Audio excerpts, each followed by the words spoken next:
We're here. We're live. We're live and alive. Oh no, I forgot to update Stream Decker again. Give me 1 second.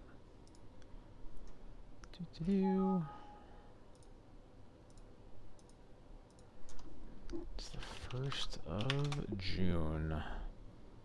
Should actually open a copy of this. Just keep my records right. This is June 1st. Cool.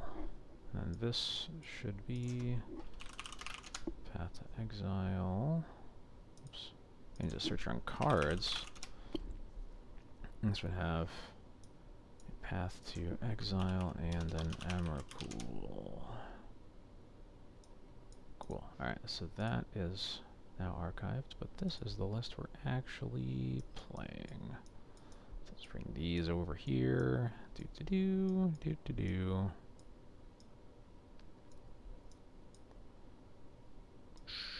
Swoop. Alright, that's been exported to Stream Decker. Let's go.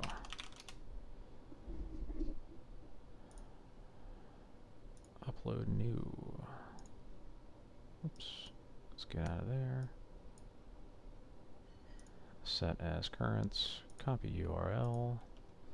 The usual bookkeeping. Add deck. Bam. Cool. Alright. We're in there.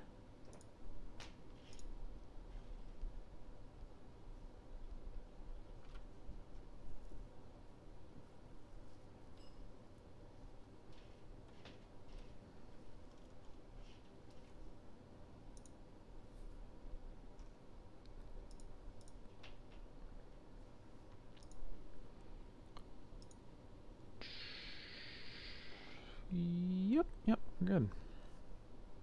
Now we just gotta wait a few minutes for people to arrive, and then we will start playing some Magic the Gathering. But in the meantime, there it is, Legacy League. Whoops, that's the wrong list. This one.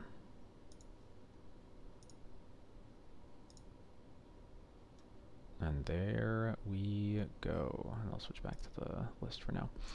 Yep, I just kind of decided a little bit ago I was going to cut the Emrakul because we haven't played Painter in forever. It hasn't been putting up a lot of results online, and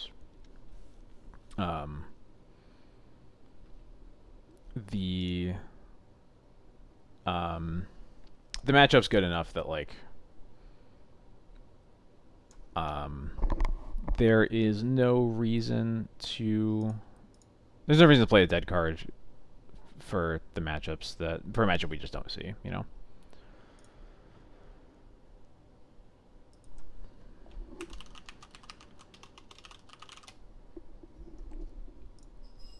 Yeah, I played a few matches against Painter probably like a couple months ago. I feel like I played like 5 like right in a row. And then I just haven't seen it since. So here we are. And there's been enough nonsense where I think Mindbreak Trap will be reasonably effective. I cut the Emrakul in the path for these, and I think they're just going to be way more effective against the stuff we've been seeing. There's been like a slight more amount of Storm. You know, it's fine. It's decent against Reanimator in addition to all the other hate that we have. Good against any Echo of Eons decks if we happen to see them. So, decent card. I'll give it a shot. Yeah.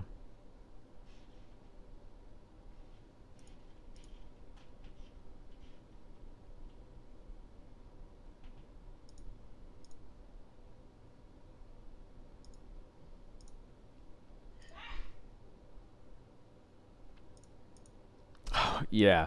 That's a spec that I have going right now. I spent like a ticket or two on these. And I'd heard ramblings of people mentioning that this card might have been good in Standard before, it might be good in the future. And I see why, but, you know.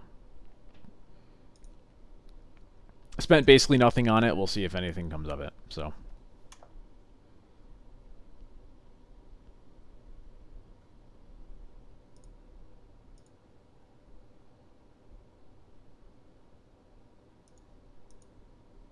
Yeah, I didn't think it was gonna be, but should have gone like that. Can't see them. Now all my specs are hidden.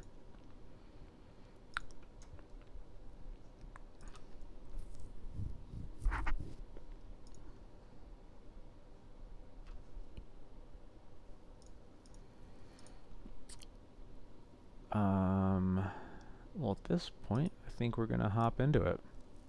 Oh yeah, the gates. I think these are just the gates that I got. Yeah, a lot of these are. It was like right after the Baldur's Gate set came out. These like so many of these cards were like hugely important for Pauper, but you couldn't get them in Treasure. You could only get them in chests, and the drop rate was really really bad. So there was a point where they just like fixed it by giving everybody who had entered a Pauper League get over a certain time span, just like gave them like 2 copies of all the cards that mattered. Fiskadge, thanks so much for the 6 months. Is the One Ring a D&T card? It is. It is not. I almost said unfortunately, but no, it's just not. Yeah, Cog Gates. A lot of the decks just like really appreciated the fixing that the gates gave you, but the ones that are like kind of playing a bunch of gates specifically because of like Basilisk Gate in particular, that was the big one. Decks playing like Sacred Cat, Squadron Hawk, things like that.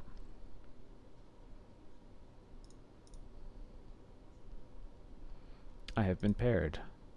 Why Principe? That's a name I recognize. Usually a modern player, right? Yeah, I'll keep this. Yeah, notable white creature, Thalia, and the Gitrog monster. I wish the new Thalia was playable in D&T, but it's not, unfortunately.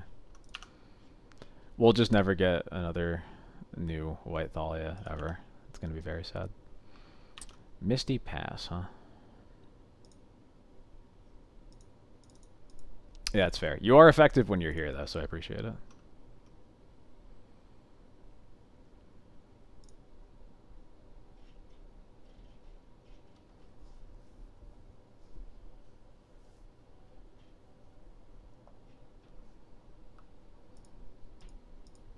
Force Pitch Ponder. I'll take it.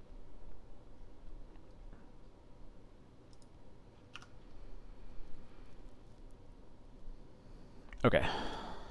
And Trop confirms that they are not a they aren't a Doomsday deck, which they could have been from everything we've seen so far. Yeah, I'll cast Stoneforge.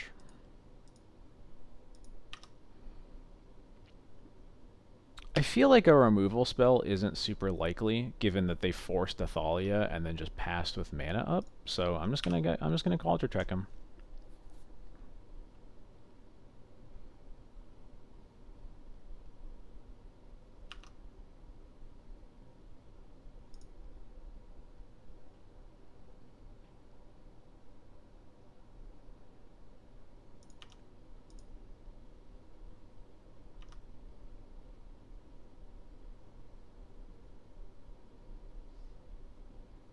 Alright, do you have other colors? Bants.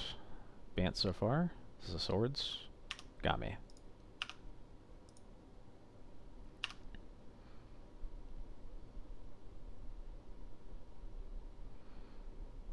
I played the plains over the wasteland mostly just to bait them into getting more non-basics with their fetch.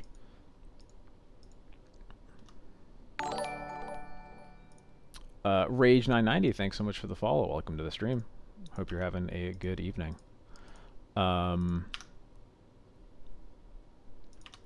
Cool. So, got a port here.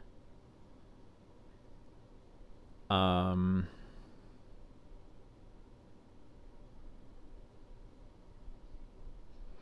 that we've drawn the port, I kind of wish that I had the wasteland in play, because it would be nice to like waste Tundra port drop and leave them with no blue sources. But obviously it's unclear if that would have happened if we had played the wastelands. So now the question is, what do we do here? So we could put Yorion in our hands and waste probably the Trop. Um, maybe the Savannah, actually. Um, probably one of the two green sources, I think. But I'm leaning towards the Trop. Um, and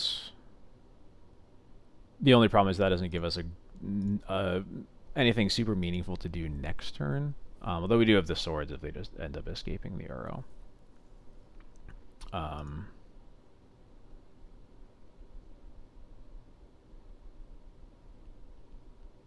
think I'm just going to port. It doesn't get Yorion into our hands, but we're not going to do anything with it this upcoming turn anyway, so I think that's kind of fine. And this just gives us more options.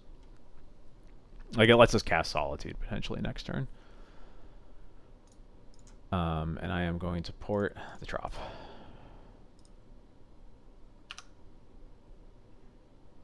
That means that they have to draw a blue source in order to escape the arrow. And they don't, so...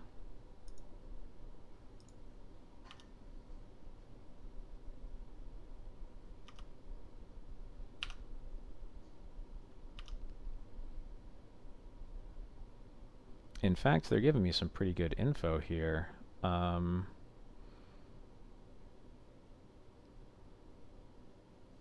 Yeah, so I'm going to play Mom here.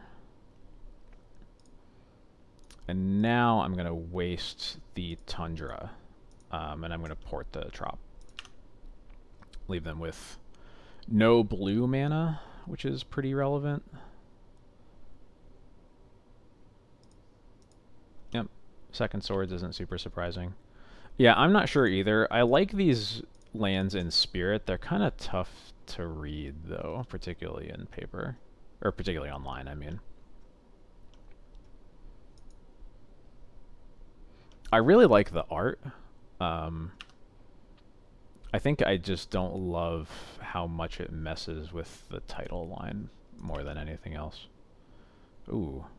Brainstorm locked, huh? Well, that's pretty big. So now we can put Yorion into our hands. Whoops. And keep porting them off blue. Yeah, that's a problem actually with a lot of snow forests, if you ask me, is that they kind of could be greener than they are. Ice Fang. Yep, the snow plains, or the snow lands definitely indicate Ice Fang, so that's not super surprising. So now they shouldn't be playing a land here because that just gets them out of their Brainstorm lock, yeah. So I'm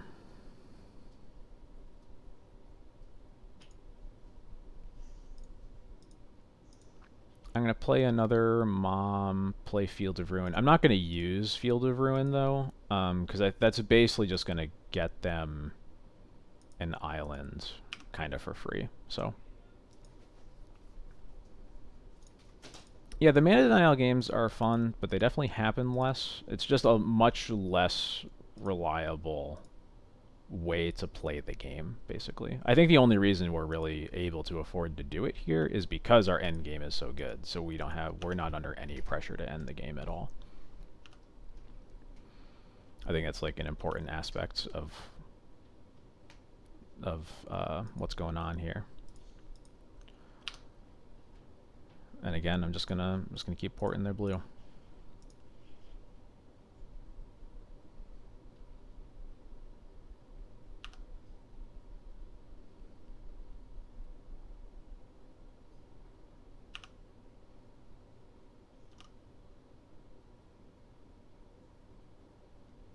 That doesn't really do anything. I'm not sure if it will, honestly.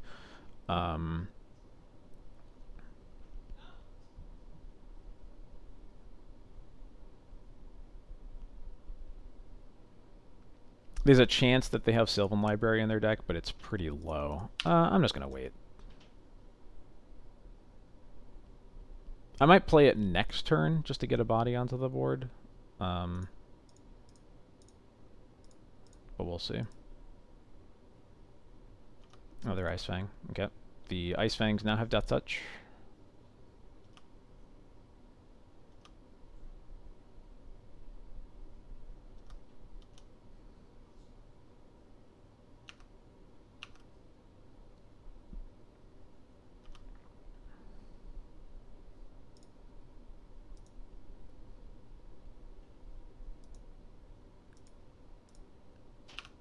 Now I'm happy to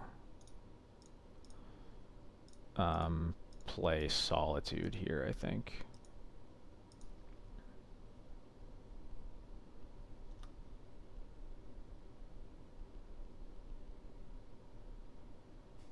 Yep, that's fine. I'm actually going to cast it now because I think I want to hit this Endurance. Over. I was going to just throw it at a Nice Fang if I didn't have anything else, but I'm not super worried. Yeah, and the swords on the Solitude is I'm very, very happy with. Alright, they finally have another blue source.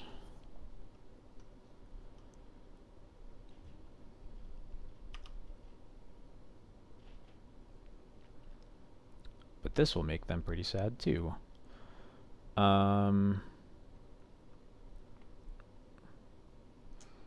They've used just the one force. They probably have another. I'm not sure how we get it out of their hand. So I think I'm happy to just cast this Cauldra, and I'm gonna waste this Trop. Yeah, force pitching another Uro. Okay. All right, we'll get rid of that Trop.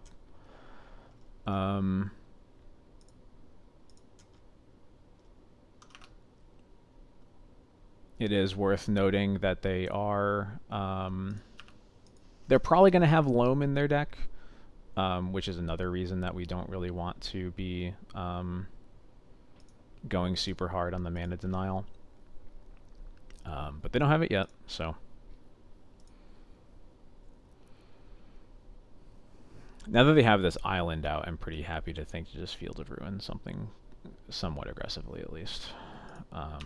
Probably another blue source, though, honestly. Ooh, Recruiter's really good here. Yeah, so here I want to... Flooded Strands, huh? What do you got? Other islands. Okay. This is a dress down? Bummer. Okay. Knew it was a possibility, but I was hoping not to see it.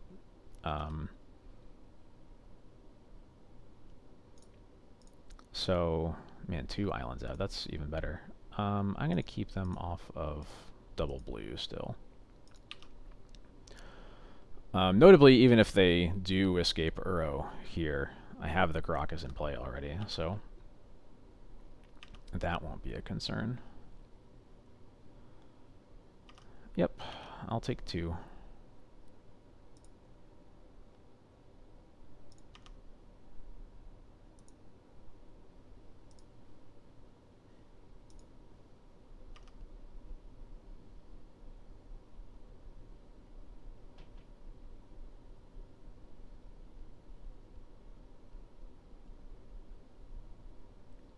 Blue, blue, green. Oh, Jace. Whoa. Hello.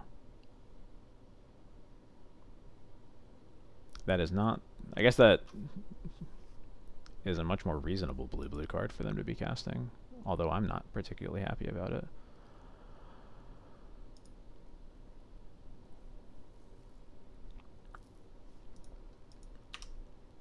At least...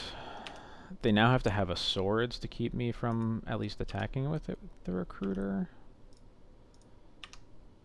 Getting it down to 2. Not super relevant on its own, but...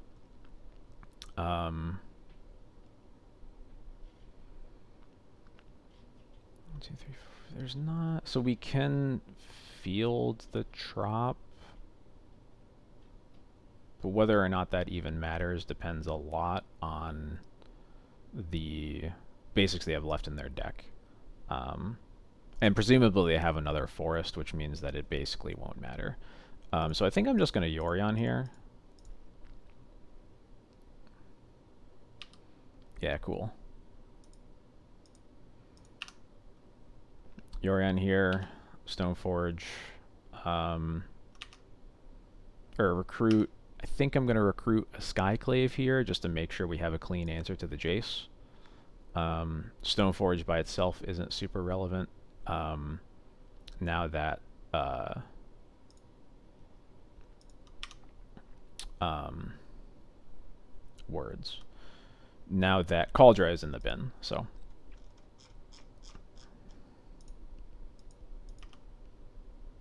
So we'll see how good this brainstorm is for him.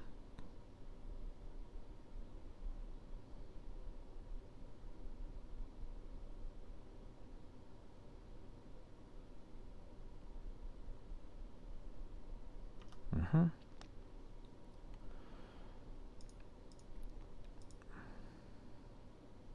This looks like an escape Uro, which I am pretty fine with.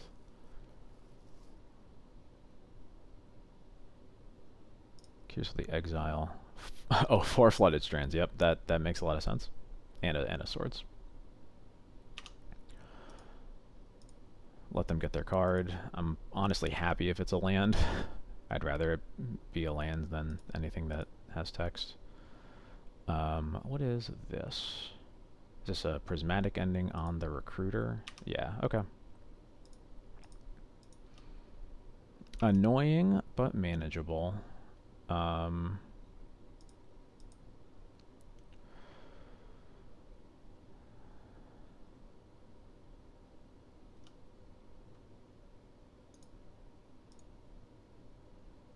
me see. So, if they have another force, I don't really want them to be able to pitch this Uro to it.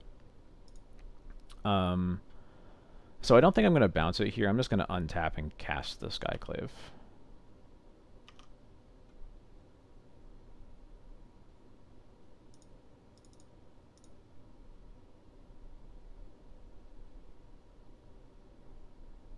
Yeah, force pitches the 4th Uro anyway. Okay.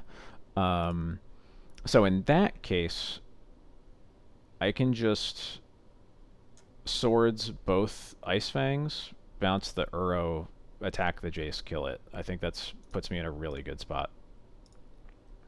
It's annoying to use both swords, but like we still have this Caracas here. So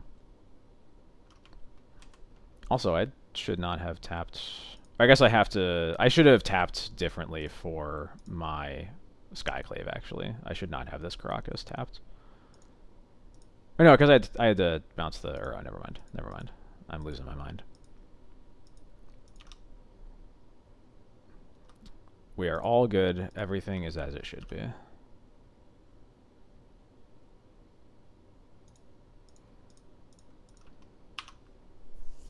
It'll be sad if they have the 4th swords here. But I think if they had another swords, it would probably... I guess maybe it wouldn't be in their hand because they knew they had to have the blue card in their hands to force the Skyclave, so never mind. It could be on the top of their deck from the Jace Brainstorm.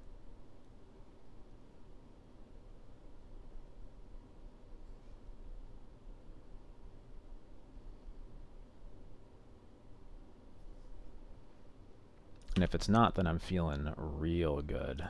Ooh, especially with another port.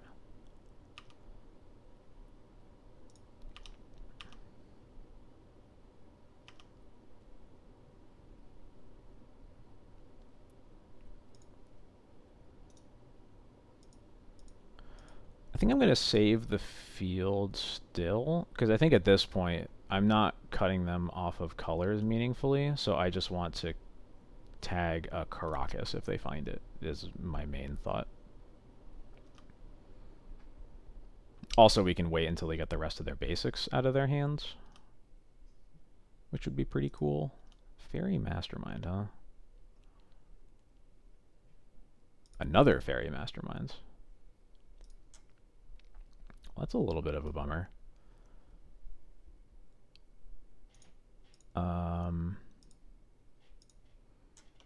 So now they can spend 4 to draw 3 cards, basically. Or no, because never mind, because they'd have to do it on my turn. Because I'm only drawing 1 card this turn. So they're going to spend 8 mana to draw 4 cards, basically. And I will force them to do that if they want to.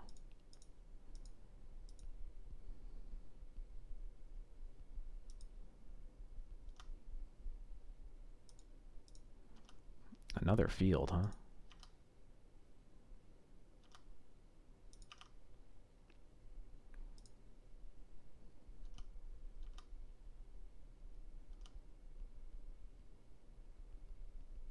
Yep, so this damage hurts a little bit. Do I think they have another basic in their deck? I feel like the answer is probably not. I'm gonna wait one more turn though. Can I draw a removal? No, just another port, huh? Well, I think port's better than field. And now I at least will stop getting attacked by these masterminds. Let's tap all the duels. It might have been worth actually using the Field of Ruin to see if they have another basic in their deck, because if they don't, then they wouldn't be able to... Oh, interesting. Yeah, that's fine. I should have probably done that in the draw step, though. Got a lot of thoughts going on. I probably should have fielded, because if they don't have another basic, it means that they don't have the mana in play to activate both masterminds. The more I think about it, the more I'm not super concerned. Another Jace, jeez.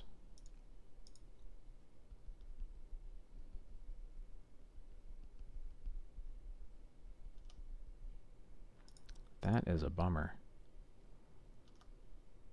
I'm going to tap this now just to make sure the masterminds don't activate. Sure, okay.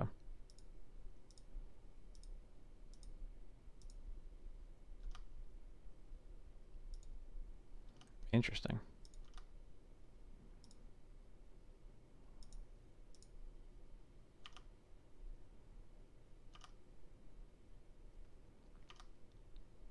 The 2 Jace might be a problem because we've just been drawing a lot of lands here too. Okay. Well, I doubt they're going to have 2 more basics in their deck. So let's try this. Yep, they do not have any more. Cool.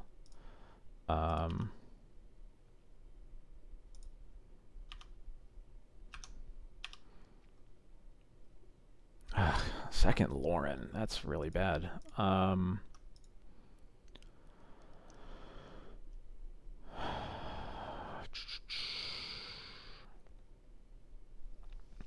do we not die here?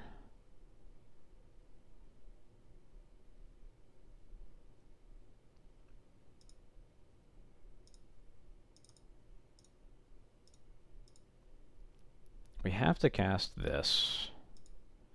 I think we just put 3 creatures into play and just hope for the best.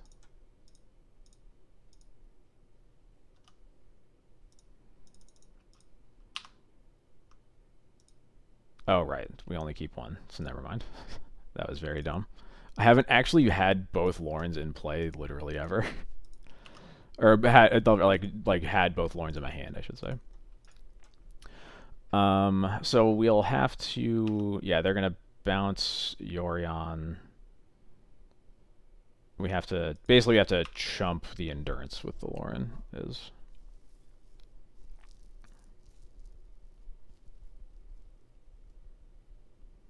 looks like that will not happen, though. They found a prismatic ending. Concede for clock. I think most games they're going to use more clock than me. Especially now that I know what I have to play against. Okay, cool. So when I'm only like 2 minutes behind, I don't usually worry about it too much. All right, well that was a really annoying way to lose that one, but now we know what's going on, and we can cut these Laurens and this Thalia, and I think that's good.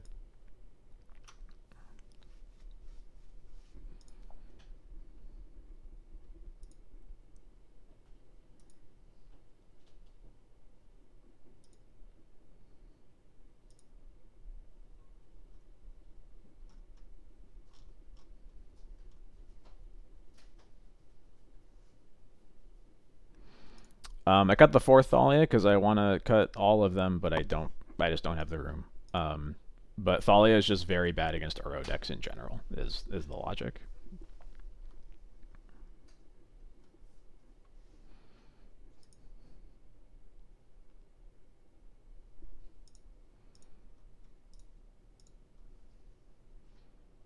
Yeah. I like the sand.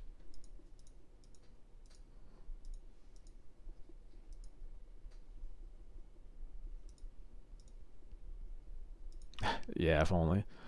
Opponent keeps 7 also.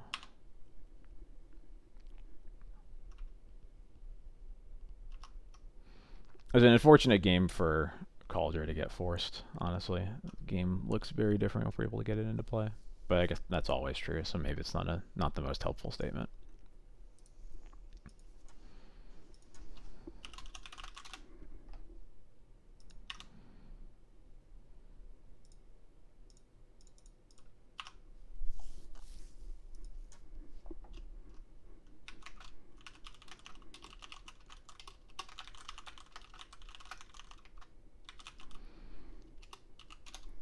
Force of Will pitching Brainstorm on the Spirit, so Spirit has done its job, that's for sure. Yeah, let's recruit. Please don't have Dress Down again. Ugh, they have Dress Down again. Okay. No, Ice Fang. Okay. That's fine.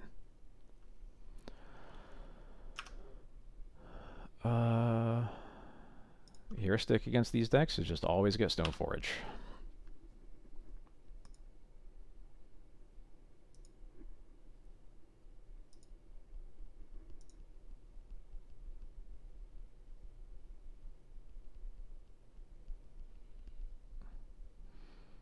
Prismatic Ending on Recruiter is an exchange I'm usually pretty happy with, particularly because I am about to cast this Stoneforge and then waste their only white source.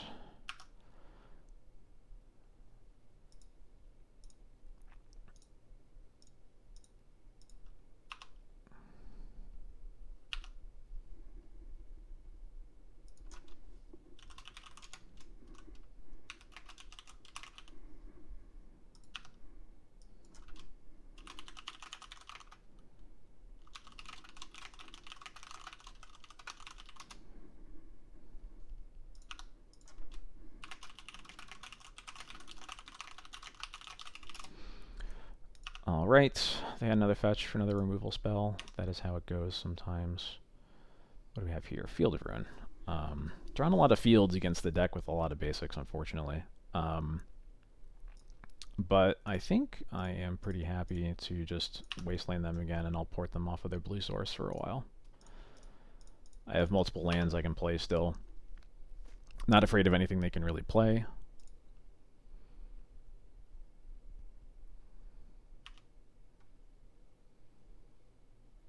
I have a lot of good top decks, although I will not draw any of them.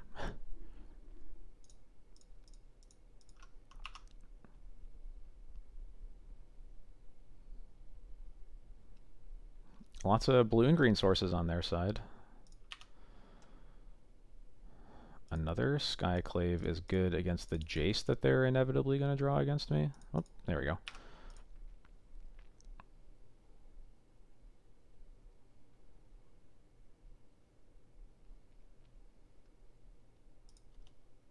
Another Masterminds.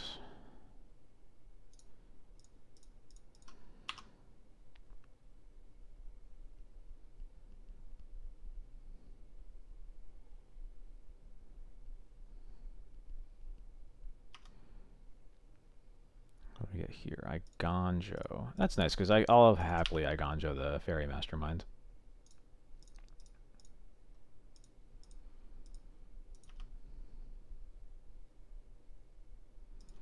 Yeah, thank you. I love mono white control hands.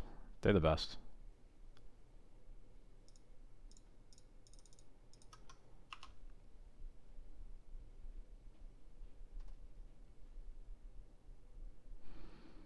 I think I didn't play field because I was just focusing on getting through the turn quickly and forgetting that I still had a land in my hands to play.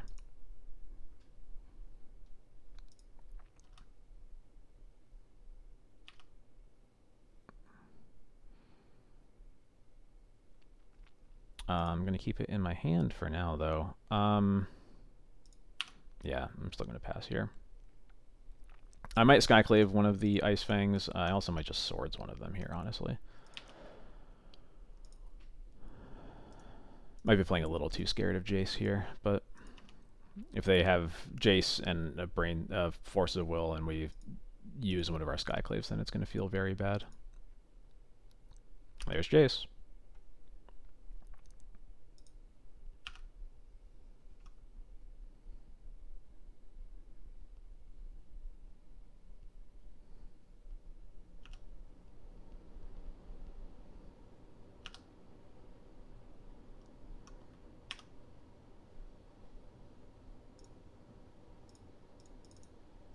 Alright, do you have the first Force? You do have the first Force, pitching Uro. How about the second Force? Teal Baron, thanks so much for the follow. Welcome to the stream. Subtlety. Excuse me? Whoa. Let's calm down. I'm going to put it on top. And at this rate, I'm going to Swords one of these.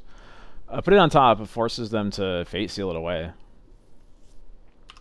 And then we can just Cauldra Jace next turn. No? Okay. They just Brainstorm instead.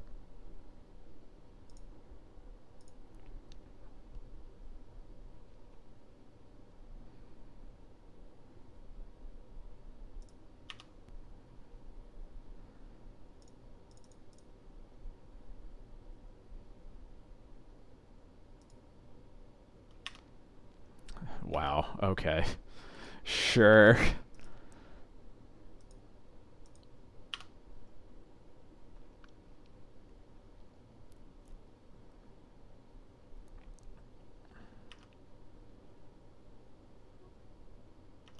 Oh my god. That was a very good Brainstorm. Alright. So, that's 2 Dress Downs, 3 Swords, 2 Forces.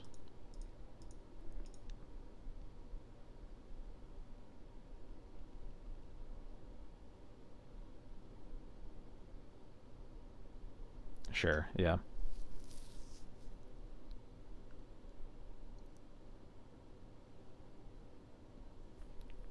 Did not have another land in their hand.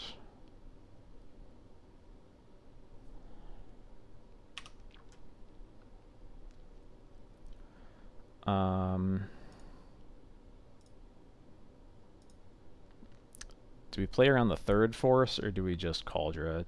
Do we just jam Cauldra here? I think we got a Cauldra.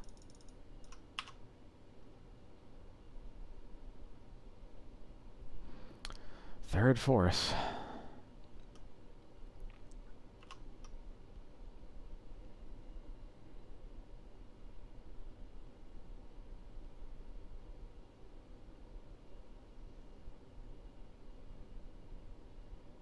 I think actually we probably had to play around the Force here, especially because we can port them off of planes.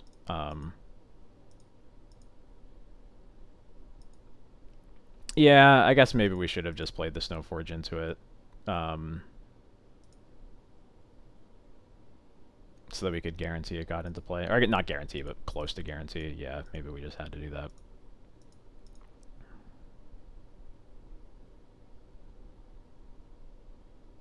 You just gotta hope they don't have everything, right?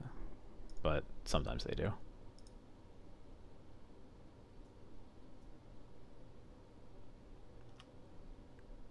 I still have a lot of good top decks here. Let's see if we draw any of them. No. Well, we can start with this at least.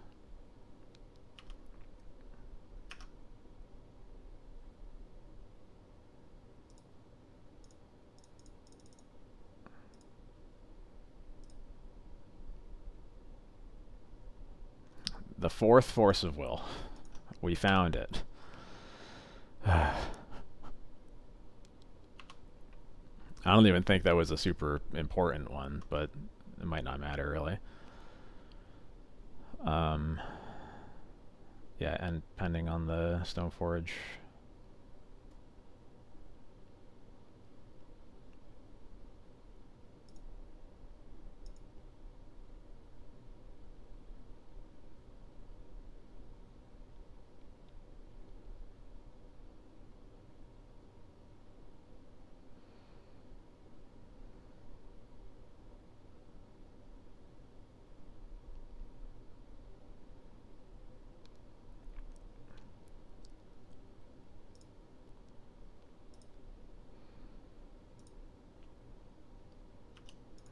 Well, this next card will resolve, right?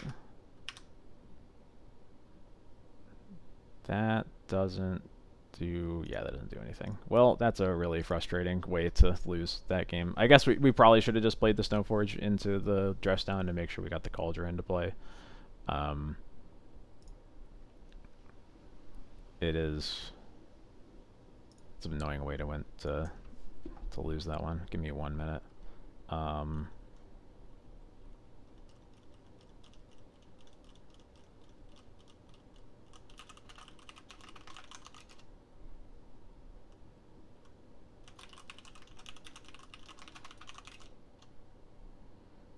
Yeah, probably playing too fast.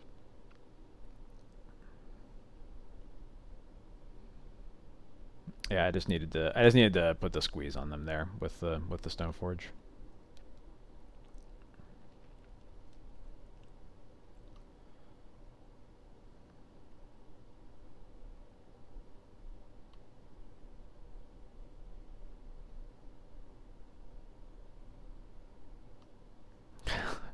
No, I'm not.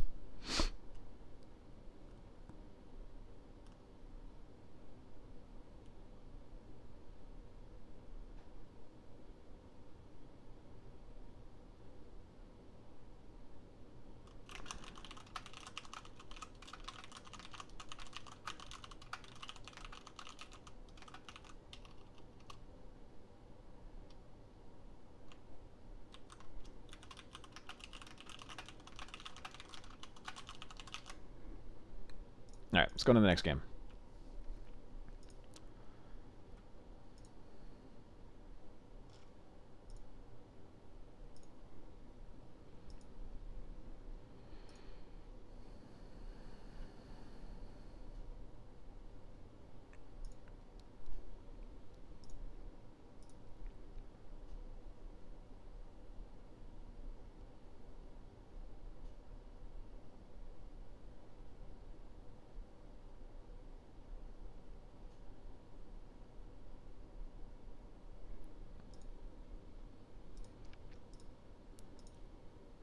Let's see, what do we got here? This is a serviceable hand.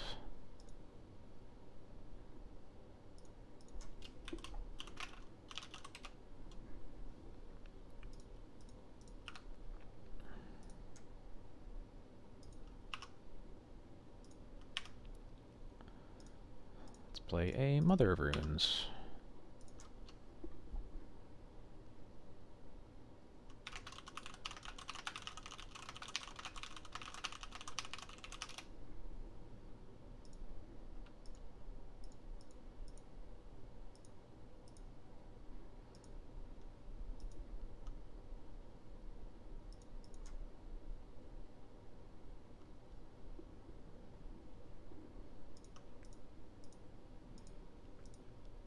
Yeah, usually a good sign. We'll see.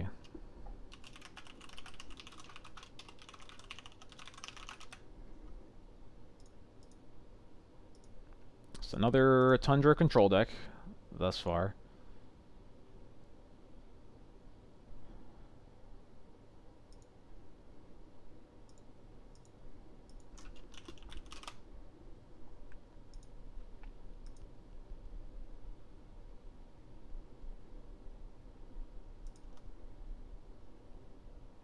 Double Lauren again. It better be a good matchup for her. I am going to play port here. I think I'm just going to port the Tundra. Yeah.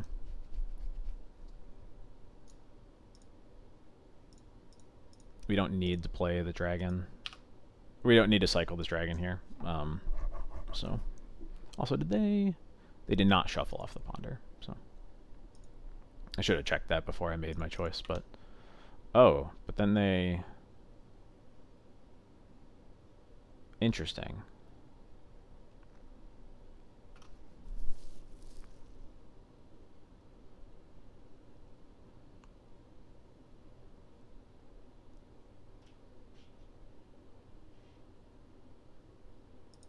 Yeah, okay. I'm going to just play Spirit, see if it gets forced, maybe? Yeah, so, and yeah, I'm absolutely wasting this Tundra. Yeah, Lauren is basically just a disenchant that we get to repeat with Karakas every turn. Really good in a lot of matchups, particularly 8-cast is one of the more popular matchups out there right now. So it's a matchup I'm very happy to have the card. Although I would like to not draw it as much as I have been these past 2 matches. I'm not going to port here because now I want to cycle the dragon and get it into play as a threat. So, and the blue mana by itself is useless because it's just going to cast a cantrip that Spirit's good against anyway.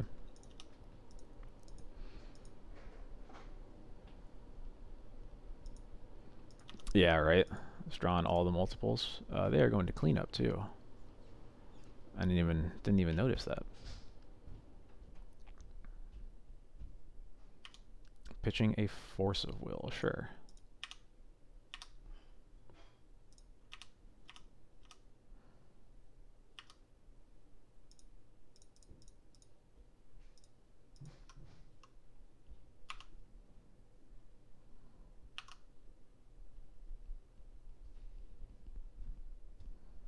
All right, cool.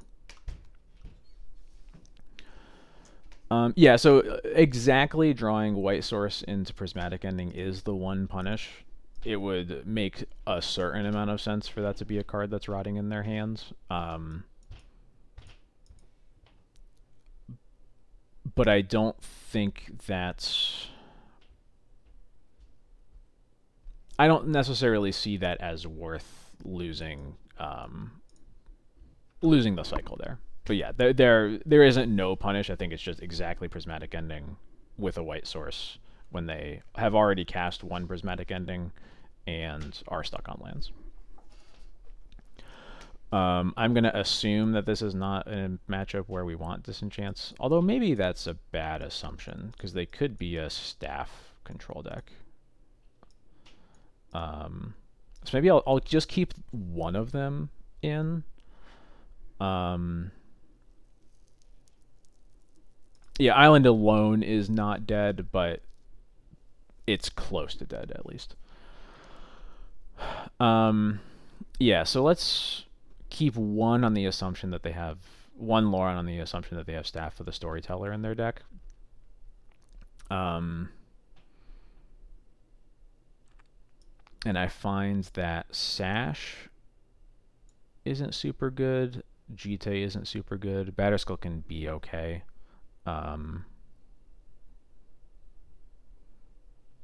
Swords is also kind of whatever. I think I'll cut a Swords.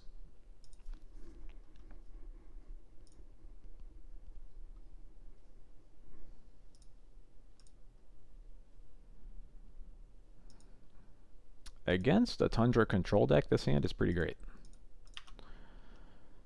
It'd be better on the play, but on the draw, I'm certainly happy to spam 2-drops at them.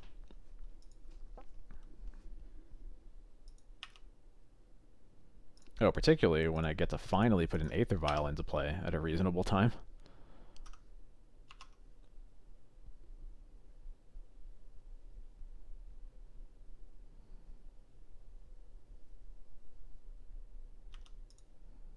And Vial lives? Wow. Alright, cool.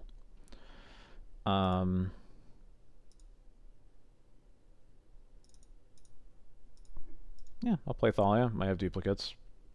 If they spend cards on it, I have the second one to put in, so.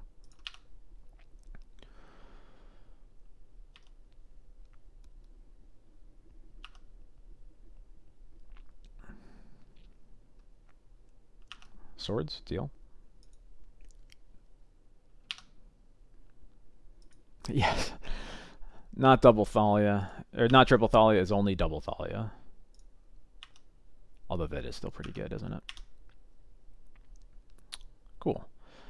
I am going to cast the second one. I'll hold the spirit up to punish any potential brainstorms. And they have force, pitching another force. Perfectly fine with me.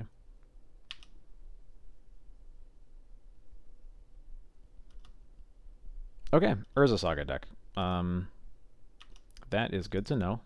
That means they're probably a staff deck also. It also means it's a good thing we have a Lauren in our deck right now. Yeah, I'm guessing that it is that staff Saga deck, basically.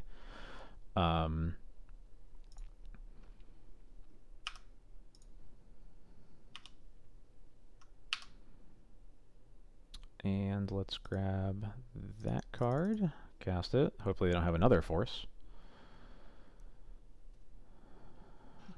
Wouldn't be absurd given that they haven't been casting anything else, but nope, cool, we got it.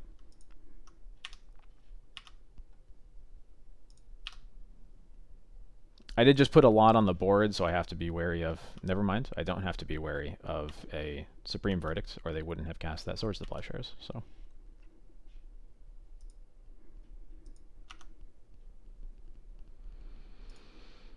I'm going to take up here. Doesn't play Verdict? Yeah, I think with Saga that makes sense, but, you know, sometimes a little paranoid of it.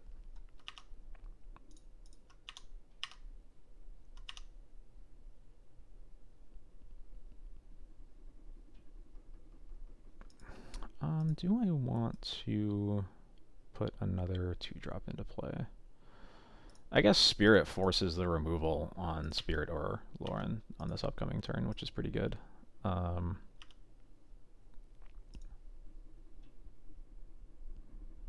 Terminus in the sideboard. Okay, that's good to know about. Alright, I will draw my own card, thank you. Cool.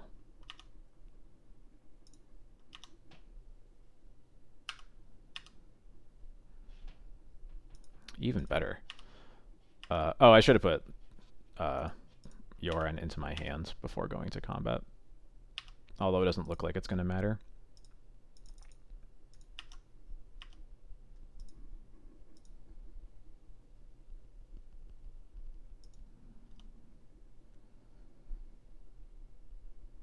Alright, cool.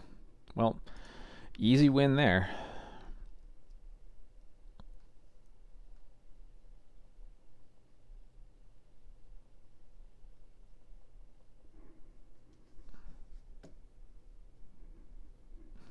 Yeah, and they sure cast spells with Tundras, and that's about it.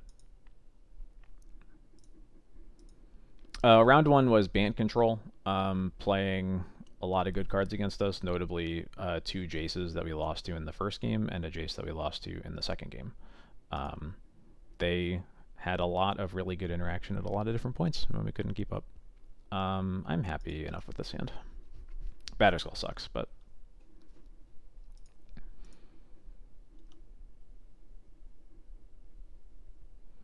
Another Tundra deck. Oh, Aether Vial. Tundra, Aether Vial. It's not Esper Vial because they're not a Yorion deck. Could be Breakfast. Yeah, I think Breakfast is the most likely. We probably should have actually, yeah, maybe shouldn't have played Mom here and kept the swords up in case they have exactly Land Illusionist Nomads. But it looks like we're fine. Not super likely for them to have that on a mull to 6 anyway, so...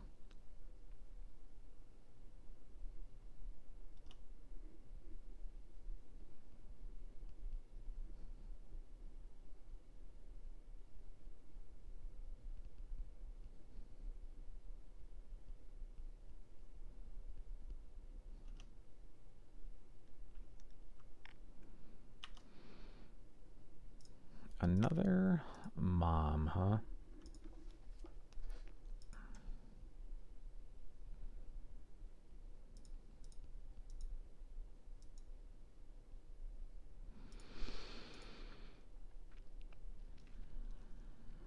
Let's see, they did not shuffle off of the ponder. I don't think second mom really does much. So I think I'm inclined to just hold up 2 plows. It does kind of suck unless they go for it, but I think it's what we do here. Notably, these decks play like basically, I guess, no, they play Teferi main deck, so that's Teferi is the reason not to attack with mom.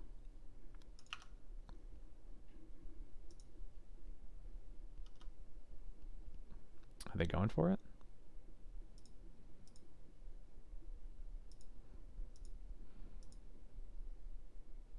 I'll let them untap. I'm fine. I'm happy enough with that.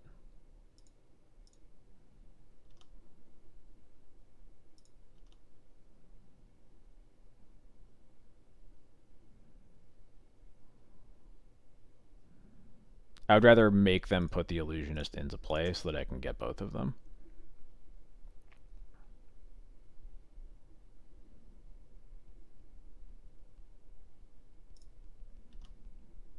If they have to figure out this plus if mom is untapped, that's a fair point. Okay, yeah. So maybe it just doesn't matter.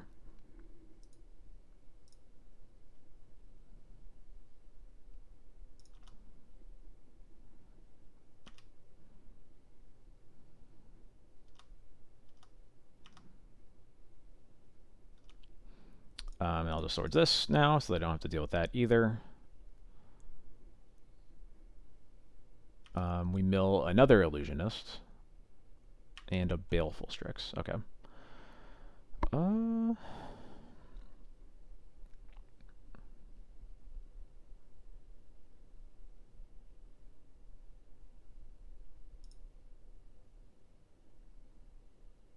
I think the Thalia is more likely to matter than the Spirit here.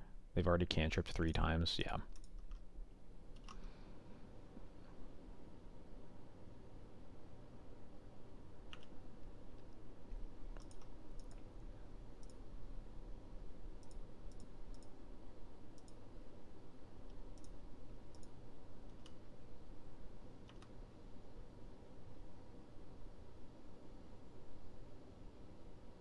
Okay, and there wasn't really anything we could do about double Illusionist, double Enabler here. But I will take a look at their deck.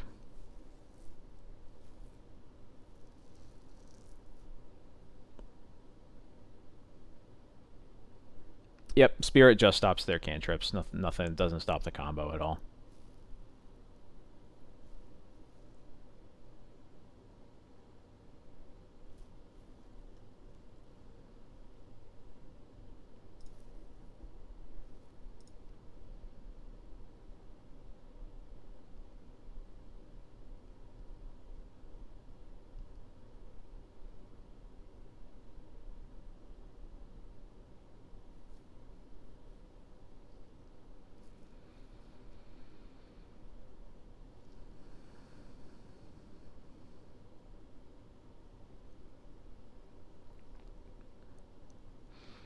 We are seeing nothing surprising so far. They have Force of Wills, they have Aether Vials, they have Teferis, they have normal Esper breakfast cards. 1 Therapy, 1 Dread Return. There's 3 Teferis, which is what I usually assume. They do have an Orms Chant. That's good to know about. They have 2 Therapies. I think that probably makes sense.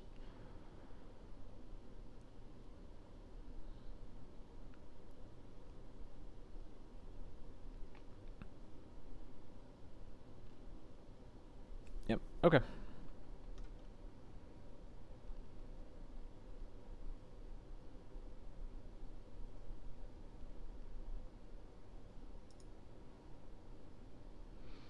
Alright, so cards I like bringing in tend to be these cards. Graveyard Hate is good. I don't like Leyline because this is a deck. This is a matchup where you can't really afford to have bad top decks, and they have Teferi, so it's not like Leyline destroys them anyway. But I like all this Graveyard Hate, and Judgment is just plain old removal. I cut Batterskull because they never put any real clock on you. Let's see what else. I don't know if I've cut Dragon before, but I also don't think Dragon's that great, so I'm fine cutting it.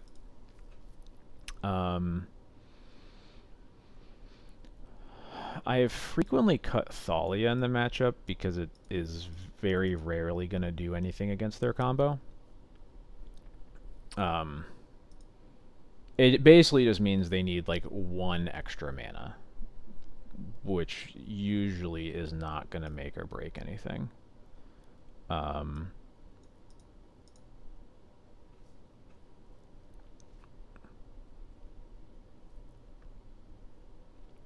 I see where you're going with that, but I don't think Orange Chant alone makes up for how bad of a card Leyline is otherwise. Especially because we only saw one copy.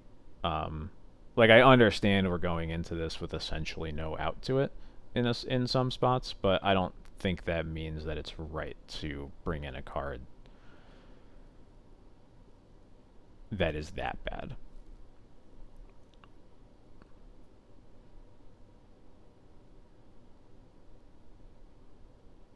Oh, I need to cut two more. Whoops, that was close.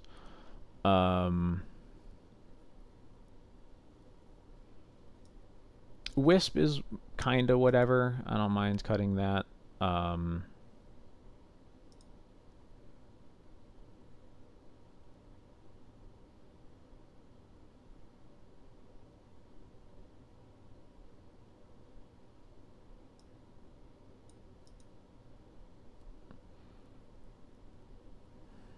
Maybe a second Loran.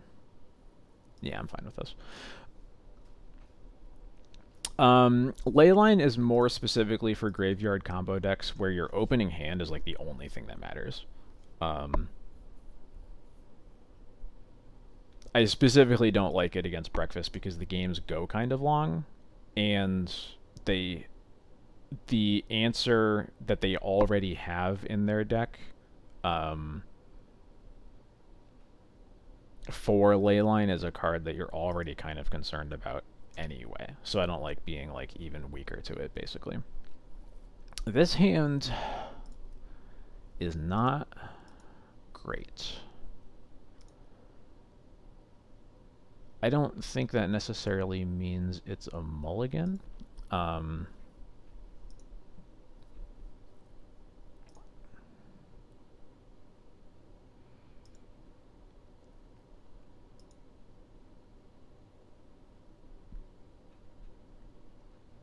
I think Judgment is probably good enough at keeping us from dying right away. We can also recruit for a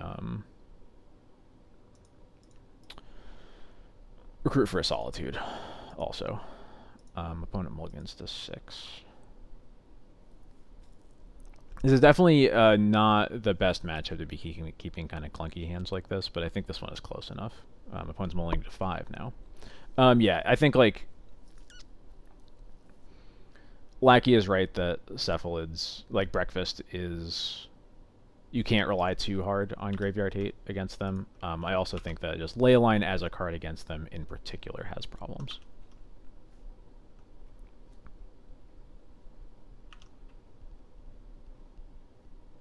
Alright, we are officially getting to our turn 3 at least.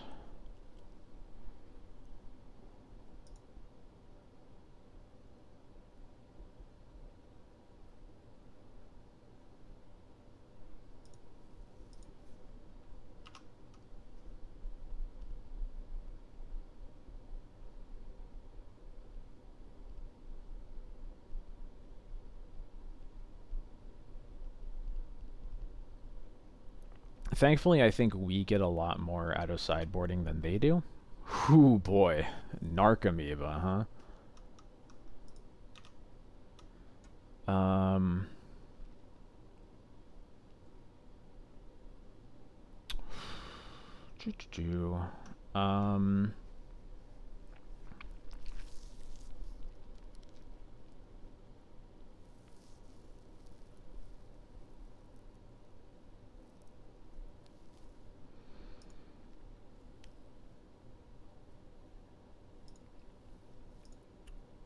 let me... yeah, I am leaning towards Stoneforge Waste Tundra also. I think it's hard to turn this down. Yeah, it's worth noting that GT against them is a huge deal. Force Pitches Illusionist deal.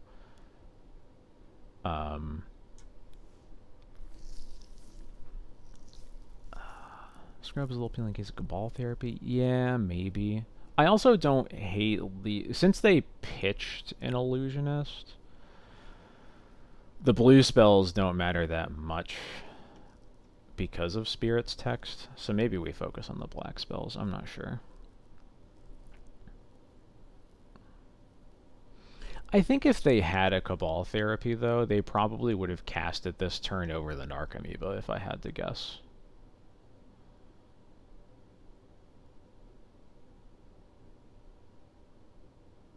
Yeah, I'm going to hit the Tundra. Not attacking.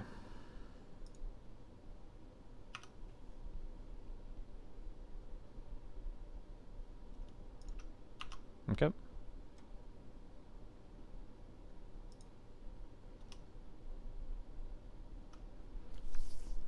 Skyclave on that Vial is pretty appealing. I could also Skyclave the Narcomoeba just to start attacking, but I think while they're stuck on mana really bad, I think getting the Vial is the right choice here. Yeah, they scoop to it, in fact. Yep. Alright, next game.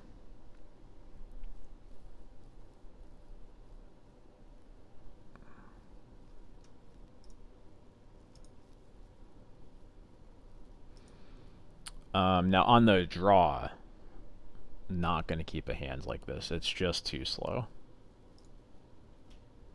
This hand is better. What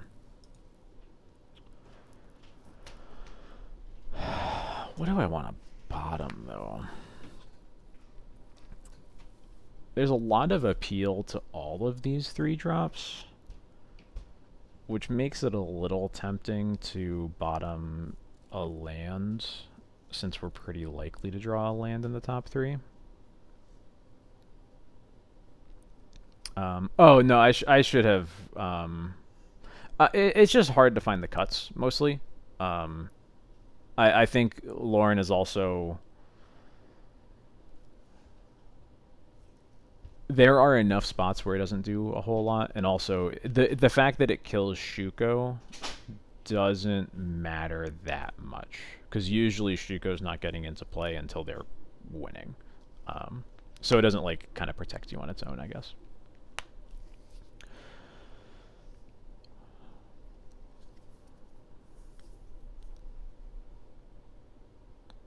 Man, this one's tough.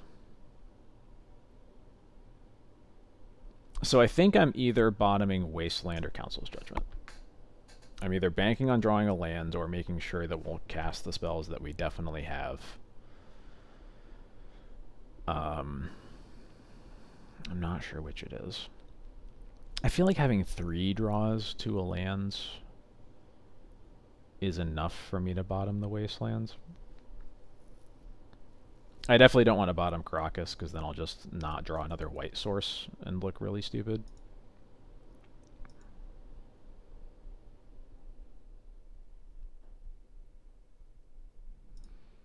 I am also leaning towards Judgment.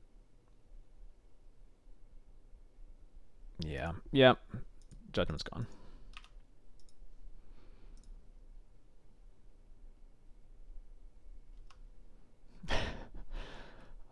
Remember that time I said Shuko doesn't come into play unless you're winning the game? Now that we've drawn another wasteland, I'm tempted to just waste the tundra, because if we play plains and they have land illusionist force, then we're just dead. So I'm kind of tempted to double waste them and then see where the game goes from there.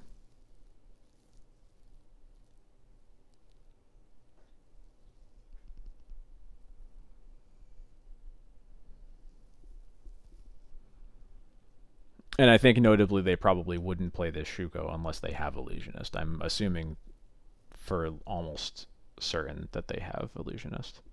Nope, you only need one creature, because Shuko isn't like Lightning Greaves where you need to have a second creature to equip, because the creature that has it has Shroud. You can just equip Shuko onto the same Illusionist over and over again.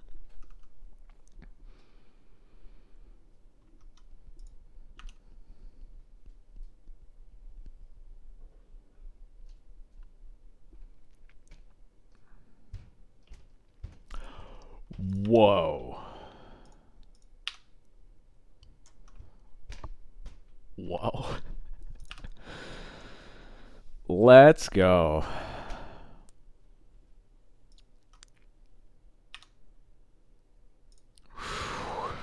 Oh man, this is good. Force me, I dare you. Yeah, force, pitch, Baleful Strix. Yep, that's fine.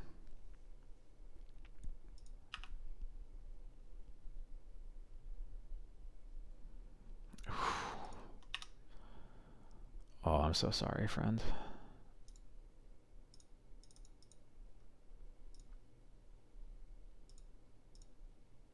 Another force. Force, pitch, to fairy. Okay.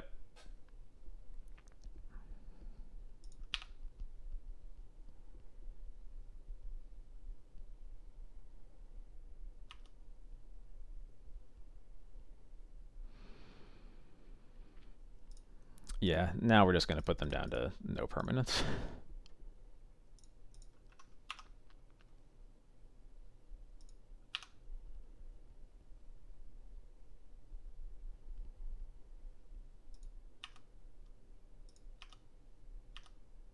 Yep, okay. I don't see a lot of ways for us to lose this one. Whichever land they play, it's either getting wasted or ported. We have 2 removal spells.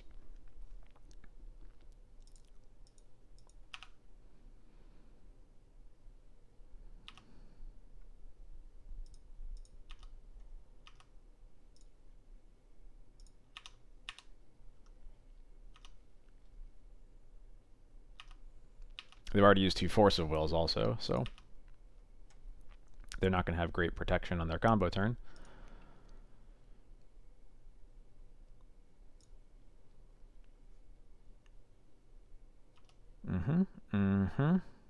Well, if they want this to be a blue source, it has to be a non-basic. Yep. Illusionist, sure.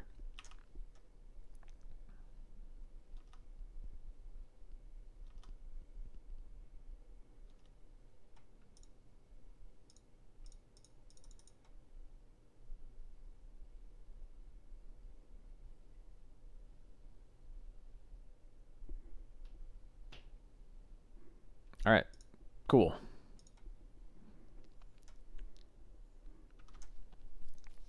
That wasteland felt so good. I didn't expect it to feel that good. I did like the play when I made it. Yes, it definitely was. I should have kept the port open specifically because it would let me port their fetch. I should say, I should have, on the turn that I spent the mana to put Yorion into my hand, I should have made sure the port was untapped so that I could port whatever they untapped.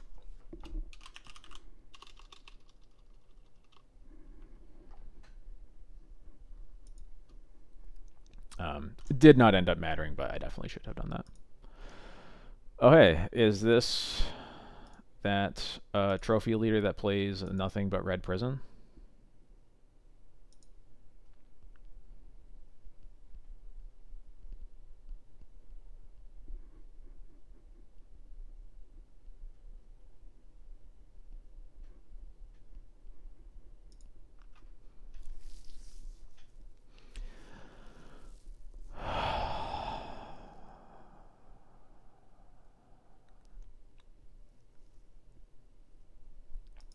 Yeah, surely we won't get Chalice right. Oh yeah, yeah. There's another. Whoop! I moved the wrong way. Different bike in the background.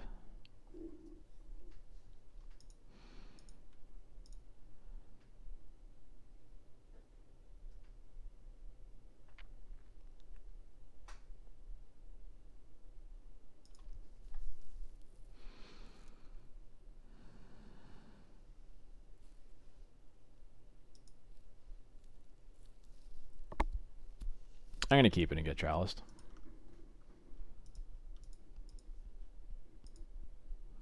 They rolled the 5. Oh boy.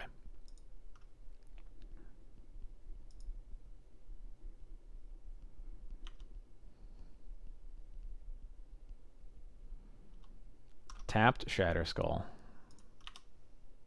Love to see it.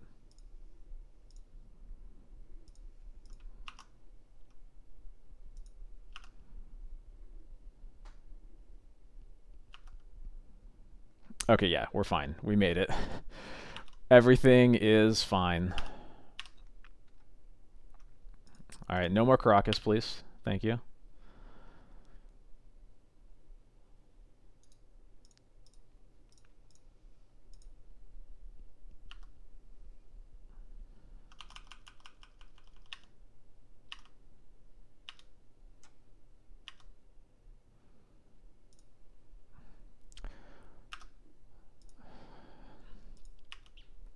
You know, I wish it was, but unfortunately it's not. Alright, let's be cool. And put Mom into play. And then take Vial up. And then Batterskull, huh?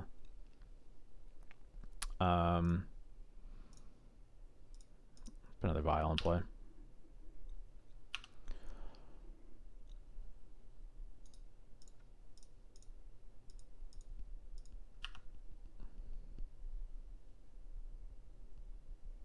Alright, got him.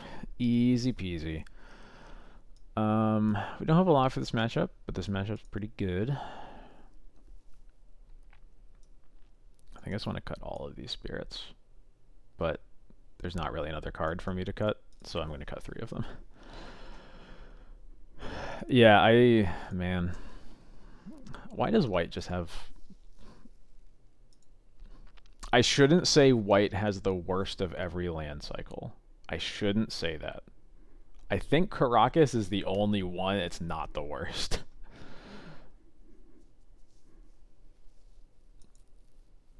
I actually don't even remember if Caracas is a full cycle anyway.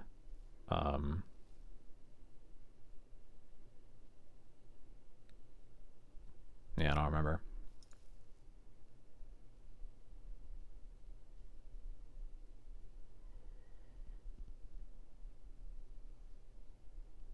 Urza Saga is definitely a blue card. It's not a white card. It's a white card in Modern, I guess, but not in...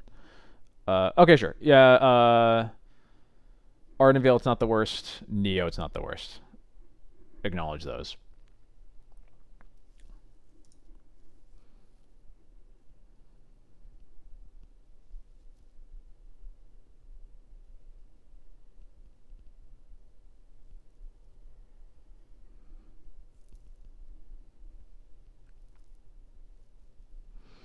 Iganjo is solidly 3rd in the cycle. I think it goes green, blue, white, green, blue, white, probably red, and then black, but neither the red nor black one are that good.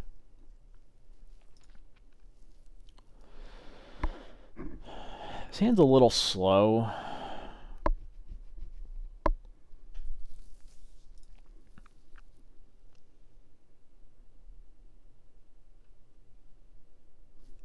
GTA's good. Skycliff's... These cards are all good.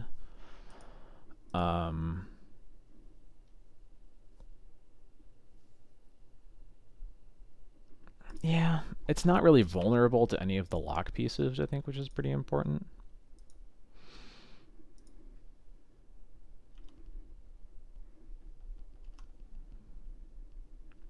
And if they're just playing like a Rabble Master here, yeah, Warboss, and we get to Swords it, yeah. Feeling good. Yeah, true. It's bad. Yeah, I guess it is bad versus 3-ball, but most of our Most of our things are weak to 3-ball, unfortunately.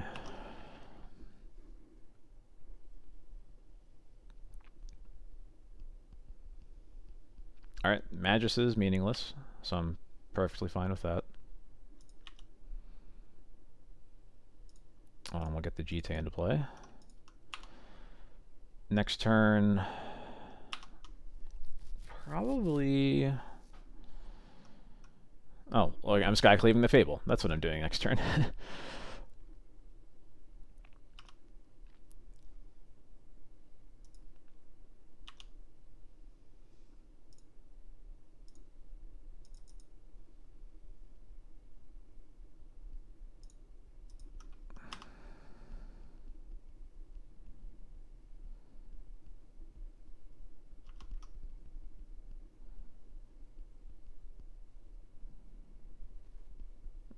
Four mana. Is this a smashing? Okay. That could be worse, although I don't like it either. That is a lot of damage coming over. Plains, huh?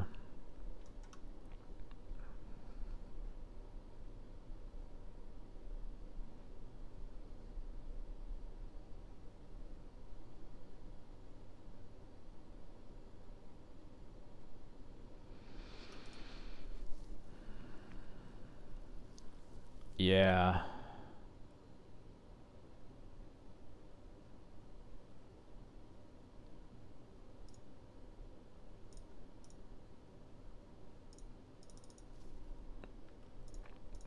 Get out of here.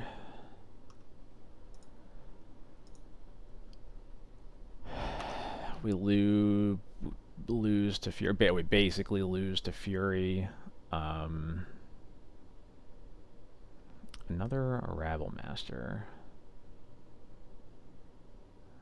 How much is this? Two. So it's just 6. I mean, we can't trade with any of this. So I think we just have to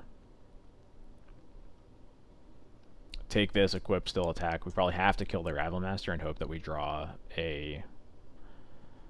another Wisp. We get another Skyclave. We just need to draw basically a creature. Ideally a 3-drop one.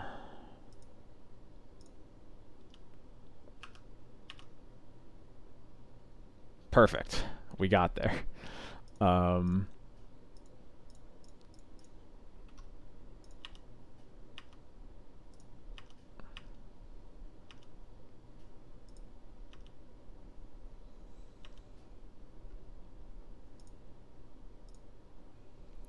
And then, let's see. So we're gonna have to...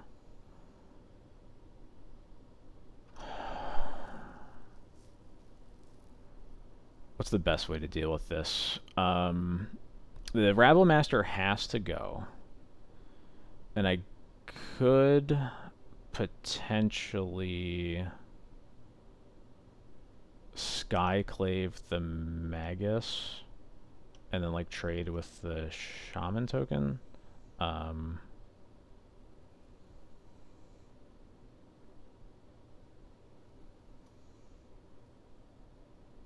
Yeah. Yeah, I like that. I like having my GT counter still available in combat.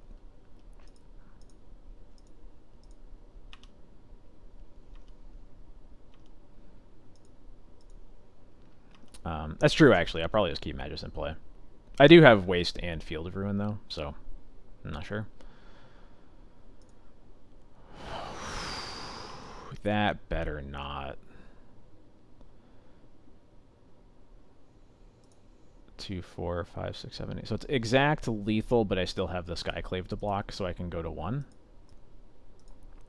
Yeah, it's the worst one.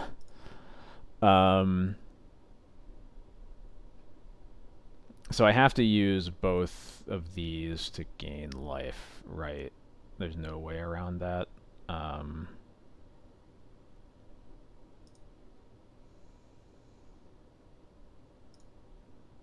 Yes, yeah, so I'm just gonna do that now. Gain life. Um,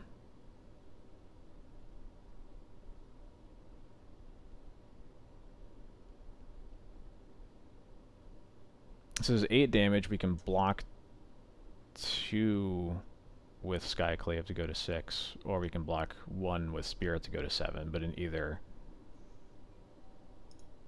Yeah, we are keeping Skyclave around, yeah. Did I imply that I was not? If I did, then I am wrong. Skyclave is staying around. I just won't be able to trade up with anything, unfortunately.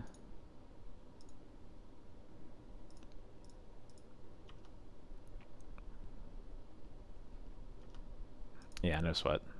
We're getting there. Yep, you get a treasure. Want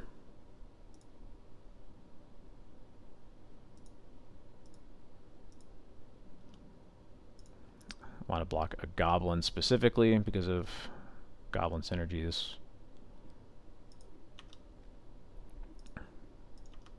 That is a very important priority, I get it. Port doesn't do anything.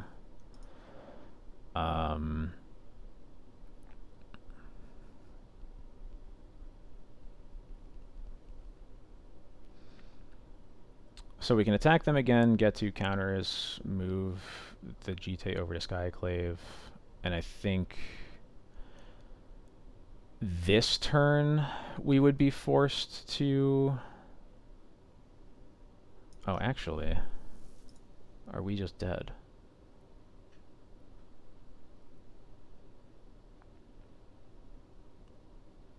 Yeah, dead if they serve, and I think I have to assume that they do. But I will bluff as much as I can, yeah.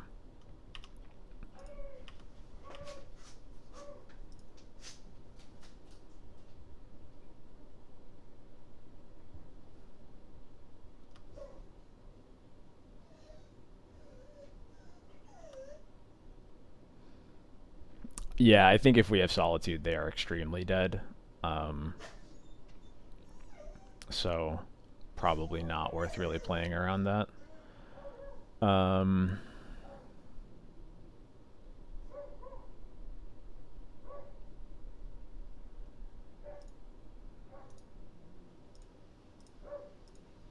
think I am going to do this, though. And Yorion is going to be what guarantees that we get to next turn, that we win, if they decide that they're reading us on something, and it still represents both Solitude and Swords. Yeah, I don't think that they're gonna... I highly doubt it, but, you know, we'll see. They do. Alright.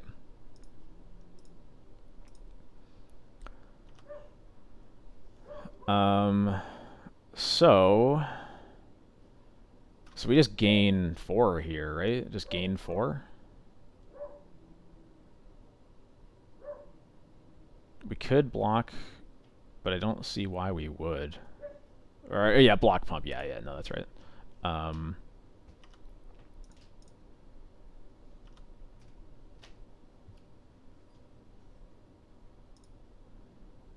Gain 2.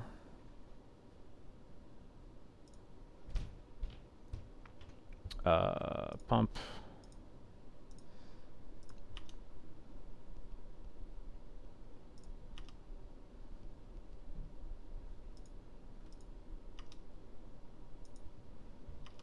I'm a little bit baffled, but I'm also very happy.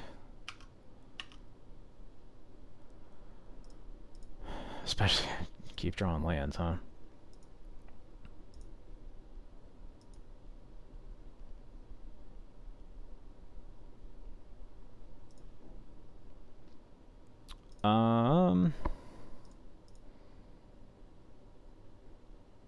Yeah, I'm just gonna attack with these.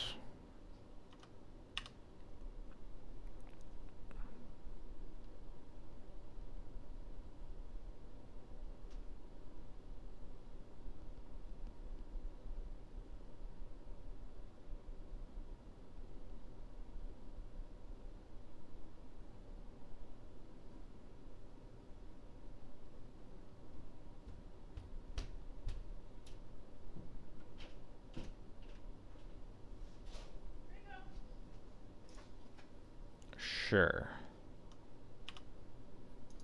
I'll pump because it's basically the same either way. I'm gonna wait on getting rid of the Magus.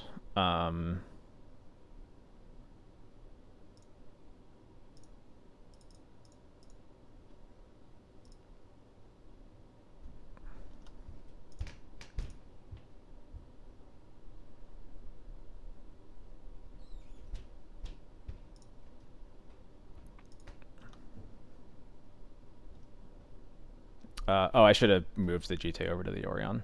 I just pressed one too many times because Magic Online was going kind of slow there.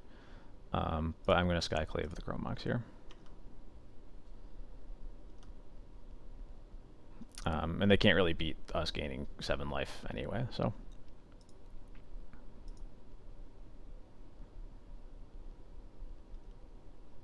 Well, that's just good for me.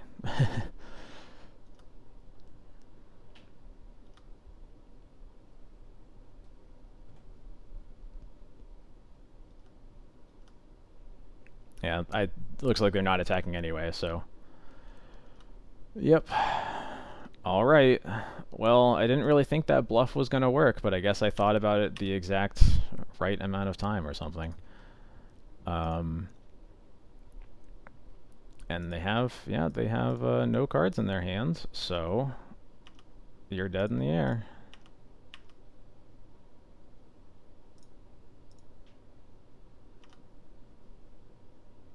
Sick.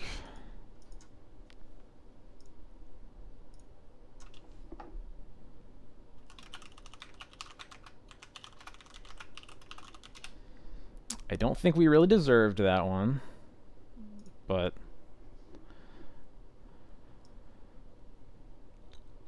oh well. I'll take it.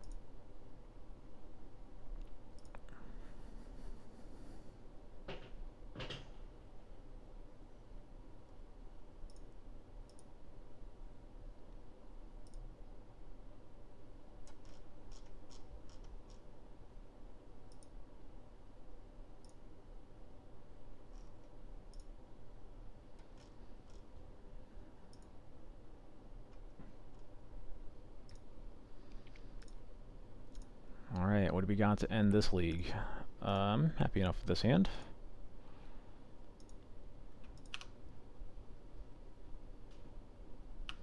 Another Tundra deck.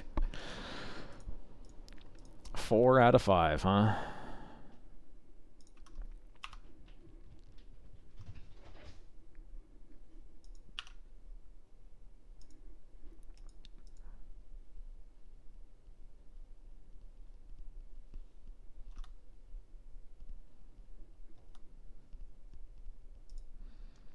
A Stoneforge deck. Curious.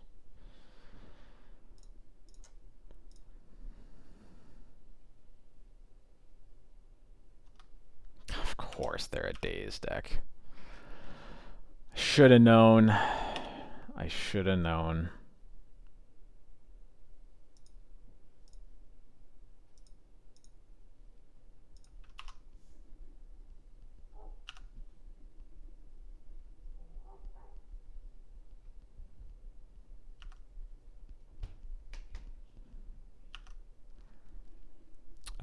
Oh yeah, I guess I should have just done that. Yep.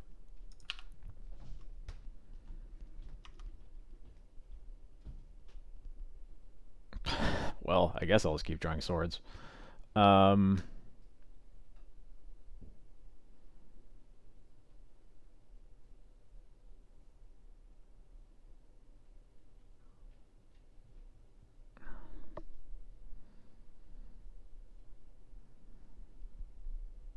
Well, now we can swords and spirit.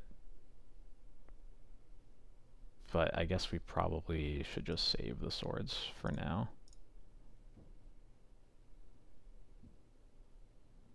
Yeah, particularly with GT as a potential problem in the future.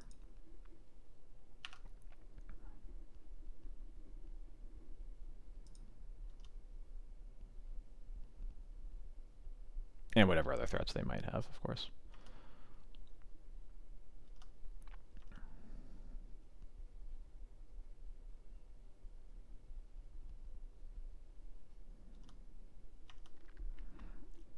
Cloud Cauldron instead of because they have more brainstorms than Ferris. Yeah, okay, that's a fair point. I get that.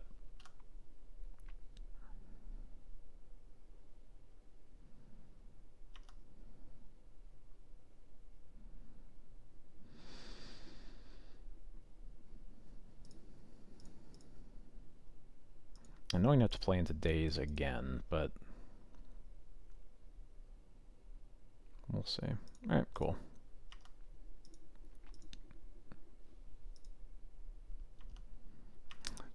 No! Not Stifle again, please. I'm begging you.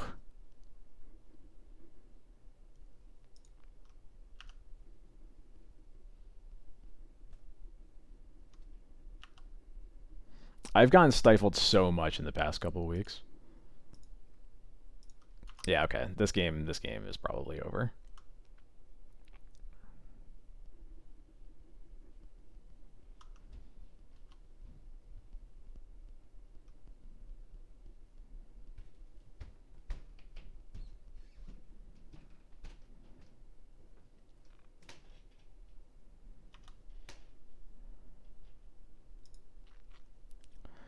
And we're, yeah, if we had another land here, we could wisp the germ and plow the Stoneforge, but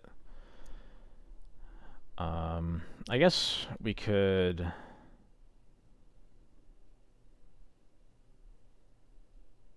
cast Stoneforge and then plow in combat here. That actually works well. Yeah.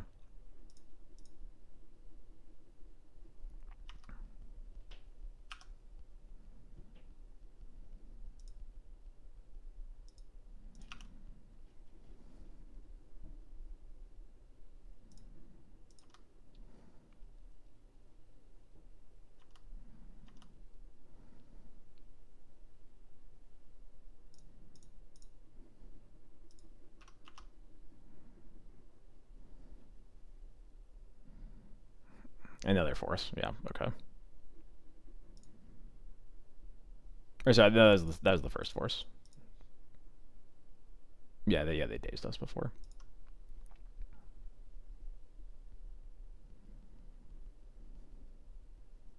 Terramander. Okay. Yeah, okay. This game is over.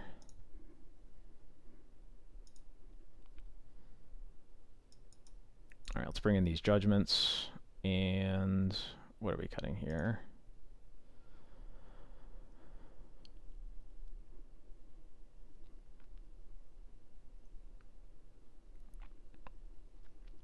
I don't think we need 2 of this card.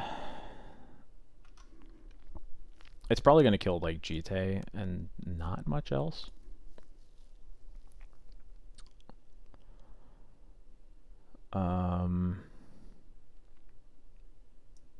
There's a good chance that Sash is not very good here as well.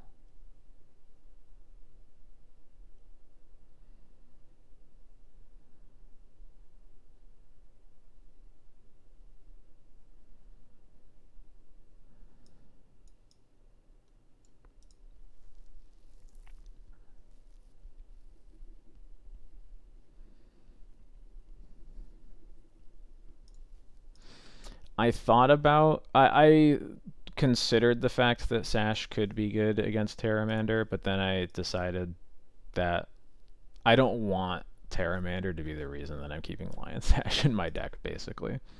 I'm curious how many they have, honestly, but I don't think I'm super concerned about that card in general. Maybe that's wrong of me, but I think this looks fine. I would like to play first, thank you. Yeah, keep this.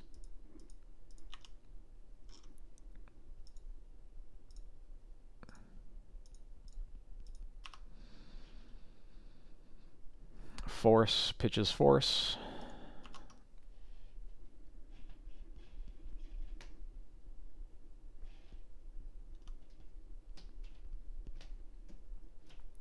Well, I wasn't going to wasteland until I drew the second one. Now I'm kind of into it. Yeah.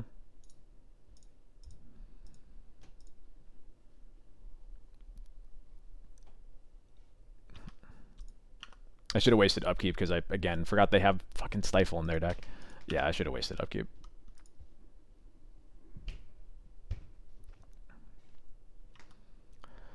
Stifle just fucking snipes me every time.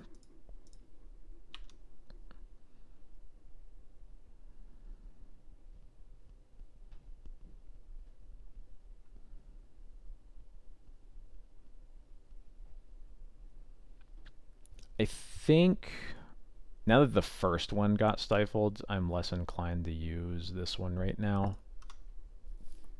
since now we're kind of behind.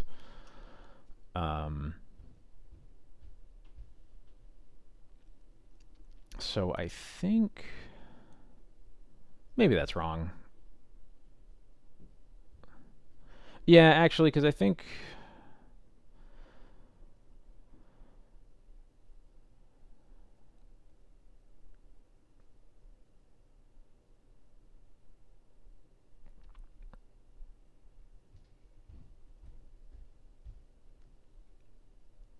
yeah, I think I agree with wasting now. The only question whether we swords the Delver first, I think.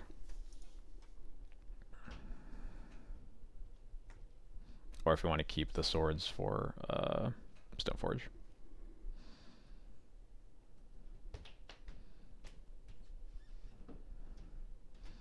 Because our hand is kind of light on action.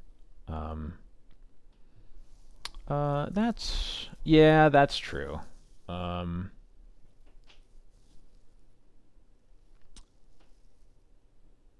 Yeah, no, I think now that you say that, I agree with that.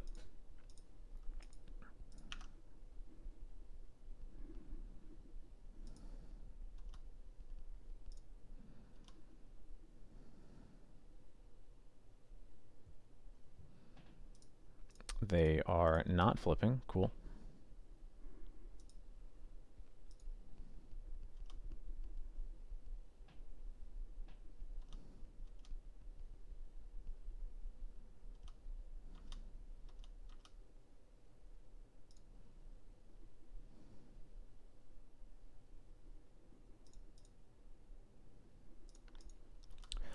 Stoneforge resolves.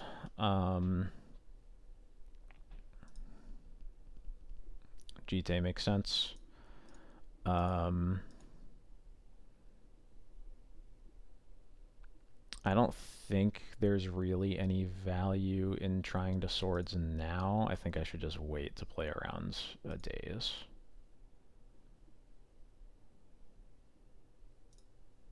Yeah.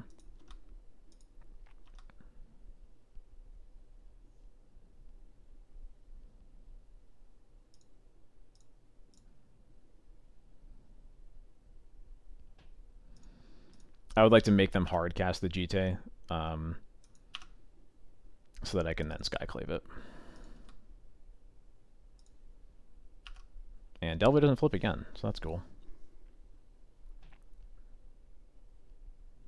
Another Stoneforge. Huh? Now we're going to play into the days anyway, I suppose.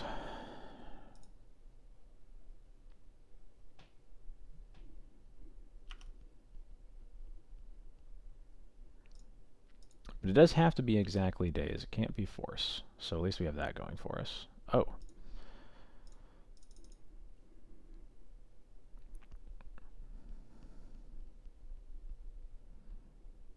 Solitude is a pretty good draw here, though.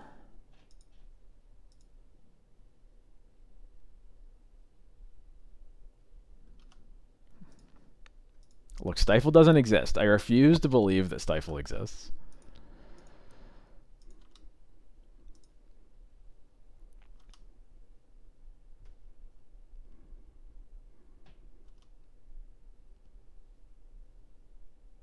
Alright, so I'm guessing that they put Cauldra and then... Oh, they didn't even draw into a spell. Oh boy.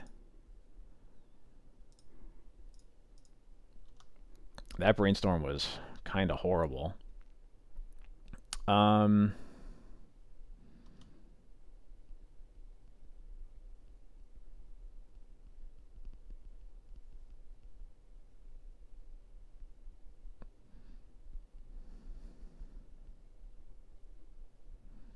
I think, yeah, I think we just trade with the Delver and then we skyclave the Jitte.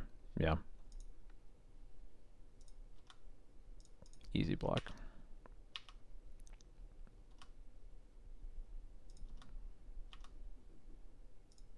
Oh, wow. I suppose they didn't finish off the skyclave? That's very weird.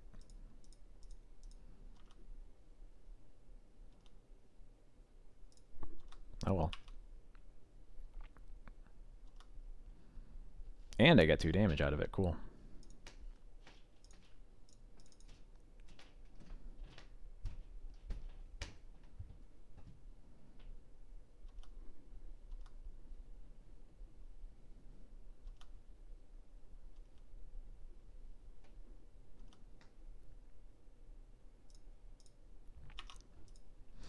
Yeah, no, the more I think about it, yeah, I think I get why they held on to it. I know I have a second Skyclave. They don't. Like, I think I am not giving them enough credit there. I'm happy to get that damage, but yeah, I think they made perfectly fine choices. The Cauldra, they didn't shuffle, so they definitely have just now drawn this Cauldra, actually.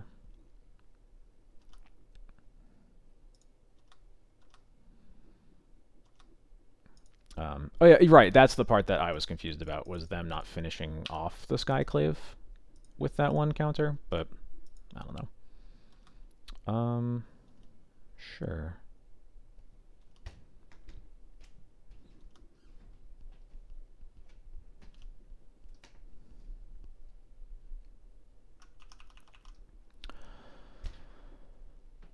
Potentially worth swordsing an illusion here. I probably should have done it while we were still in my end step, but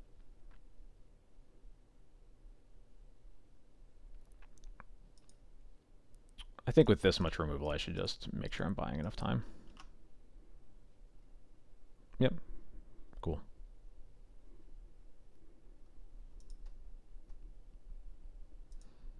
Alright, there are 2 lands from Cauldra. Oh boy, that's a good one. Please don't stifle my recruiter trigger. This is a hard cast force. That would make sense too.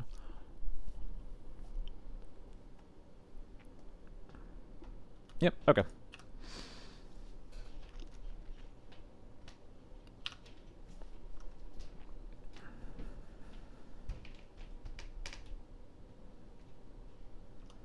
So then they have got Cauldra and something else.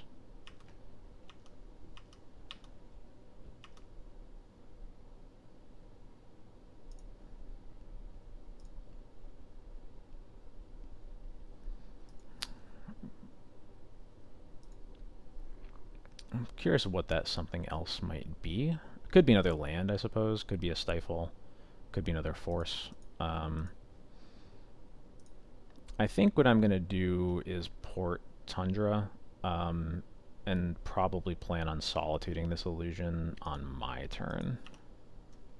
Land, yeah, they would play land for Cauldra, actually. So it's probably like force stifle days is most likely.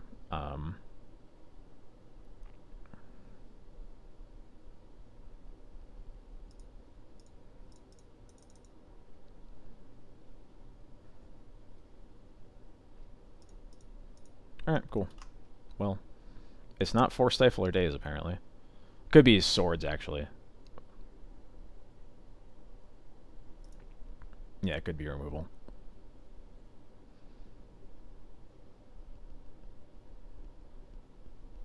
Uh-oh. Well, we have some judgments in our deck for that.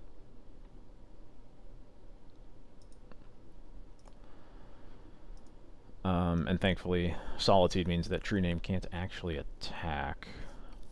So I think we're just porting them and chilling.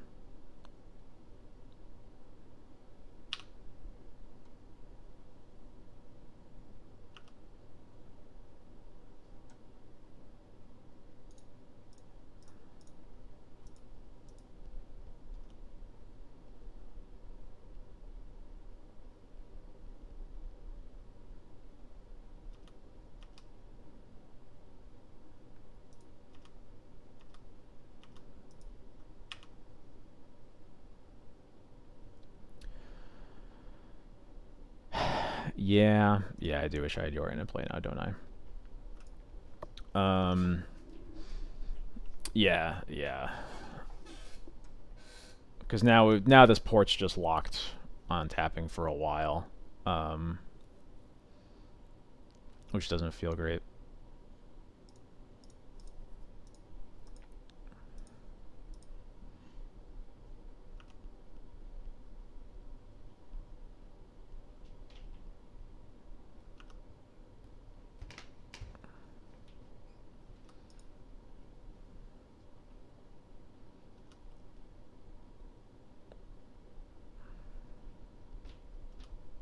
Okay.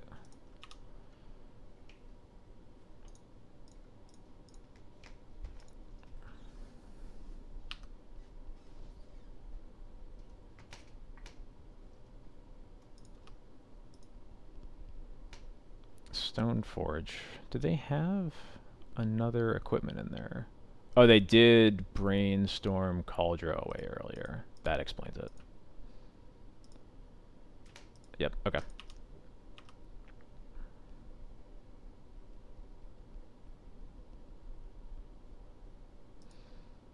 I'm going to try to Skyclave that over using swords.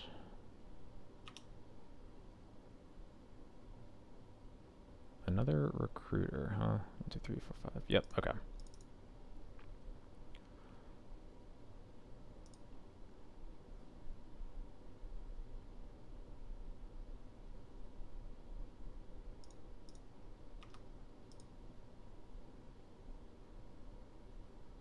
Is this where I'm getting stifled? I do get stifled.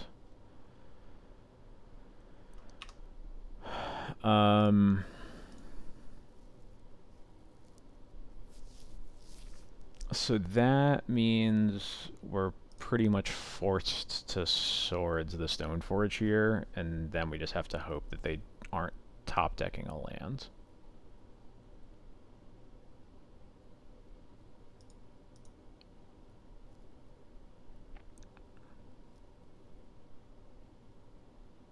Yeah, I just don't see what porting does when they're just going to put Cauldron anyway, and then like the ultimate problem is then in play.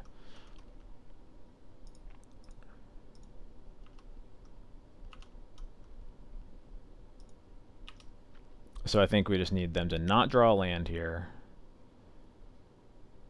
Then we get a little bit more wiggle room. We can cast this recruiter and port.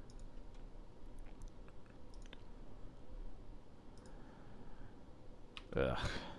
Do they have another basic? Yeah, they do. Okay. So we need to just draw a Council's Judgment now.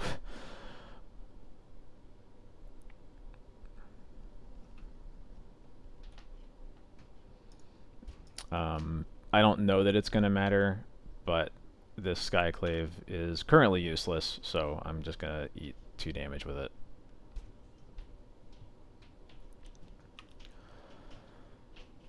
Ugh.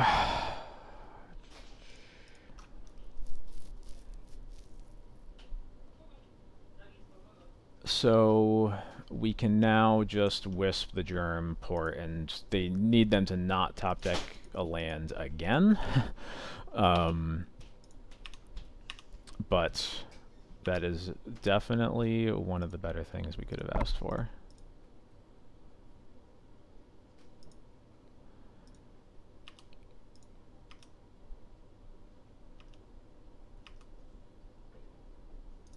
With one of the Tundras wasted, I'm also kind of legitimately curious how many more mana producing lands they have in their deck.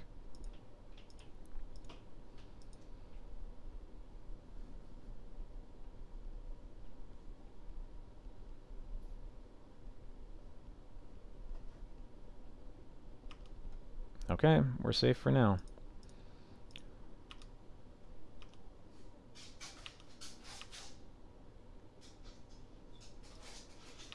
Now we get to try to kill him. I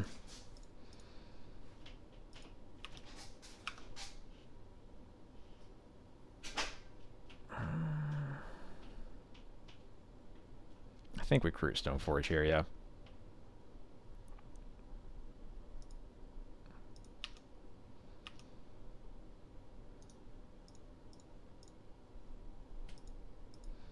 I think second wisp is the other one that I was thinking. Brainstorm, okay.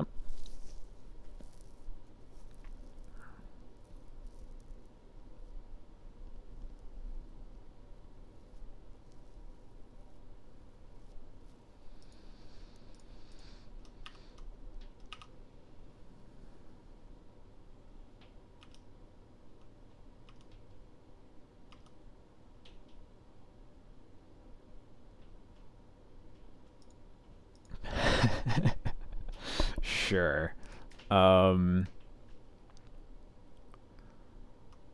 Yeah, it resolves. I think I'm just gonna swords the click now, right? Just get it out of the way, and then I don't care what they take at all.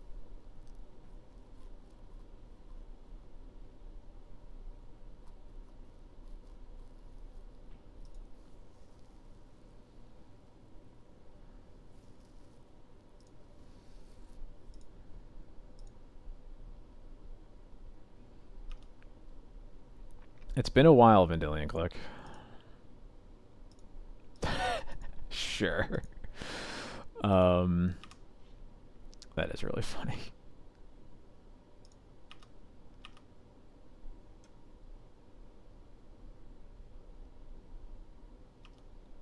Okay.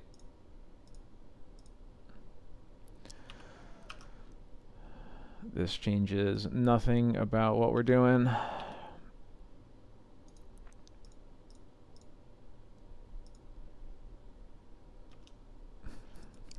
For real, though. Oh no. There is the wasteland.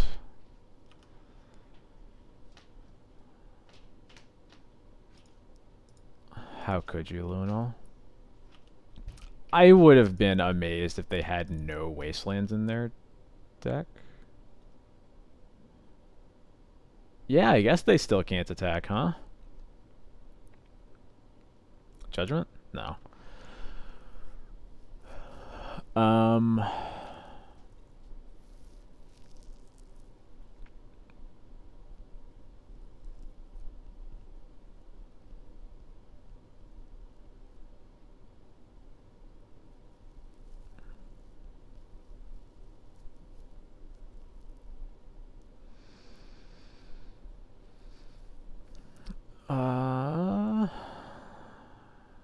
So what can we do here?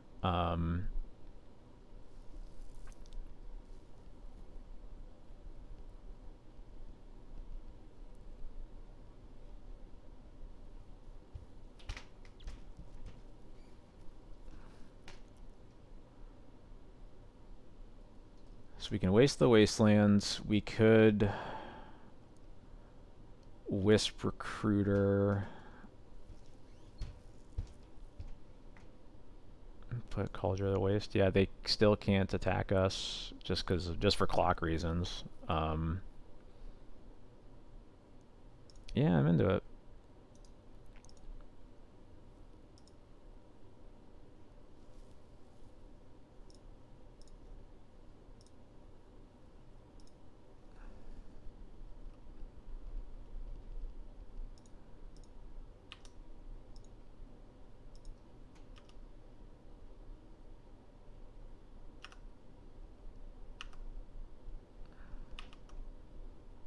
This is a very weird game. Yep, get another Wisp.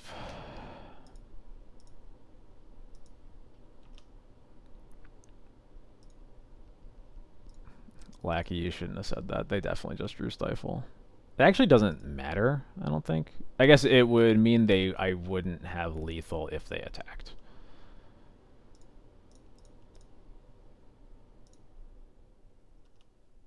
But it resolved, so we're fine.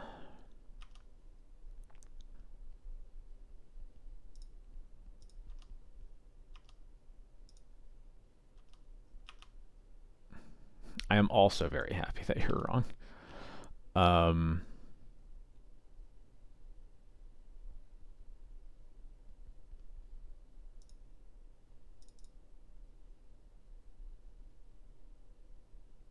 Yeah, I'm just going to get both Wisps into play. Wisp, Recruiter again. Just for another Wisp, I guess. Should be the last one in the deck, I think. Yep. I will port because I don't have a reason not to here.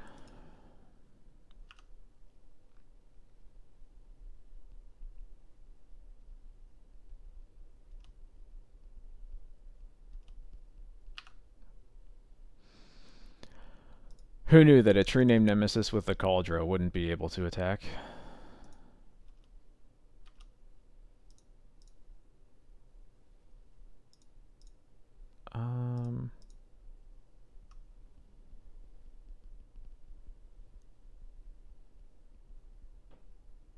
Yeah, we could have, couldn't we?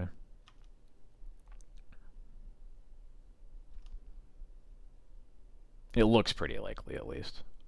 But I think just putting another Wisp into play also works.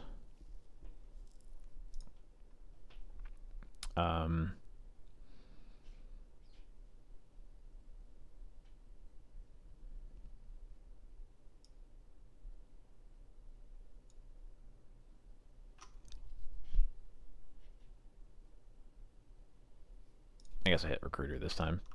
I could undo a Wisp, but I don't think it matters a lot. And I'll cast Stoneforge, because again, I don't think anything I do at this point really matters.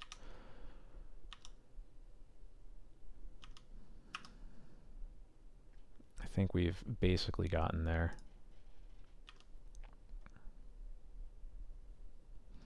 Is a Delver going to flip finally?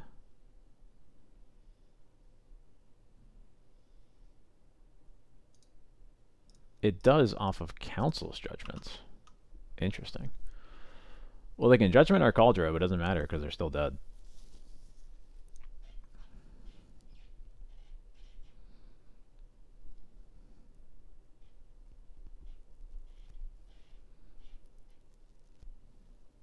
Alright, cool. Alright, let's finish this. Yeah, not changing anything.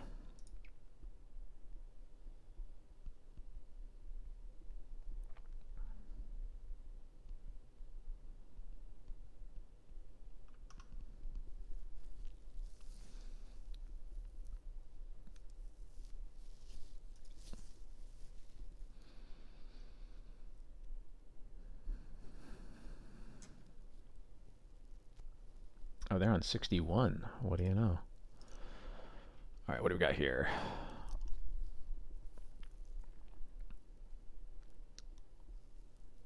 This hand is kind of weak to Stoneforge. Although notably in the previous game they did get Jite with Stoneforge, which makes Skyclave a little bit better. Which makes Skyclave a more reasonable card against Stoneforge, because they might not necessarily just go straight for Cauldron.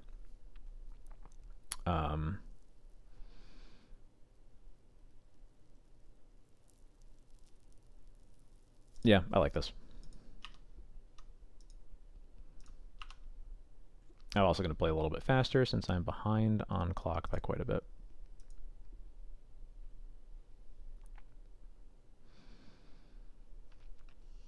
I'm happy to see a turn 1 Ponder, and they do shuffle off of it.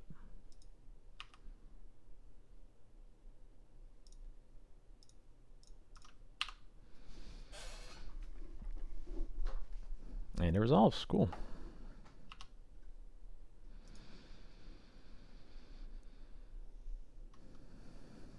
Whoa. Just nothing, huh? Well, I'll port your Tundra in that case.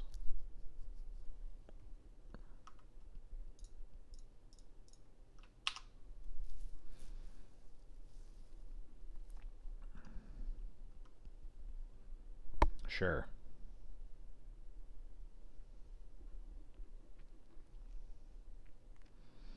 They shuffle off the Ponder again. Have another port? Wasteland, maybe? Nope, another Caracas. I'll play the Plains for now.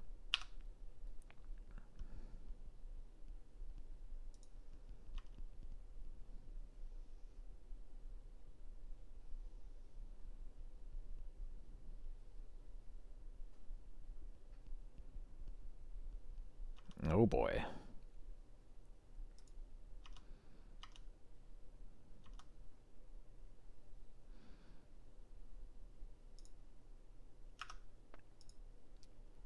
Well, we're getting Cauldron play.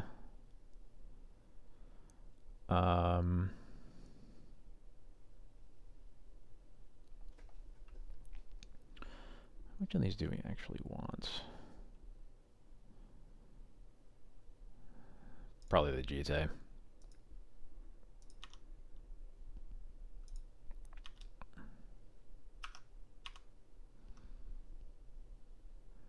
Another Skyclave, you say? Alright. Well, this is not looking too bad right now.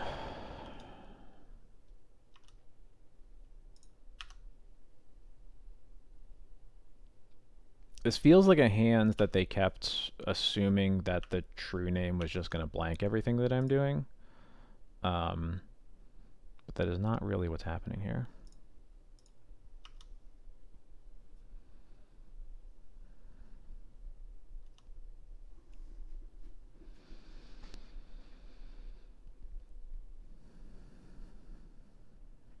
Yeah, exactly. I think they should have had a plow, and they can't afford to just tap out for a true name Nemesis into a vial on 2.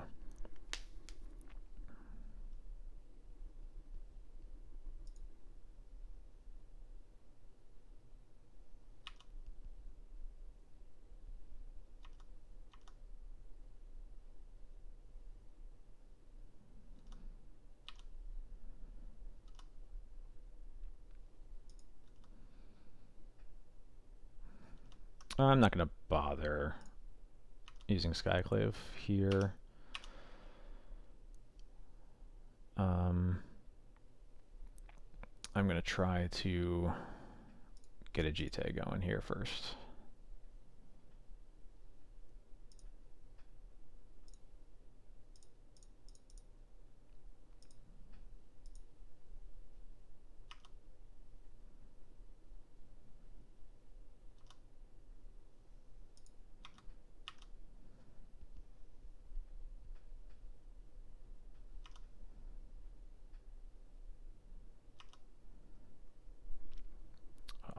All right.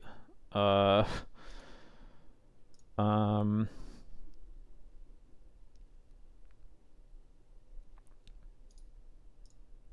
I'm just gonna kill it. I also didn't expect that.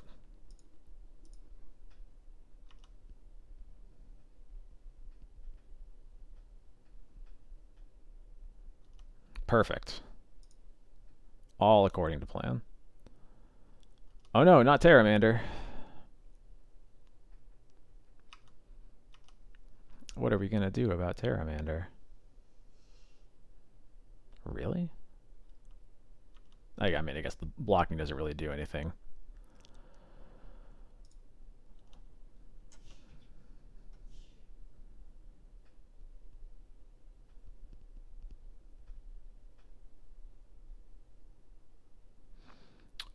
I am going to use a Skyclave now because I think at this point...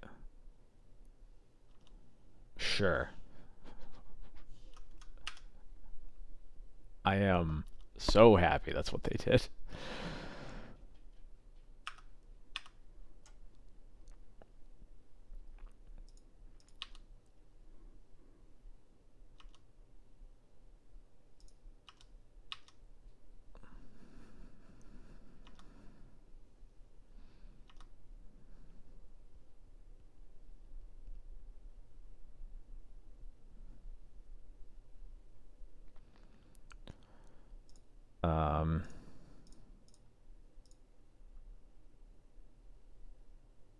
Yeah, I'm not sure I'm doing things in the right order here, but it really doesn't matter. Force pitch a days, yeah, sure, whatever. I'll just kill the Terramander now. The Containment Priest is basically irrelevant.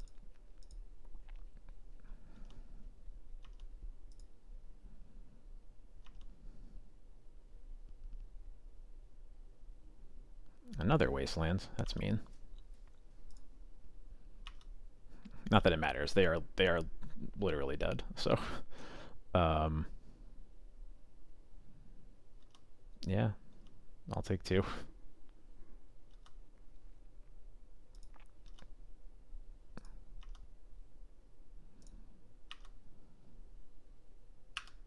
Okay, cool. Got a 4-1 there. Some weird matches. 400x out of the 5. Not always the cleanest play of mine tonight so far, but that's alright. I'm going to take my usual break in between leagues. Go get a drink, get a snack. Come back in about 10 or 15 minutes for another league with the same deck. Thank you all for stopping by. I'll catch you all in about, yeah, like I said, 10, 15 minutes.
Hey, Chileth. I was literally just thinking about how you weren't here for the first league to tell me to board in Mindbreak Trap the whole time. Which, yes, for the record, we are playing Mindbreak Trap tonight, so you'll have many opportunities.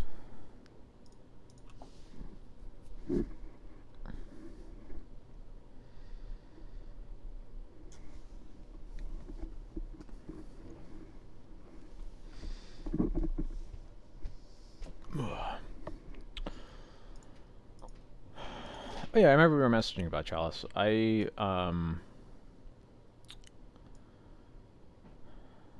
been giving it some thought, and I don't think that I'm entirely convinced, but it might be worth trying out if nothing else. And I'm gonna keep it in mind, certainly.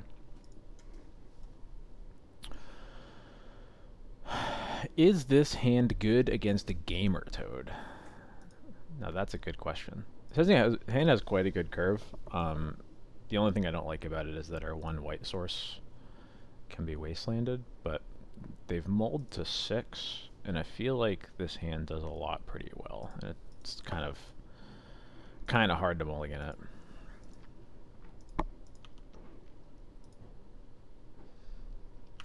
Scalding Tarn.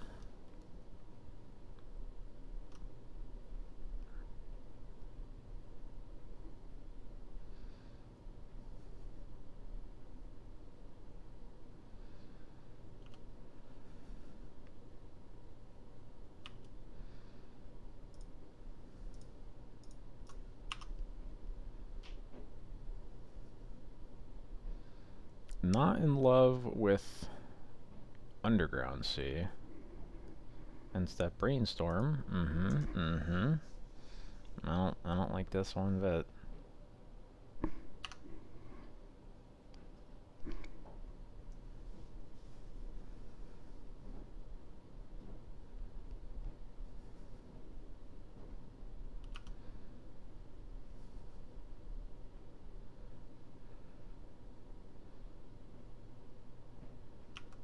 Okay, this is Tess.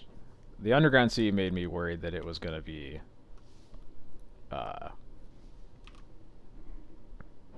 Doomsday, but actually it's Tess. This looks like a Galvanic Relay? That's a Burning Wish. Burning Wish for empty here?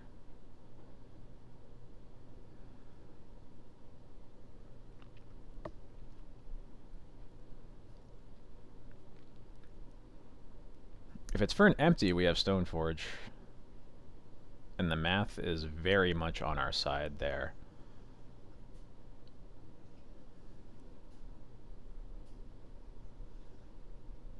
Yep, empty. Alright, cool. We win.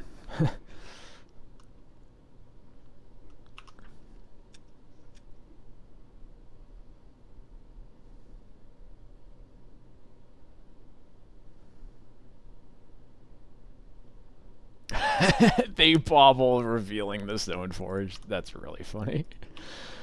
Alright, cool. And we drew another one. That's unnecessary. Batterskull. There we go.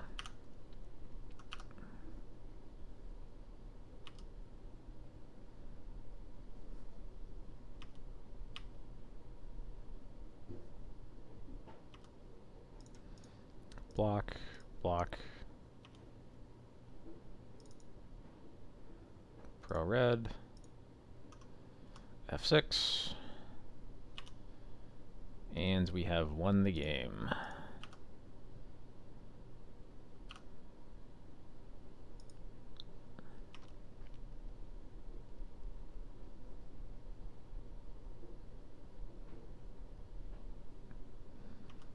Yeah, I don't think they can get anywhere without a...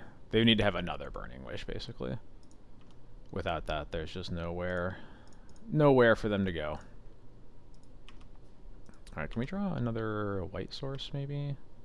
Another land in general would be good. Cool. I'll take a Caracas. Yeah,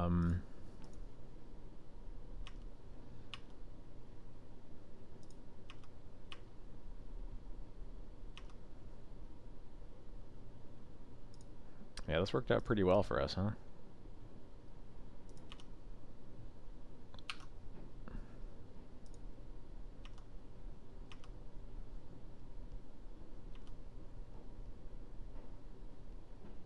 Maybe that should have just been for Cauldron to kill them. Not 100% sure.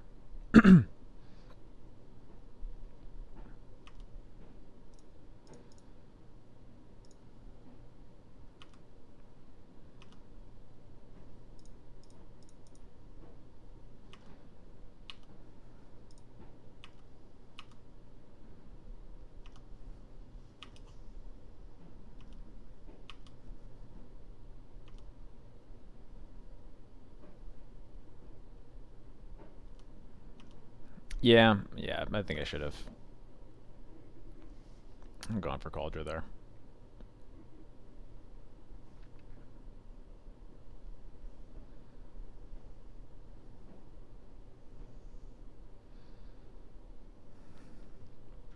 I think we're gonna be okay though.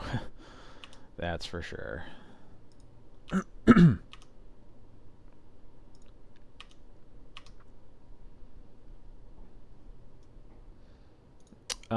I'm gonna pump up here. Putting them to 2 is pretty valuable.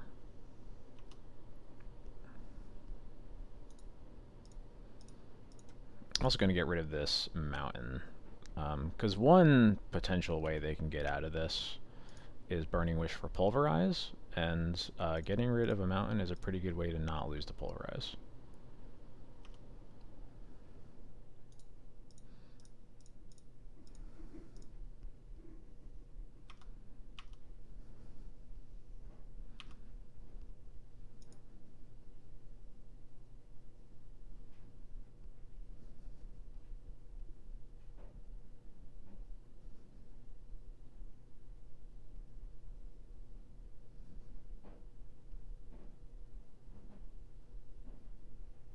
Mm-hmm.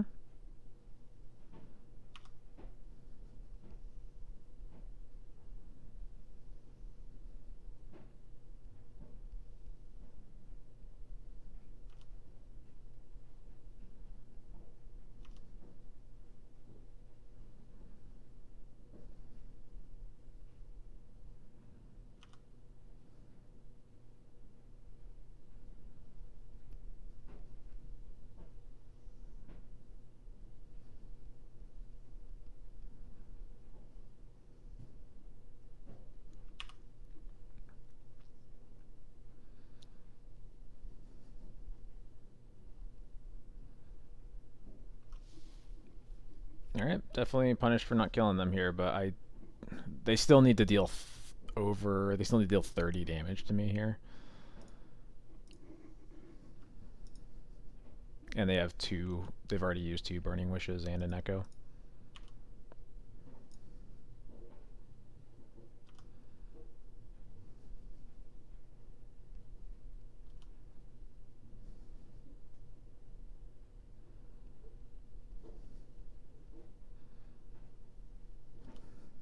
Yeah, cool.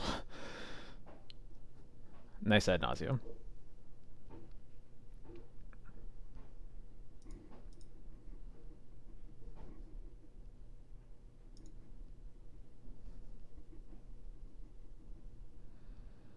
Alright, bringing in all of these. That's getting rid of the... getting rid of the Swords of Plowshares, get rid of the Solitudes. Cut the Dragon. I usually cut a White Source, so I'll cut a... Or I usually cut a land, so I'll cut an Iganjo. And then... I think I'd rather have a Skyclave over a Wisp, but those are the next worst ones.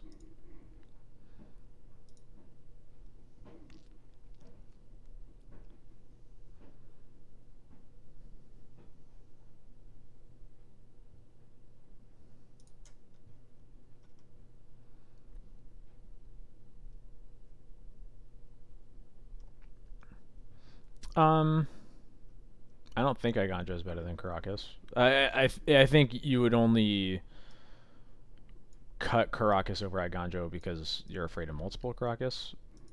Yeah, it is definitely the Lotus Petal math. I think drawing the first Caracas is so good that I would rather have more copies of it, I think. That's very much... It's very hand-wavy. I don't like have any numbers behind it, really, but... Um,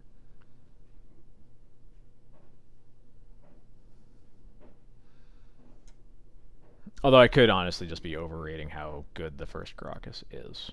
There's a lot of ways it can be good, but there are certainly some times where it won't really matter. I'm just going to submit and not think about it too hard, but I think that is a fair point of contention, though.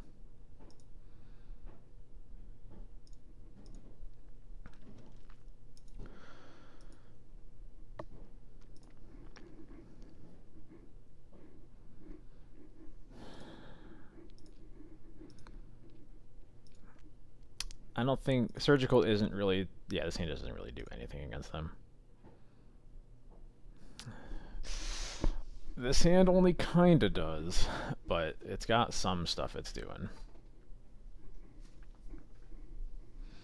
I think it's hard to turn down Mindbreak Trap and Leyline. It's mostly the trap, though. I am going to get rid of Lauron here, I'm pretty sure.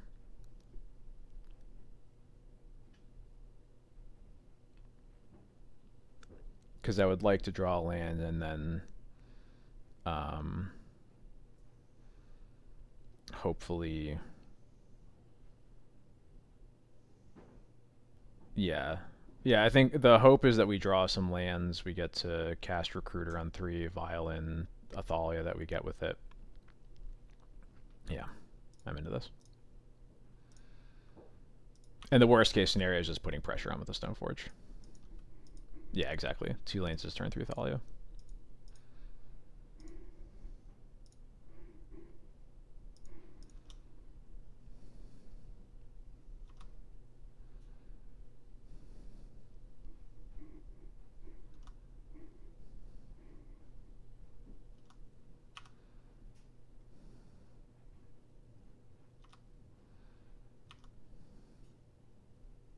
Nice. I'm going to start with the Wasteland for potential massacre reasons.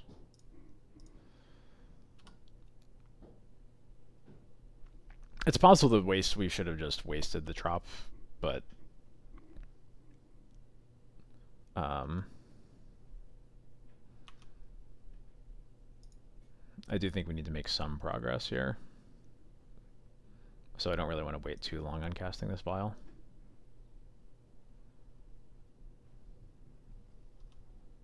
Yeah, yeah. If I didn't have trap, I'd 100% agree there.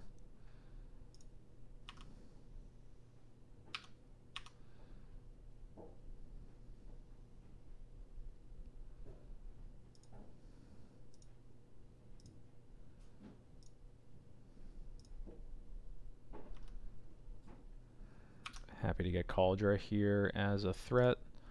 I'm probably not putting it into play next turn so that I can put Athalia in, but we'll see. If we draw another land, I could potentially see putting in Cauldra and wasting like this Underground Sea, for example. Oh, Abrupt Decay changes things.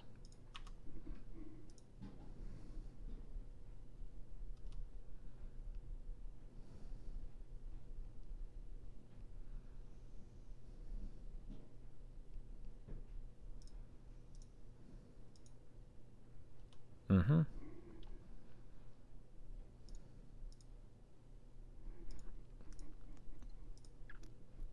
Yeah, that was definitely smart of them.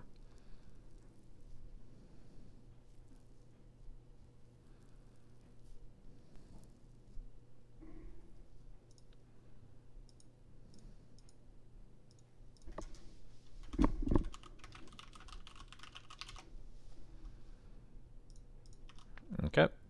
It's the second spell. Third spell. Fourth spell.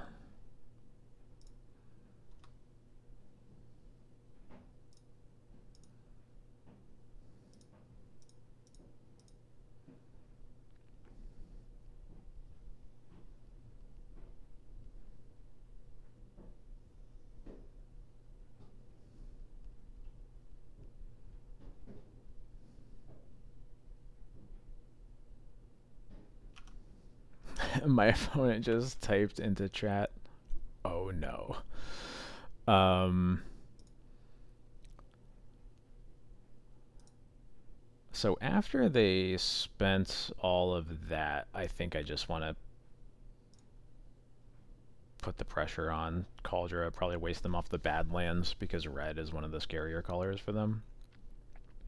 I guess red and black are the two scary colors. So,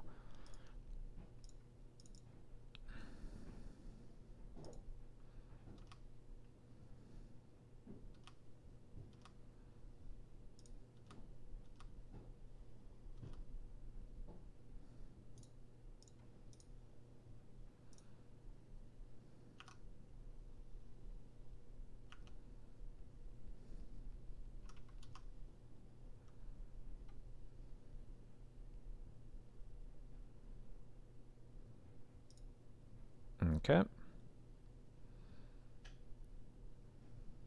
I'm curious what they are wishing for here. A Thoughtseize. Oh. They are just scooping. Got it.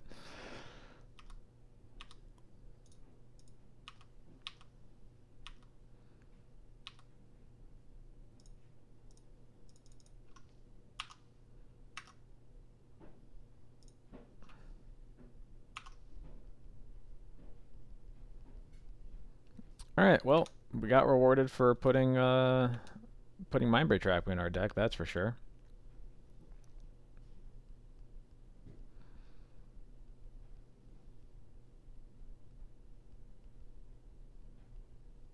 My opponent says, "Hear me out."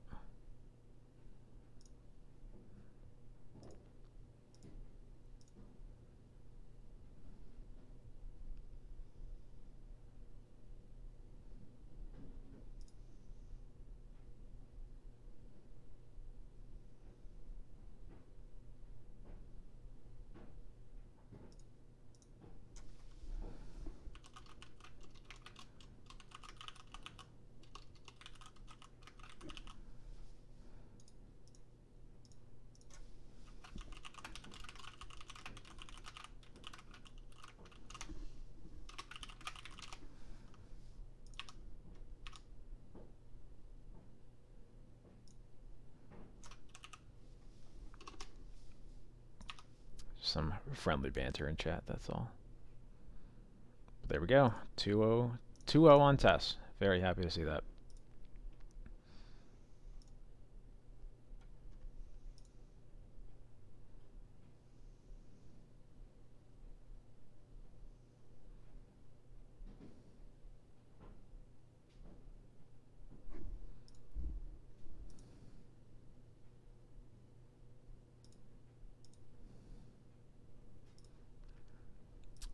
Hello, No Lander.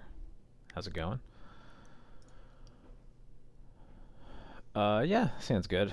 What are we bottoming? Usually I think with sixes like this, I tend to get rid of the Solitude because it's harder to support pitching it when you are lower on cards, and I think the rest of the hand just looks kind of good and coherent, so...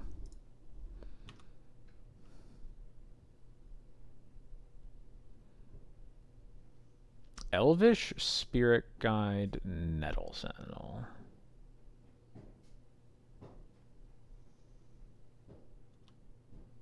Uh-huh.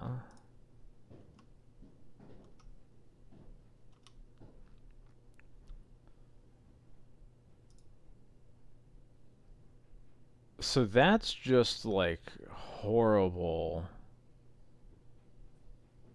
If they had literally any other lands, they would have played it. So I'm going to waste them.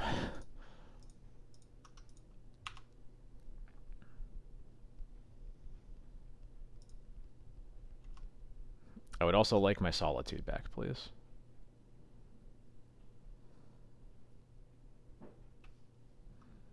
Alright, no second Cradle. Got him.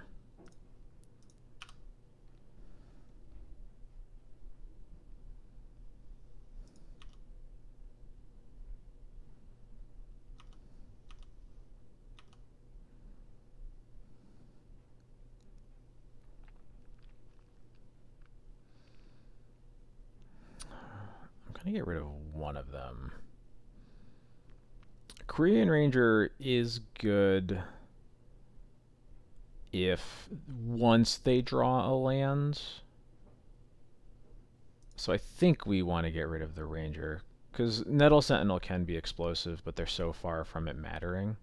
That I think we gotta get rid of Ranger, because it lets them get so much more value out of the first forest they put into play. Yeah, so I'm just gonna get rid of this.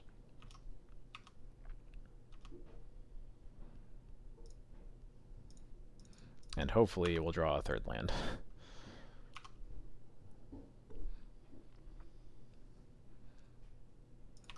Cool. Less cool, but still looking pretty okay. Yeah, I could see just since I kind of should have evaluated that Ranger was going to be valuable as soon as they had a land in play anyway, and I was going to plow it. So yeah, I agree with that.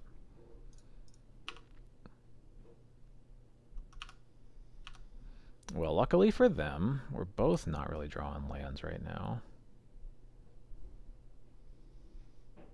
Oh, they drew an Elvish Spirit Guide into a Heritage Druid. Okay. Lands? Nice. Alright. Skyclave, the Heritage Druid.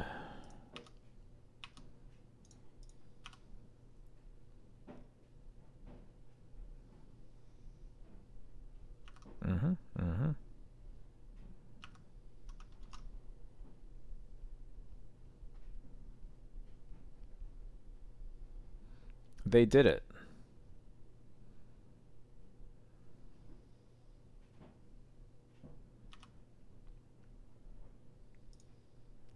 They didn't do it. This is very silly.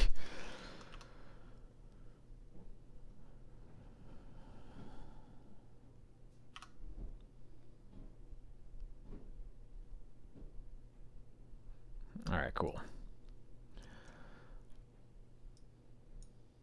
I feel like I have a lot less for this matchup than I have in the past. Could be wrong about that, though. We have to keep in a whole 2 Thalias this time around. That's a bit of a bummer. With Spirit Guide, there's certainly going to be a Glimpse deck, so we can actually bring in the 2 Mindbreak traps and then cut the other 2 Thalias.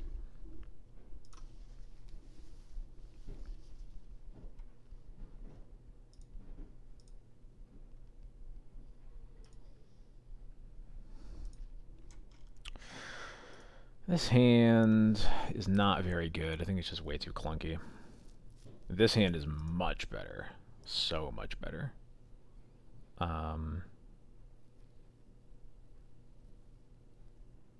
Yeah, I think I want all those cards. I'm happy to pitch a land when I'm on the draw anyway. I do not play Torch right now. No, I don't think that card is positioned well in the online meta at all right now. It's a lot of mostly like proactive decks. I think I'm gonna... Swordsing the Visionary kind of sucks, but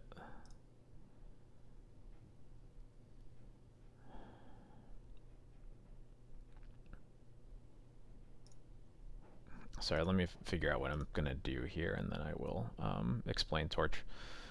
I could just put Mom into play to make sure the Stoneforge stays live. I could hold up the swords. I'm not going to use it on the Visionary, but I might use it on something they play, like a Wirewood Symbiote, something like that. Although I will have time to do that later too. Although notably I won't if I want to cast Stoneforge next turn.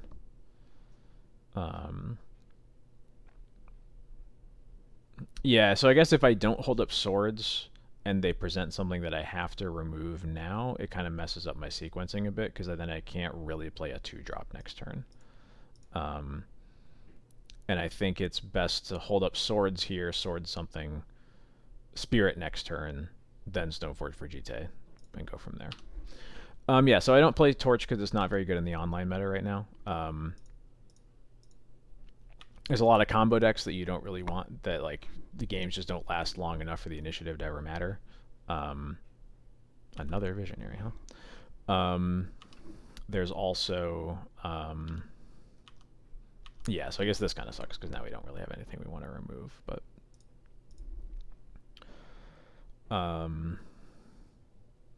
8 cast is another pretty popular matchup where you don't really want to put the initiative in play. There's just not a lot of decks where you both want the initiative in play and can keep it. So that's basically why I don't play Torch right now. It's a really cool card. I really like it. The initiative is super powerful, so it's going to be like on my mind basically for forever. But I think right now, given the decks you see online, it's just not that good.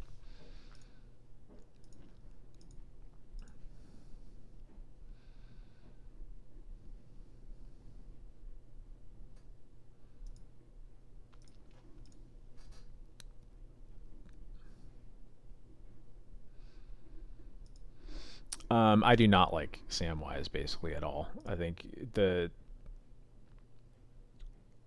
everything it does is value oriented in a deck that already wins basically every end game anyway. So I don't think there's really much value to be had in. Oh, they natural ordering me? Am I just super dead? No, Green Sun. I'm not dead. I just don't think there's a lot of value in playing a card that's kind of clunky to win end games that you're already likely to win. Is basically my full opinion.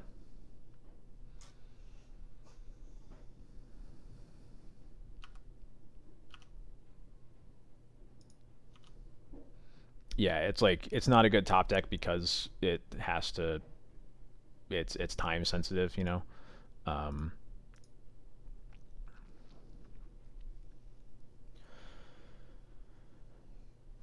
Well, this Grist is interesting, as is the Wasteland on this second Cradle that they've played.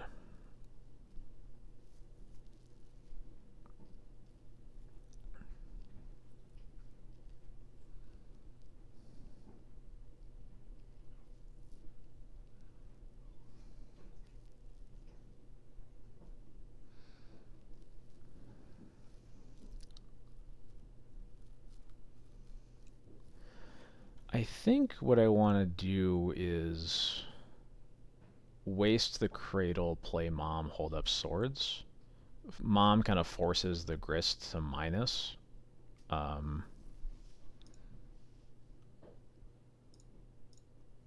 Yeah, I think I'm into this.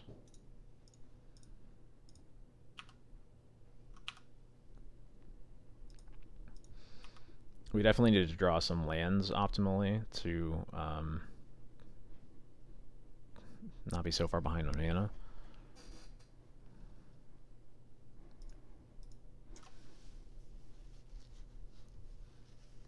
Yeah, it's cool. It's just that like that's this is really annoying. You're asking for a lot to go right for you for that to be something that's good.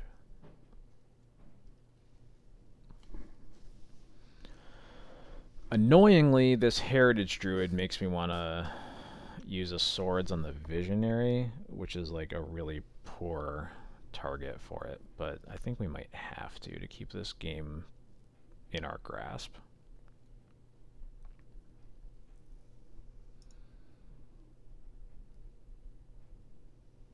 We could maybe let them have the 3 green mana and then Swords of the Heritage Druid after that. But I'm worried that if this resolves and then they put like a a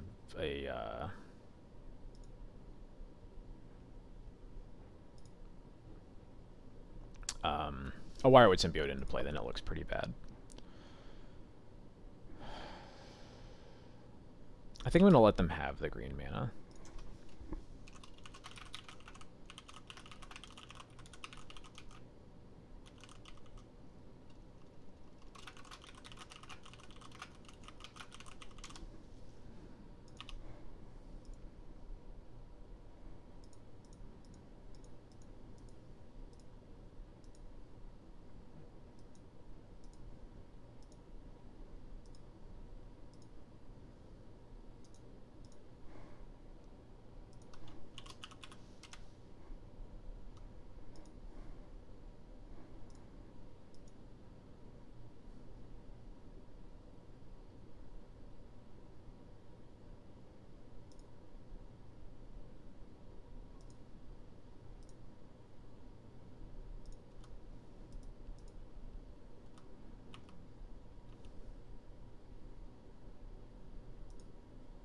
Interesting.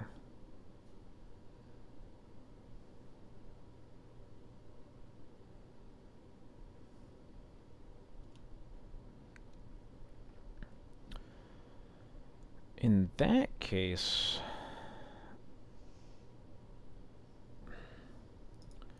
So I could Swords the Heritage Druid now, it still cuts them off the mana, and then I can just Stoneforge for Kaldra instead of going for Jite. I'm kind of into that.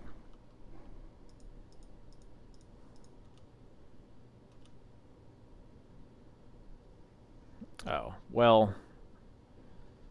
Now I'm just going to play Cage first.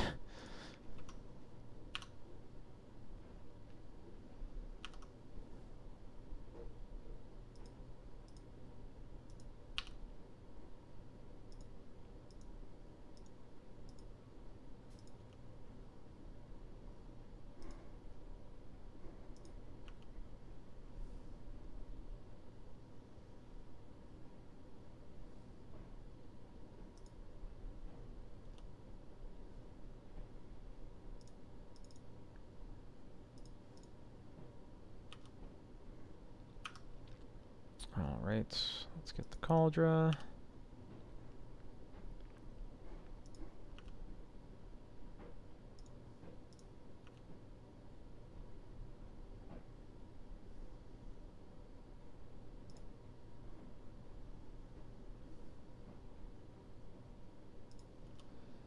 Okay, that is some mana, but it's not enough to do anything still. They have an Apex Altasaur in their deck. Confirmed. We'll see if that ends up mattering.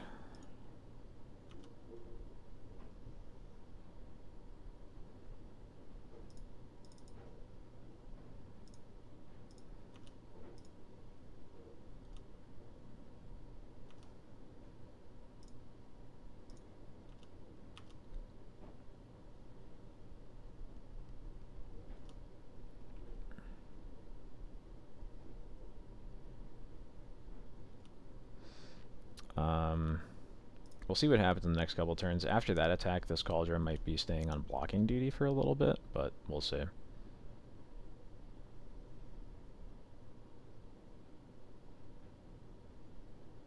Four mana? 3 mana?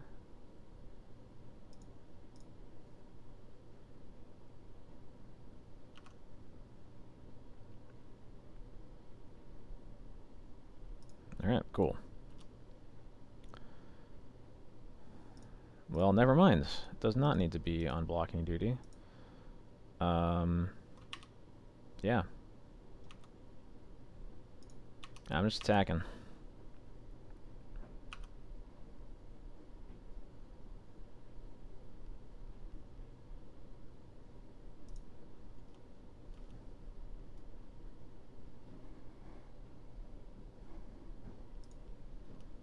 Uh-oh. Might be punished for not putting Spirit into play here. Oh, jeez.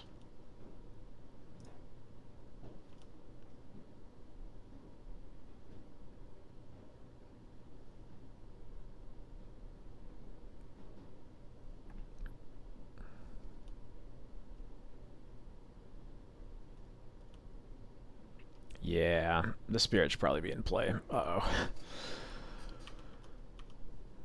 This would be an unfortunate way to lose if we do.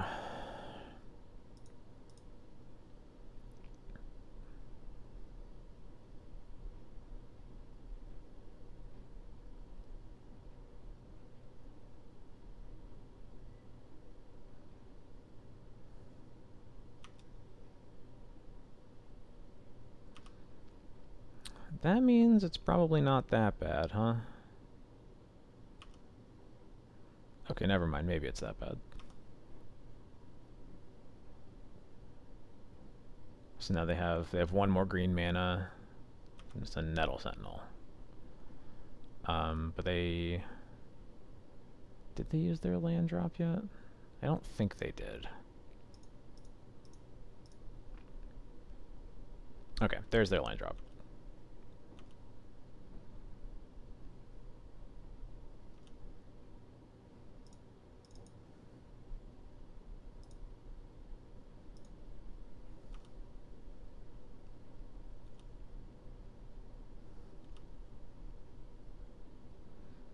finally. Finally, we got a white source, although I'm not sure if this wisp is really going to mean much.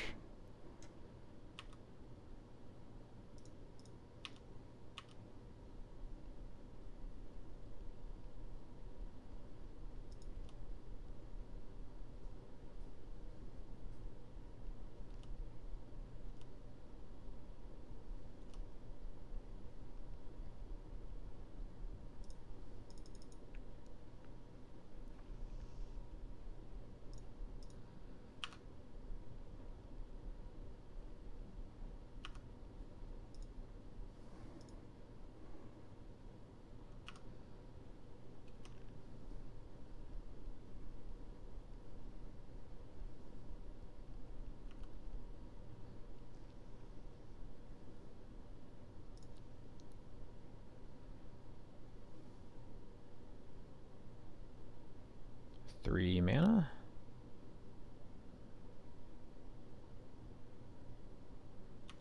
Yep, that's a problem. Definitely a problem.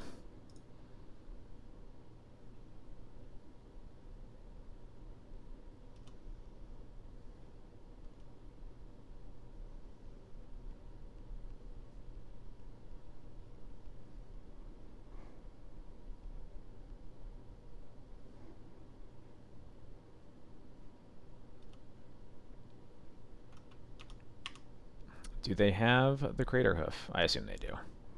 Yep, there it is. Okay. We can go to the last game. Definitely very punished for not putting Spirit into play there. Probably a little bit foolish of me, but that's alright.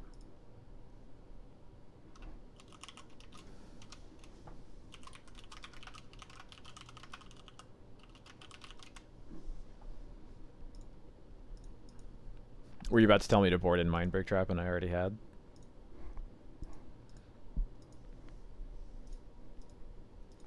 I think this hand is just too slow. This hand is less too slow, at least. Wasteland and Field are also good. I'm going to keep bottom Iganjo. Opponent is also mulling to 6. And they keep their 6.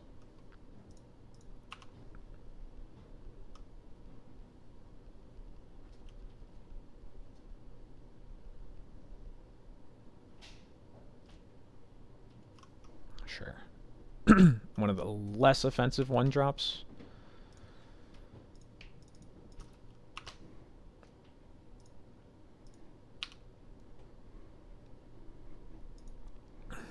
Sure, yeah, it is. It is worth bringing in. It's not the best. It'll probably trade 1-for-1 often enough.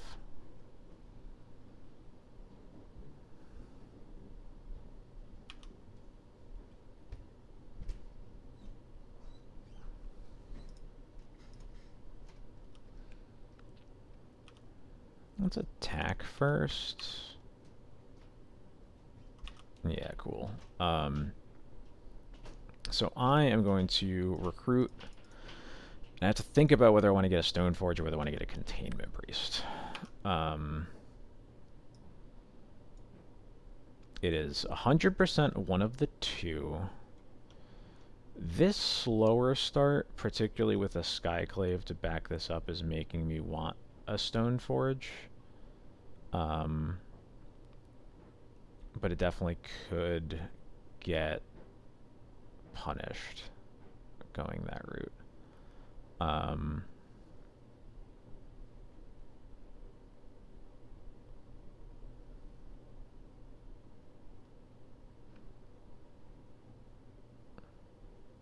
gonna go Stoneforge.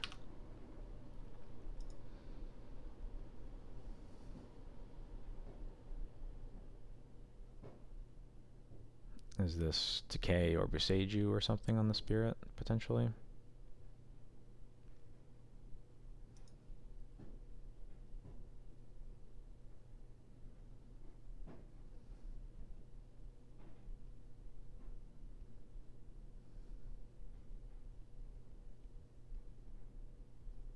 Dismember on the Spirit. Okay.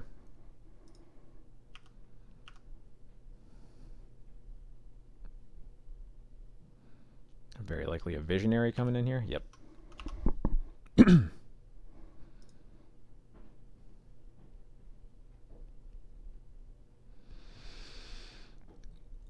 Uh-oh.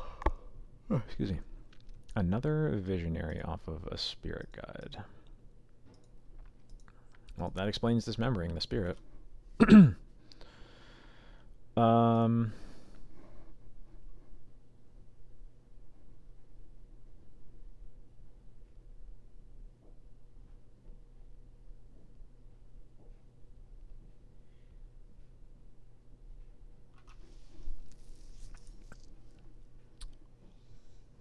So I think the two options here are just going for Stoneforge. And then we can consider like tempo wastelanding, like they're gonna bounce the Bayou, but at least it like takes 1 mana away from them. Or we could Skyclave the Quirion Ranger and then wasteland a Bayou for real and leave them at only 2 mana. The only reason I'm less excited about the Skyclave line because Quirion Ranger isn't exactly a super critical card.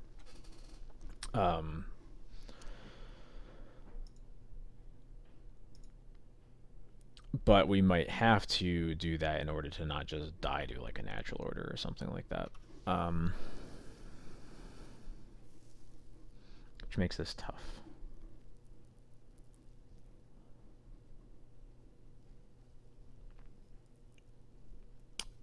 That said, I think the problem with the Skyclave line is that the same things are basically true the next turn. So I think I should just go for Stoneforge here.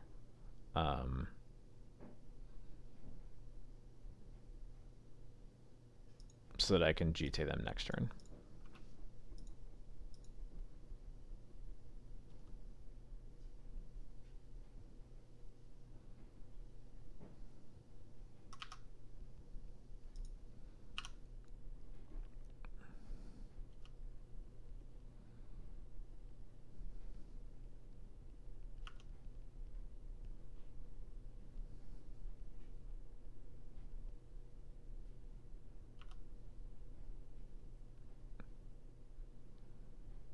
Whoa, Heritage Druid into nothing.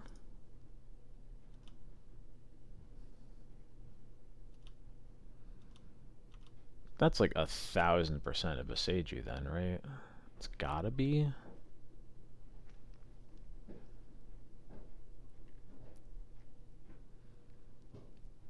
I don't know what we can do about it, but I think that makes me more inclined to spend some mana this turn Skyclaving the Heritage Druid first. And then we'll put in GT end step.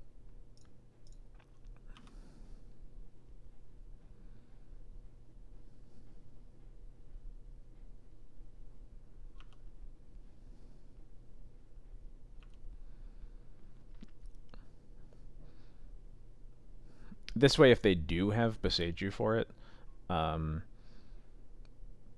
we'll have the mana to put Yorion into our hand next turn also, and that'll be a great follow-up for us to do the following turn if we're still alive at that point. Green Sun for 1 here. Probably a symbiote here then, if I had to guess. Yep. Because that'll protect them from GT counters, annoyingly. And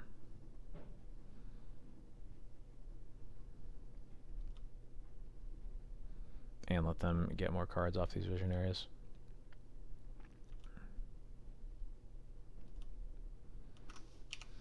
Although they are now tapped out, so we have a number of potentially really good top decks here.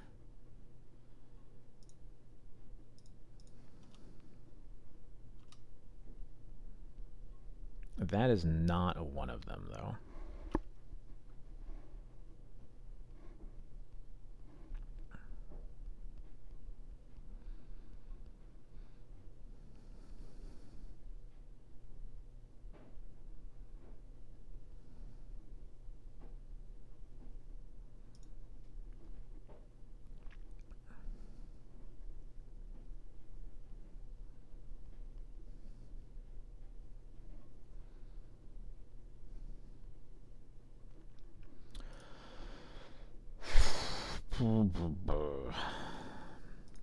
Annoying, annoying, annoying.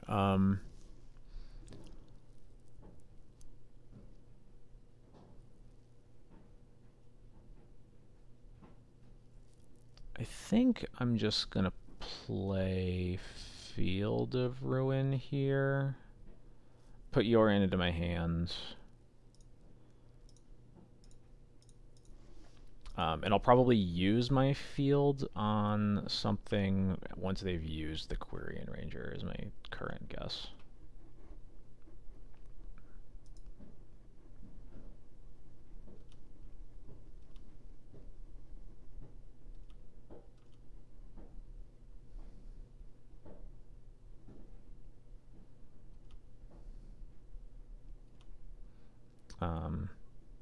Actually, I probably shouldn't do that, should I? Well, maybe with this Verdant Catacombs. It depends how many forests are in their deck, ultimately, as to whether fielding is a bad idea.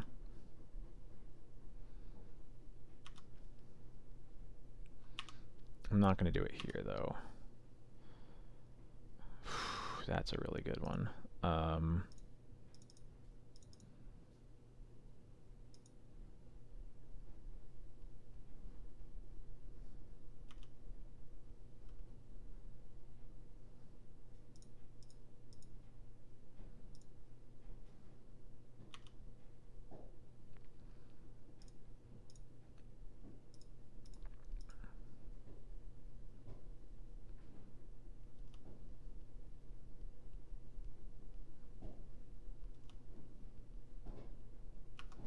Yep, that makes sense.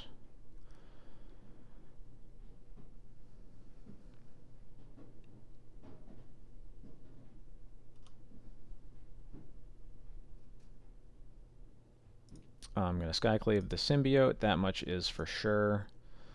And then this is kind of tough.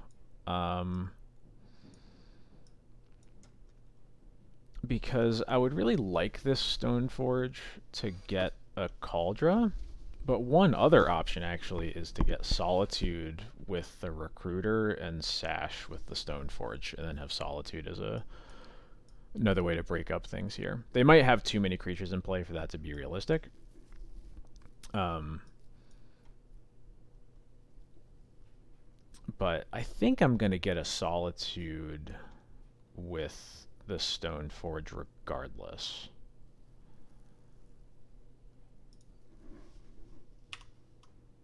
Because I don't need Containment Priest when I already have the Cage in play.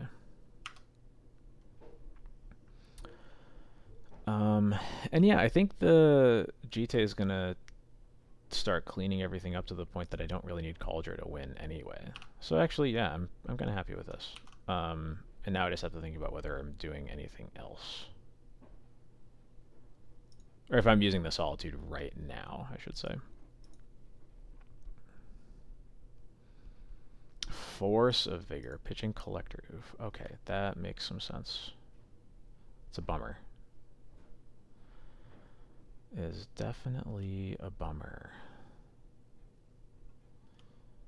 So we get the Symbiote here. Probably gonna, I imagine they're gonna bounce a Visionary. If they don't, they probably have a Natural Order in their hand already, and we're just gonna lose anyway.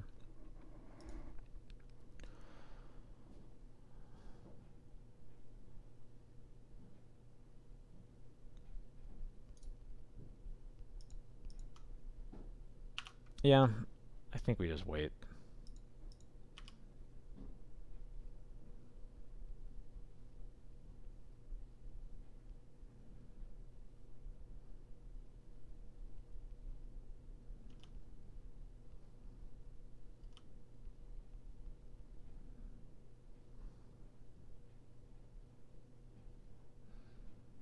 Yeah, the Force of Vigor was kind of brutal.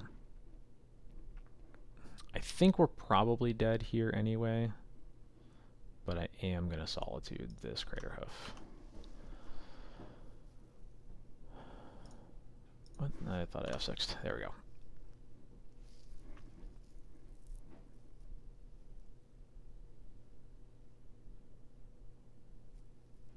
we go. Yeah, 31, 5, 6, 7, 8, 9, 10. Yeah, we are. I think we are exactly dead. Well, that's a bummer.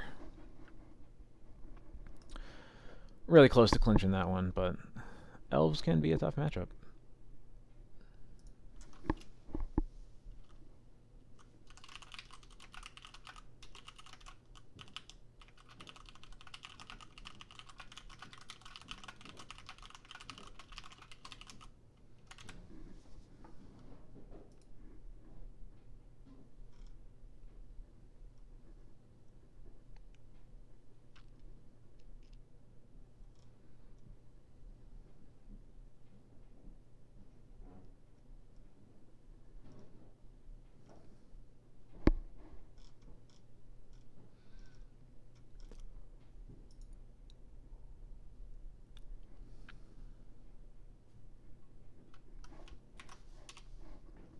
Alright, what do we got next?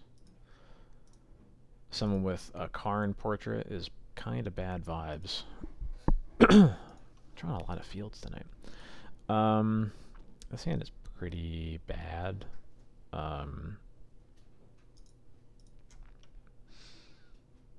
Yeah, I think we can do better on a 6. This is a much better 6.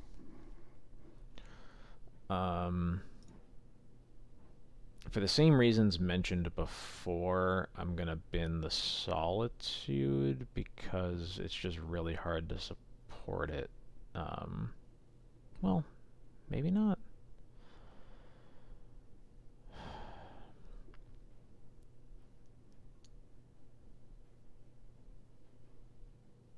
It's tough with hands like this because all three of these cards do very different things against very different decks, and we kind of just have to decide which decks we're losing to. I think I'm fine pitching the Solitude, though. Am I? Or am I putting Wisp back? I'm pretty sure it's one of the two.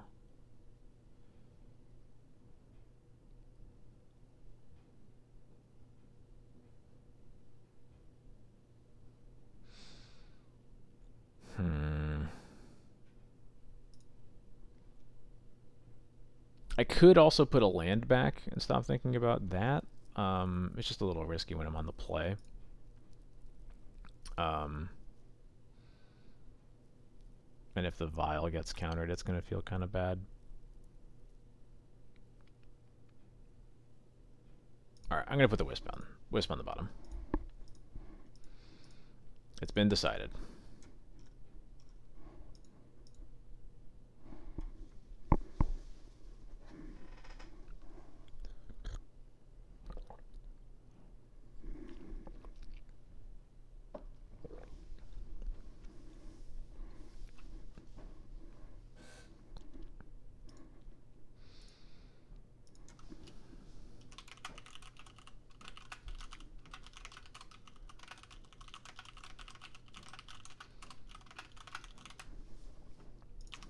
Alright, opponent also kept their 6, so now it's time to go. Alright, Vial resolves.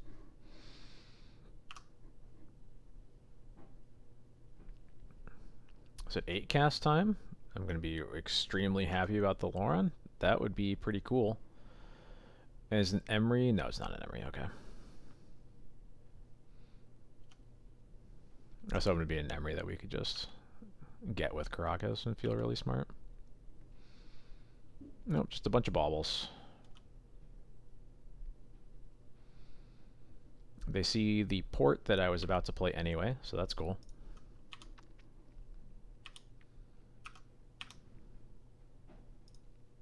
Thalia is a pretty good draw. Actually, do I want to cast that over porting? It'll suck a little bit if it gets forced, but that's actually probably fine, honestly.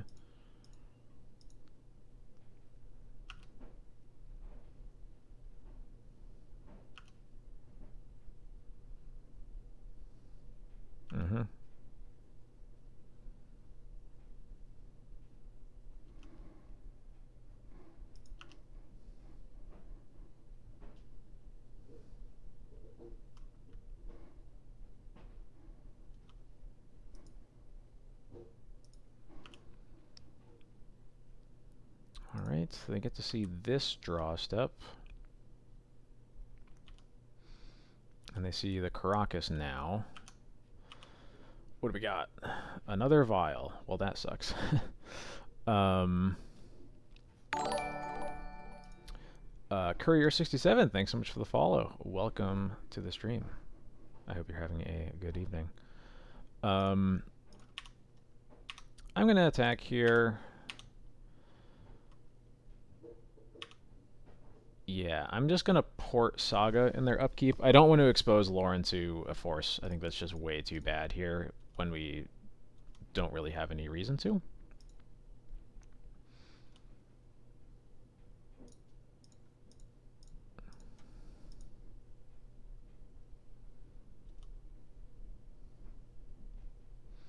So we'll just vial it in next turn and then bounce it, and then we'll just probably play Lauren every turn.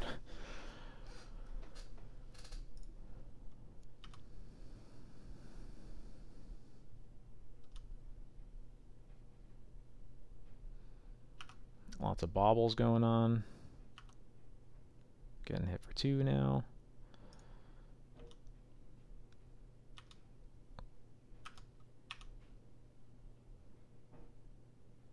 Now that is a nice draw.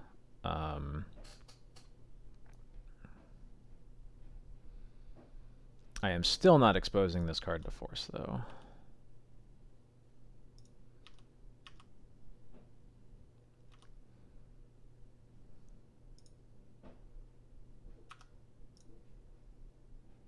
Let's get rid of that Saga.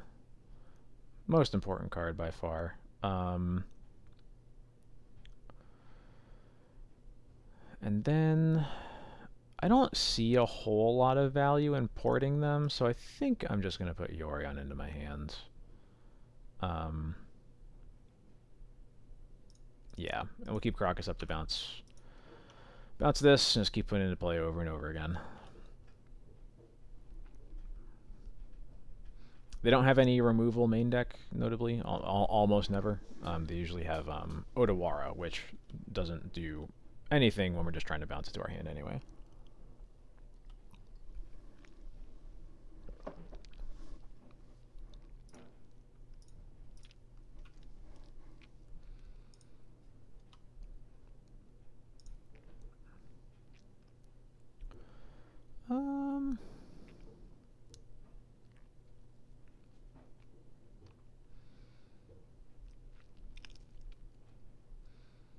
I actually don't hate just putting this in now and then ticking up, because Yorion is going to kind of do the same thing.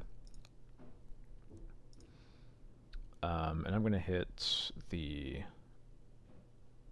seat. I don't really need to kill the Thought Monitor since Thalia can attack through it.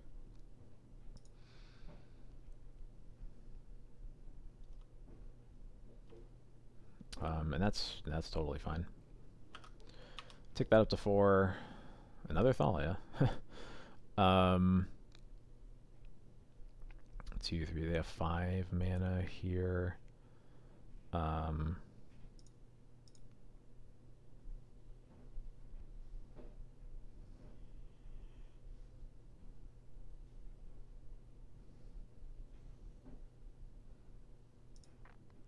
Yeah, we're going to play the Thalia again. I'm going to port the Ancient Tomb and just make sure that they don't get to cast a Kappa Cannoneer.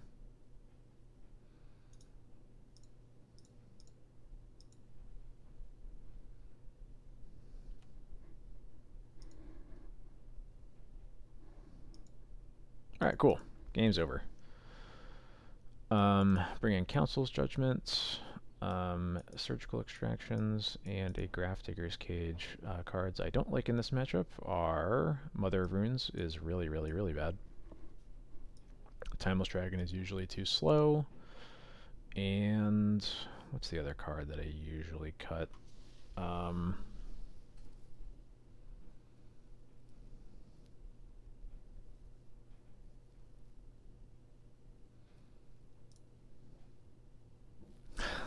I'm not bringing in Yorion against 8 cast. I'm not doing it again, Charlotte. You remember what happened last time. You are very well aware of what happened last time. I think I usually board out Jite because it's just so mana intensive in a matchup where your mana is really strained, basically always. And it doesn't efficiently kill basically anything, so.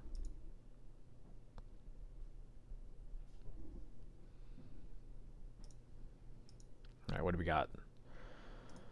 This hand is pretty great, actually. The Batter Skull sucks, but everything else about this hand is great. If they play Emry on turn 1, we have Karakas. If they play Saga on turn 1, we have Wasteland. And those are basically the two things they do on turn 1 that we care about.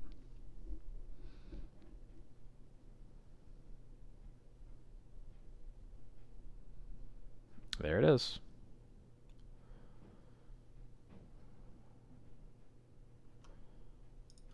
They mill a Saga. Can we hit a Surgical? That would be cool. We do hit a Surgical. That's actually brutal. Cool. That's pretty sick, honestly. Pause in their draw step.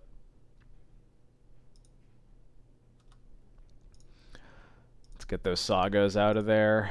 Just gives us so much time to deal with everything else that's in their deck. Good enough for them to force. Pitching another Thought Monitor.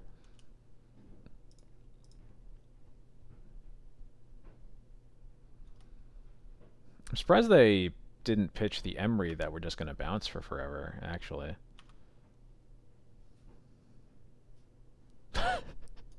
Cool. Sure. Why not?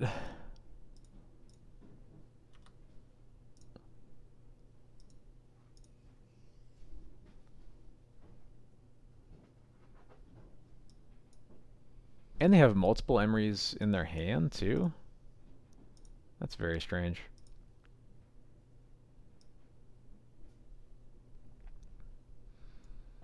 They're going to play the third seat and just Thoughtcast here. I guess I can Thoughtcast Emry, so that's not too bad. But we see 2 Kappa Cannoneers. There's 2 Thought Monitors, 2 Sighs. There is a Plague Engineer, notably. And that's it for cards that win the game. Let me take a quick snippet of this. Open this over here. And we are good.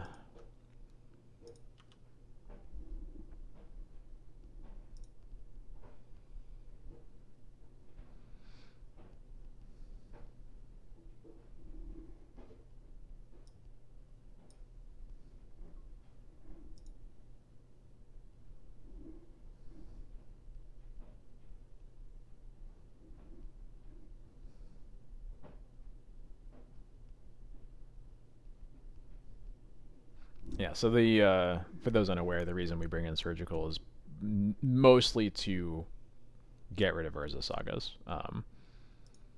because it is by far the most threatening card in their deck, and it is really important to... Basically, you can usually beat the first. Beating the second and the third is really hard. So it's okay if they like go through using a Saga and then use Surgical the rest of them. Is the basic logic there. Alright, so they played Seats and Thoughtcast and Emry, so they have another Emry, Dismember, and some other cards. They've now milled over a Sigh and a Kappa Cannoneer. I don't know why they're doing this, because I'm just never going to let them tap Emry ever. I'm going to play Spirit. This is just basically just going to get the Dismember out of their hands, but that's fine.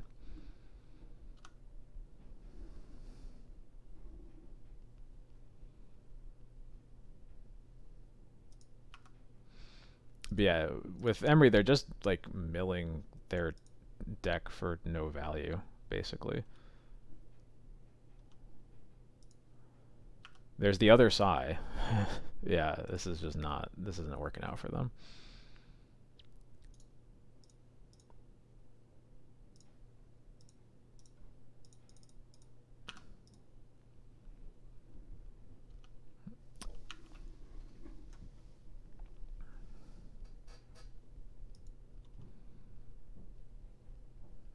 Okay. They have finally figured out a way to use Psy. Or to use Emery, sorry. Sure.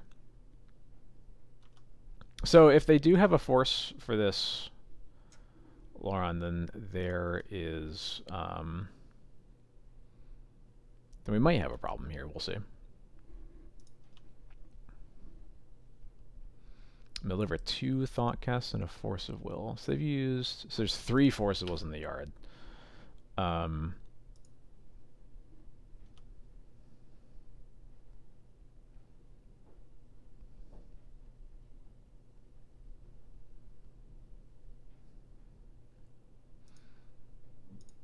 Pretty good odds that this resolves then.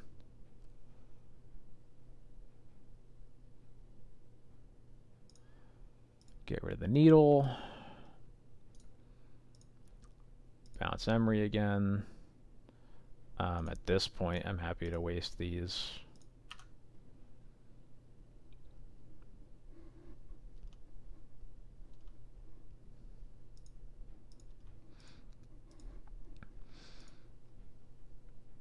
Yeah, I think the problem with them casting Emery to deny our mana is more than the fact that like we can deal with it. It's that they're literally taking ways that their deck can win out of their deck permanently. They're just not getting any value out of it, and it's really hurting them in the long run.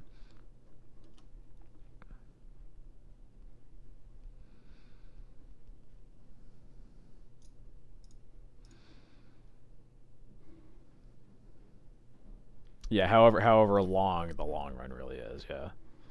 Like, they have 16 cards in their library. We know all of them, and it's basically one Plague Engineer and one Kappa Cannoneer that's left that can win the game. Maybe one more Thought Monitor. Yeah, one more Thought Monitor also, and that's it. That's not a lot.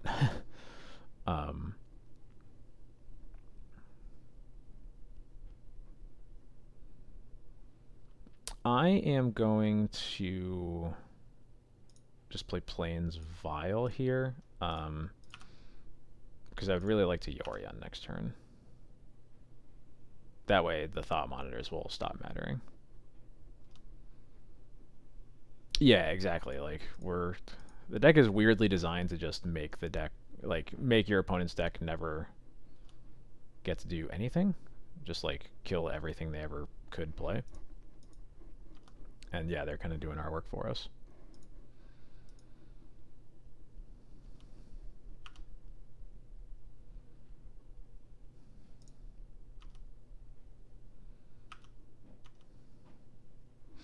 Let's see, they've milled over one Odawara. Just one, so they could have another Odawara in their hands.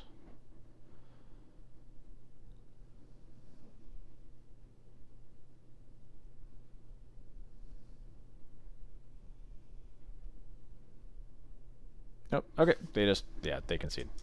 Alright. My deciding to think about it a little bit just ran them out of patience, I suppose.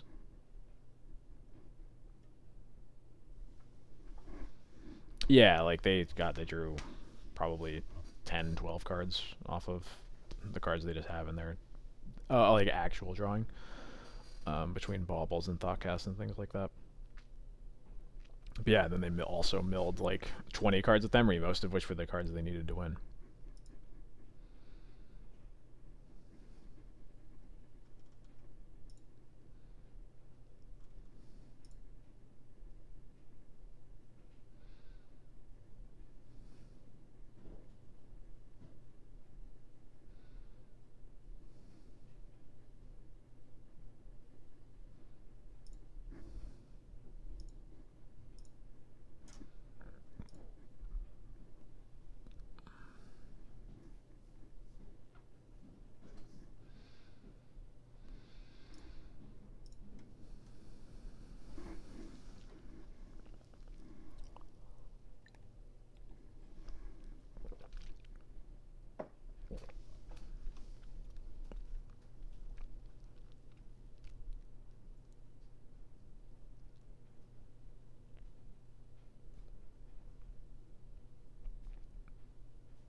Look, we beat Kulu Limpo like barely an hour ago, like an hour and a half ago, I think. And they got a trophy in the next like 40 minutes. That's ridiculous.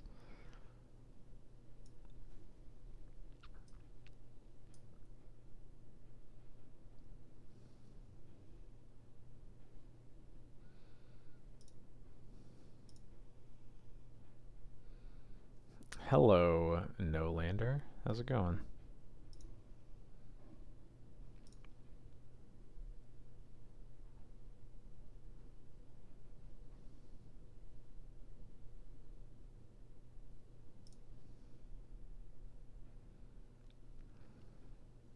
Hmm. I'm not gonna go to 5, but I don't like it.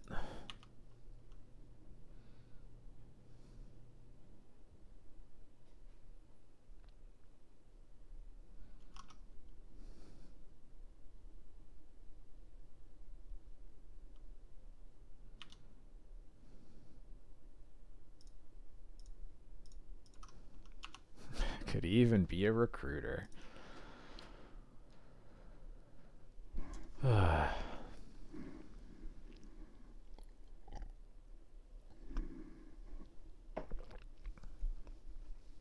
Force pitches of force.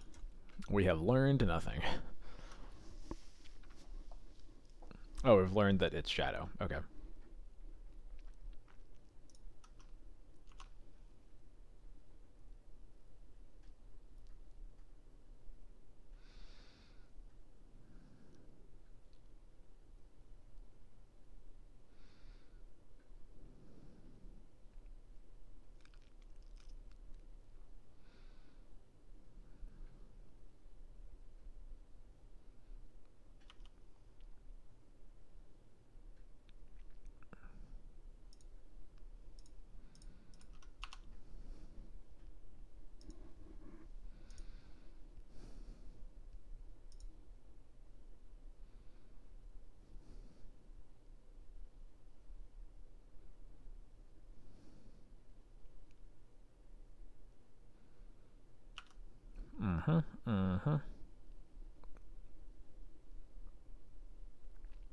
They successfully...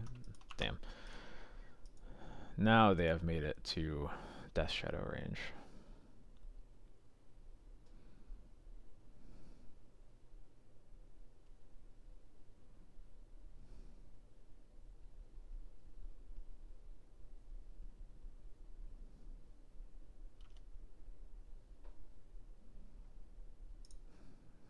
But good to know that they did not have a removal spell, so I'm just gonna block the shadow with Mom for a while. Solitude is also a great draw. I'm gonna try to wait until they play another threat so that I can try to 2-for-1 them.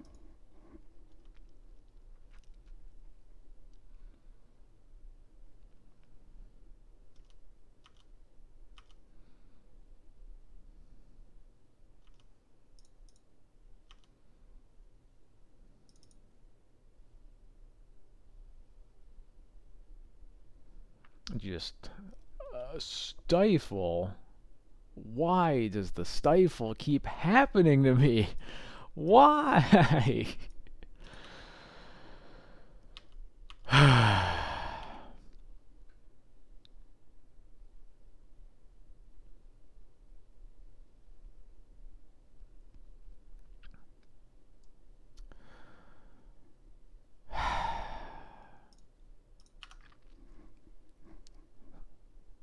So tired of getting stifled.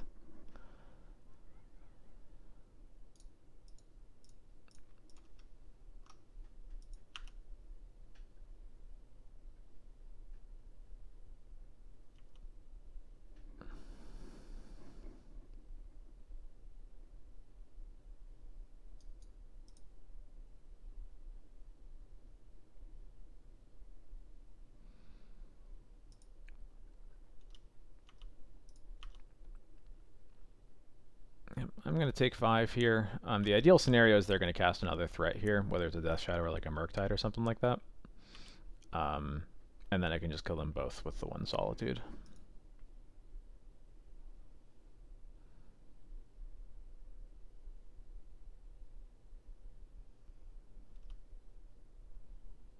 That is not quite it, unfortunately. Not the kind of threat I was looking for, let's put it that way.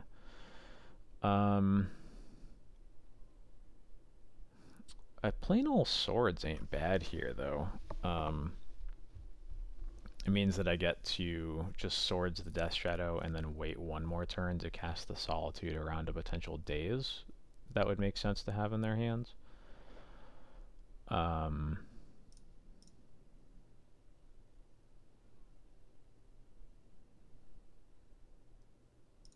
guess there's no reason to plow now. I'll wait to see what Delver reveals.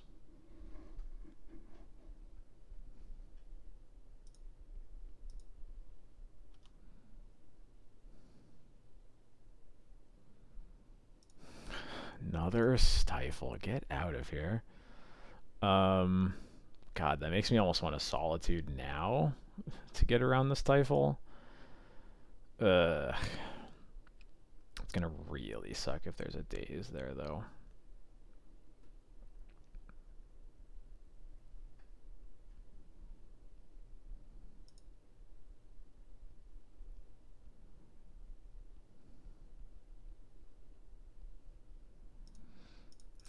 I think we gotta just make sure that they don't get any value out of the Stifle. If they do have Daze here, it's not the end of the world. I'm just gonna be upset about it. Okay, cool.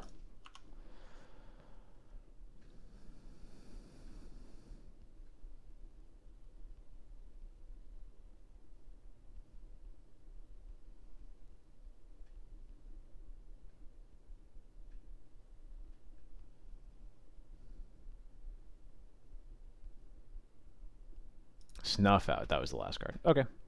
That's fine.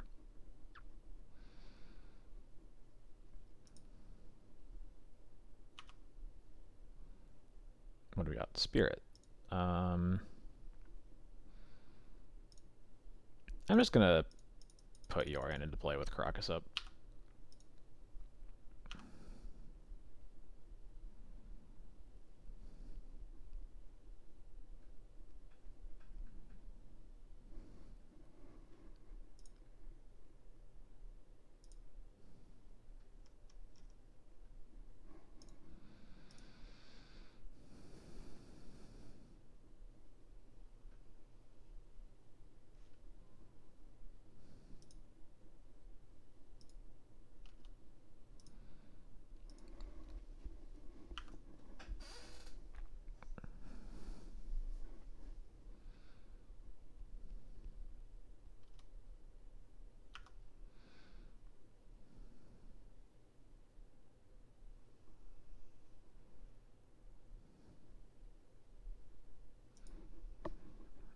Let's go, let's go.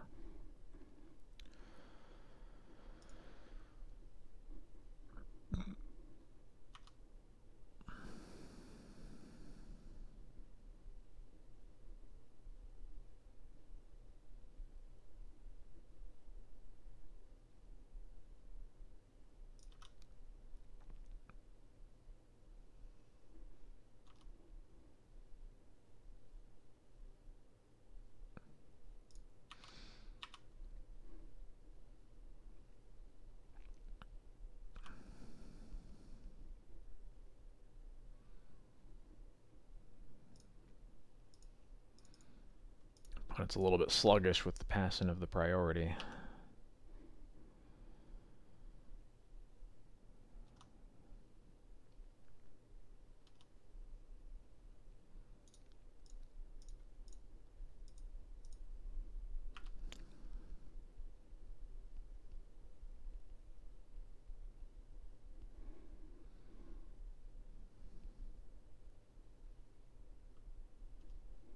Another Delver, sure. Still can't attack.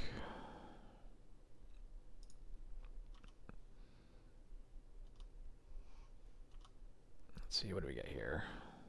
Another Solitude, huh?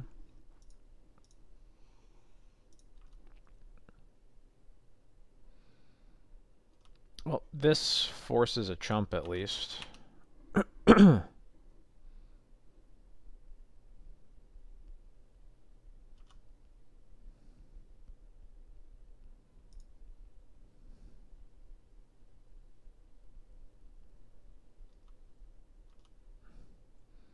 happy to wait to see if this reveals anything, and then potentially plow it. I think if it flips, I will. I guess, no, I'm going to wait till the end step. There's no reason to go now.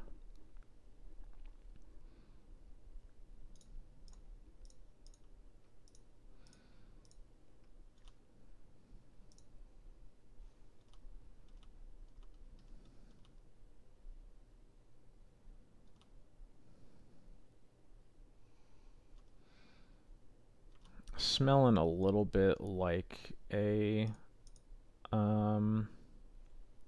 snuff out? No, it can't be a snuff out because they, yeah.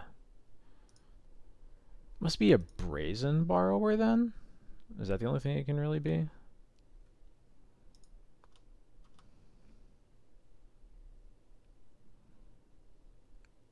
It's the only reason I can think of that they would have drawn a creature that they wouldn't have played, and also they're not scooping.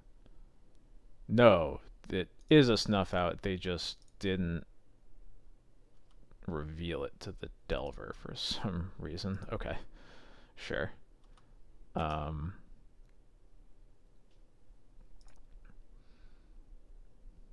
all right, cool. All right, bring in Judgment as a removal, and that's pretty much it. These decks usually have no artifacts or enchantments, so I cut the Lorens.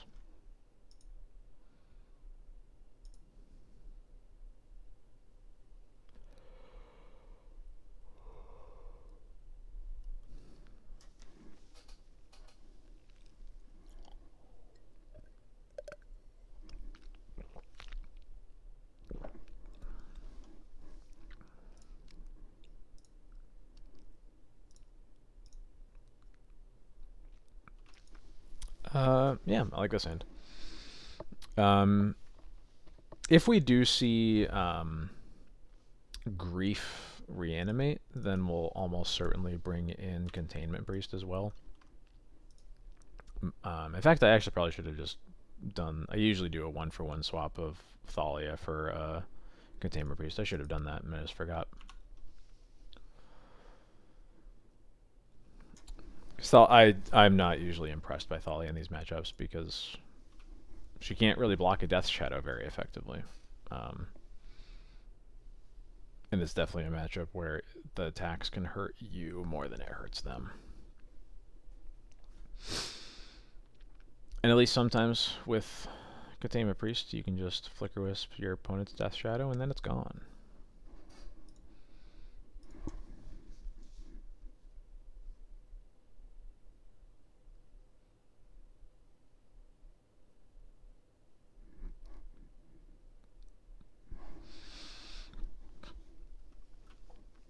Okay. I thought for a while on that Thoughtseize.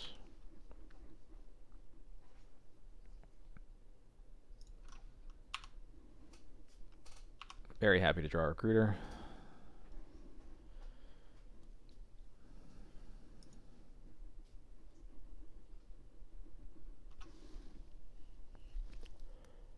Oh, excuse me.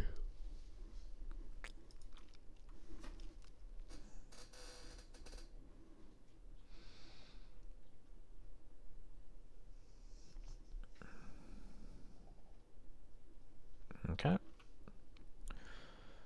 Shadow's a 3/3. Play Spirit. Looks like a good blocker right now, but we'll see if they cast anything. Worst case scenario, having Skyclave as immediate answer for the Death Shadow is very nice here.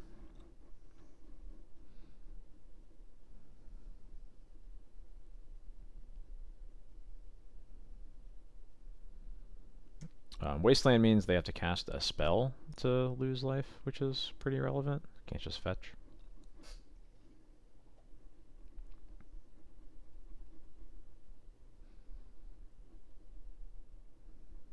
Murktide. Interesting.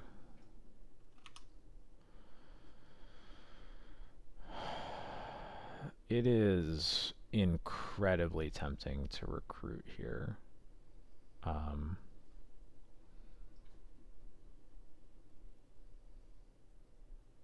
Yeah. I think we got it. I probably should have played Crocus over the Agonjo, but... Excuse me. Yep, let's see if this works. I'm going to get rid of the... I don't really want to get rid of either of these. I think we get rid of Timeless Dragon, though, because we'd really like Wisp to try this again next turn if we need to.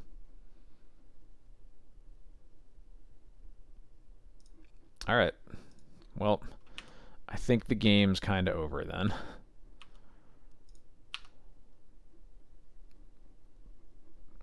It is really hard for them to come back from something like that. I didn't expect no resistance, but it worked out.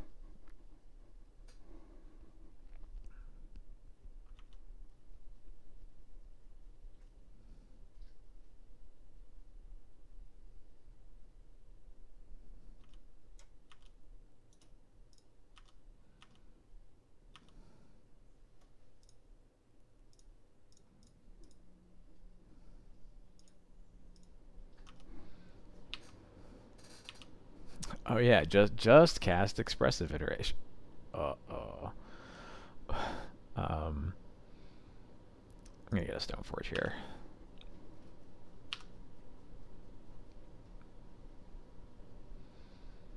I actually probably just got another Wisp, honestly, but I think we're gonna be okay. What is this?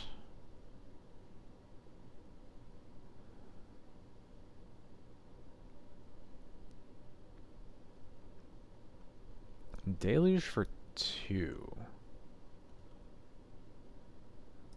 Okay. Those all only had 1 toughness.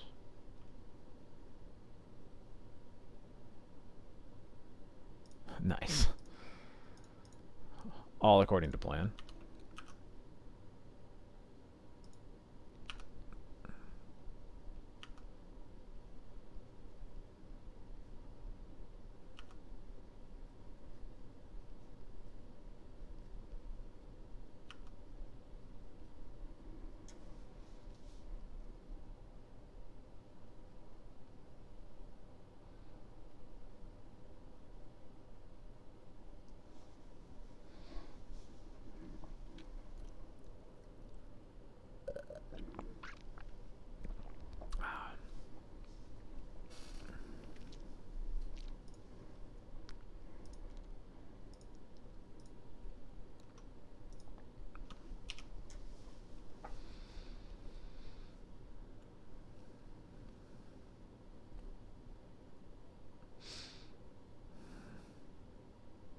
Alright, you must have something. What's your out, friend?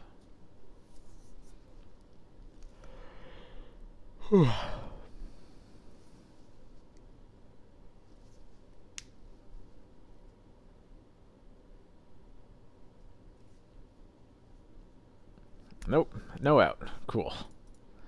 Alright, let's go to the last match. Not fighting for any trophies tonight. We got our losses early, but maybe that just takes the pressure off, you never know.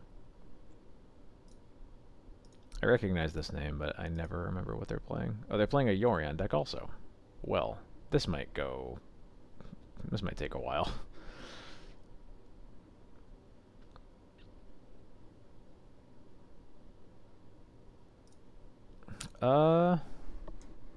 Yeah, sounds fine. It's not great, but yeah, thanks. You were 1 turn too late.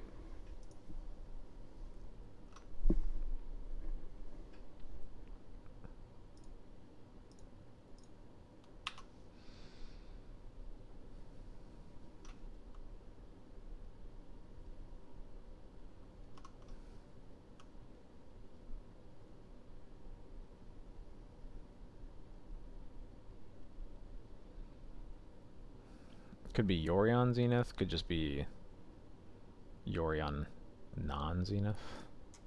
We'll see. I would like to draw no more lands, please. Force, pitch, force. Alright.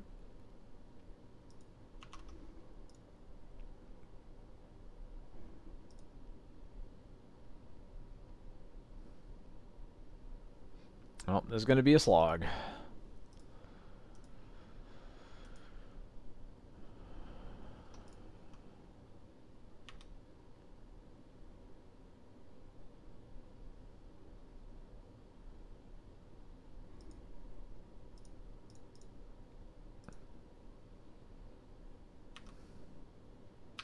Well, the bright side with this Cauldron is we already basically have all the lands in play that we need to cast it.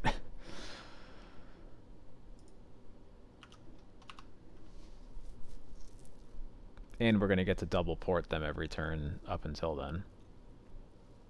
Therapy? Huh. I didn't expect to get therapied. Staff of the Storyteller, huh?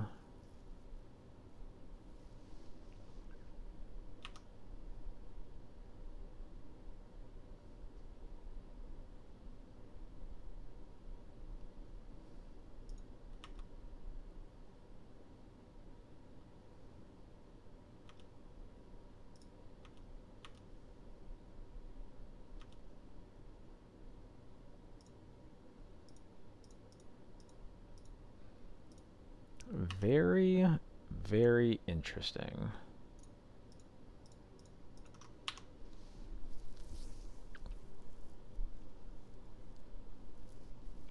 It is Yorion... Oh, Snapcaster. I was going to say, this could be Yorion Breakfast, but they just stepped through for a Snapcaster Mage. So now, I'm less sure of that. Oh my god, please. Give me a break.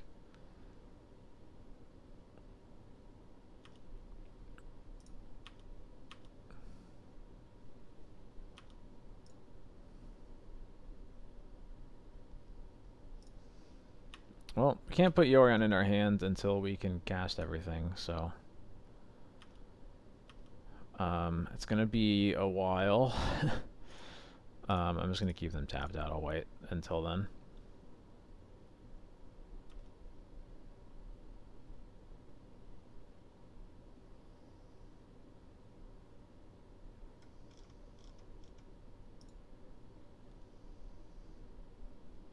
Snapcaster Swords on the Spirit? Yeah, that makes sense.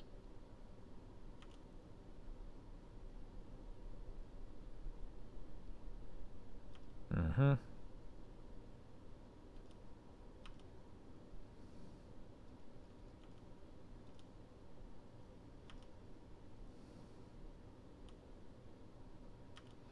least they're stuck on mana. It's not the worst spot for us to be in. And we draw a Solitude.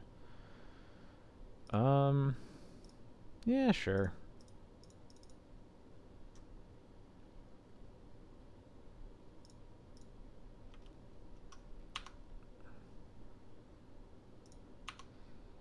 I don't think this deck is going to be presenting many meaningful removal targets anyway, from what it looks like. Maybe we'll be totally wrong, but...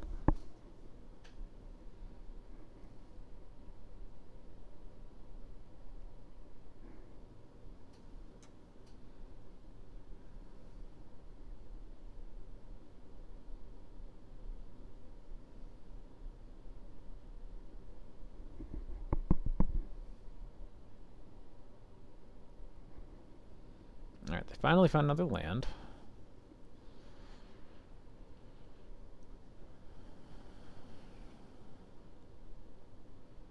Another Tundra. Okay, it is Breakfast. We've confirmed.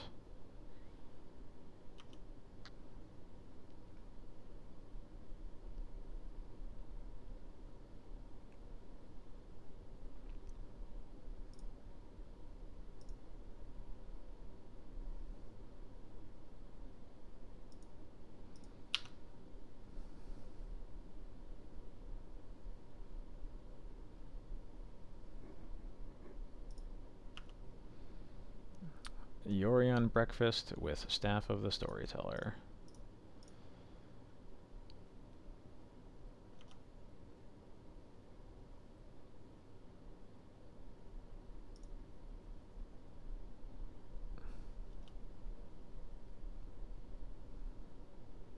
Alright, there's the illusionist. Do you have another land?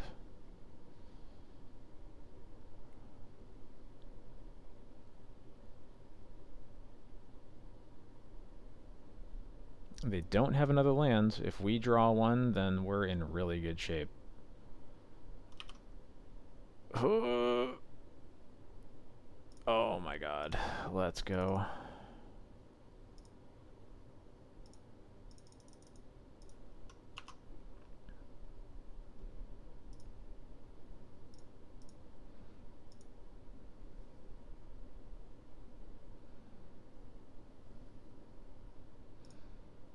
So now we get to get rid of the nomads. We get to Stoneforge for a Jite. I guess I should have Stoneforged for not a Jite, actually. Because they can therapy for it. Although, honestly, getting... yeah, maybe we wanted to get Sash there instead. I'm not totally sure.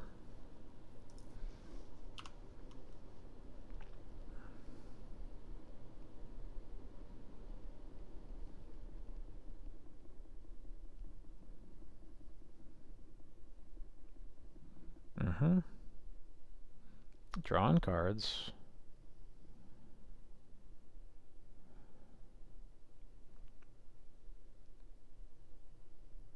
Alright, so assuming that they have an illusionist in hand, then we're in trouble. So we need to draw something good again.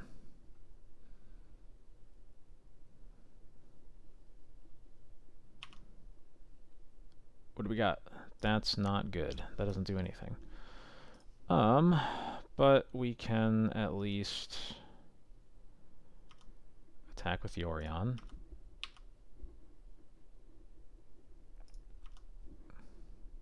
Alright, yeah, we do already know that they have it, so never mind. But we'll at least get to see what's in their deck, and I'll take that value.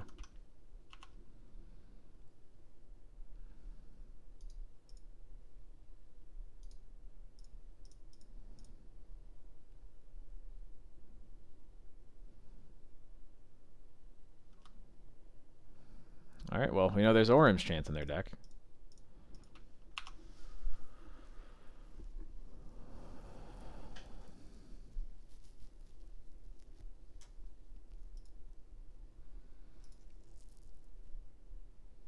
Alright, we know about Staff. Teferi makes sense.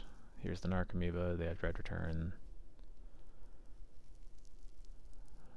Normal things so far.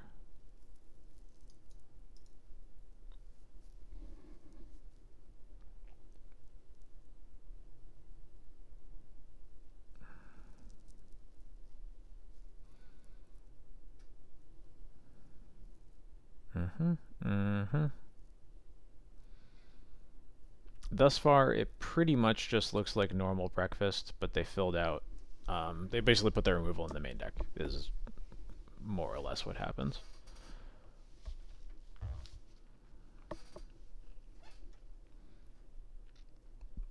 There's the Thassa's Oracle.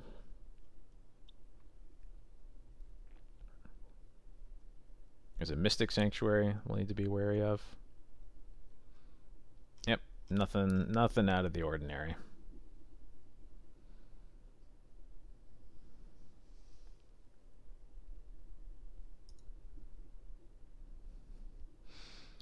So definitely want all of these cards. Don't really want Batterskull.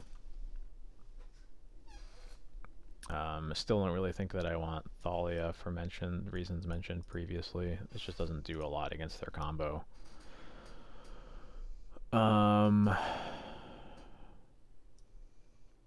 Iganjo is pretty low value. Because they have Staff, I'd like to keep both copies of Loran. I think that's where we need to find a different cut than we had against the previous breakfast opponent. Actually, we need 2 more cuts. Um, hmm.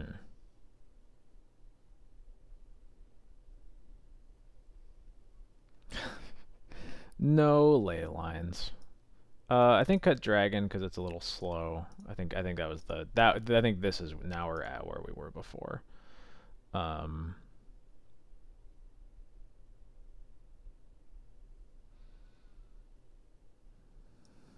I think you can cut wisp, but wisp isn't super relevant.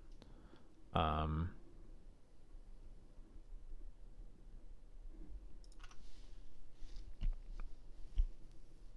yeah, I'm fine with this.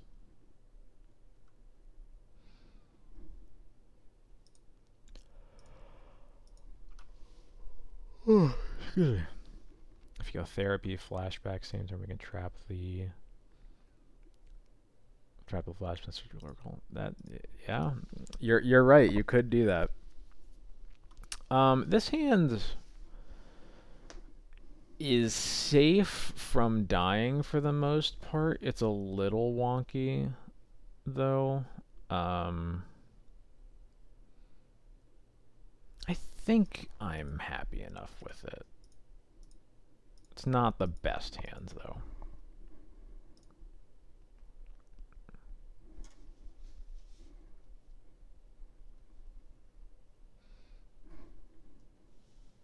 Yeah, pretty much. Opponent mulls to 6 and then keeps. Yeah, I think the major misgiving I have with this hand is that if they aren't trying to go off, it kind of doesn't do that much.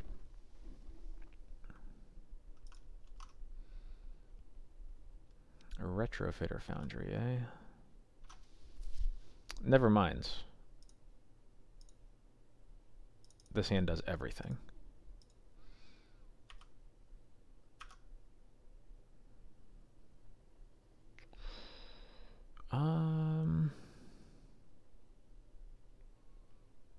I think with the control I have over the combo, I'm actually going to Calder check them here. Especially because they don't have a... They only have a blue mana in play. Kind of it forces their hand a little bit.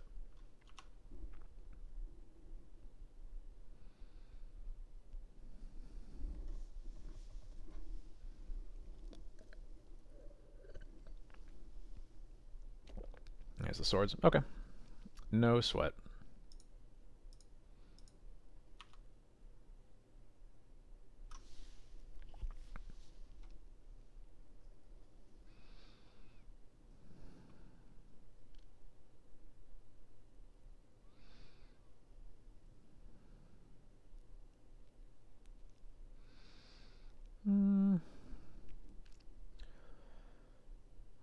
What do I do here?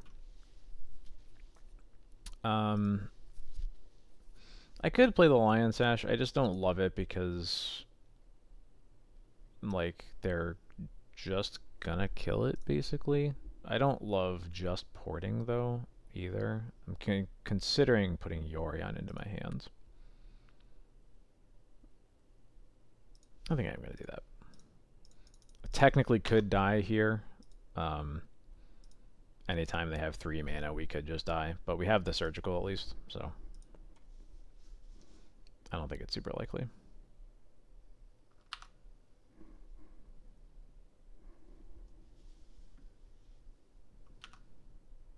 Sure.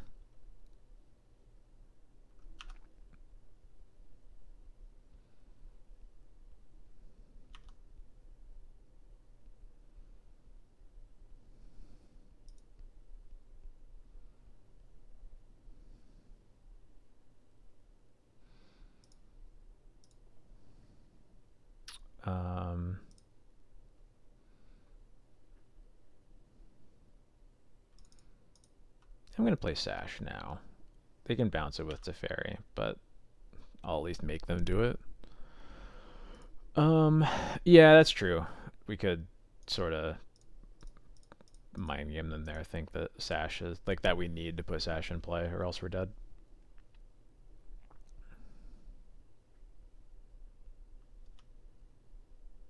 Oh, well, there's a swords for it. I don't think that's worth our surgical. Oh, we can't surgical it anyway because the fairy's in play, of course. Stupid card.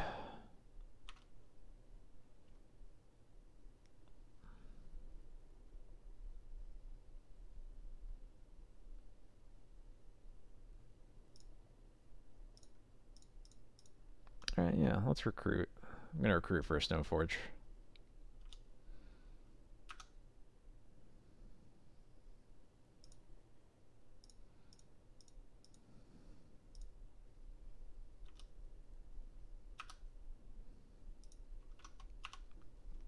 Yeah, Teferi and Karn are extremely stupid. War Walkers in general, not great choices.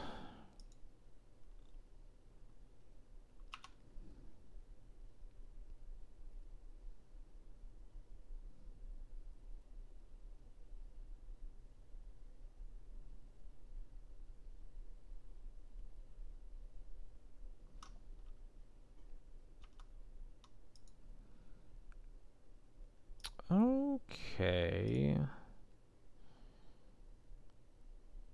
Yeah, let's see if GT resolves.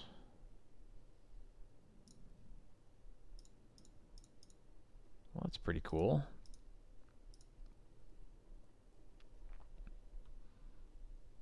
Never mind, it sucks.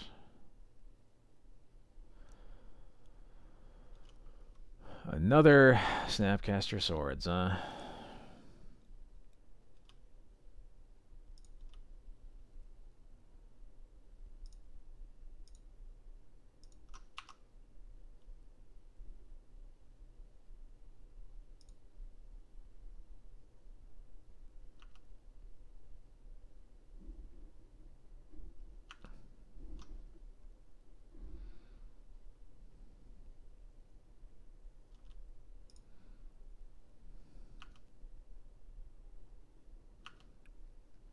Alright, we really need a Skyclave or something to start cleaning up this garbage.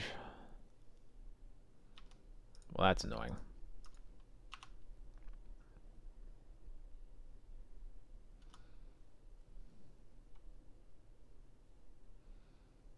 Yeah, I would definitely not mind land here either. Let's just jam this Cauldra. Ooh, nope. Swords.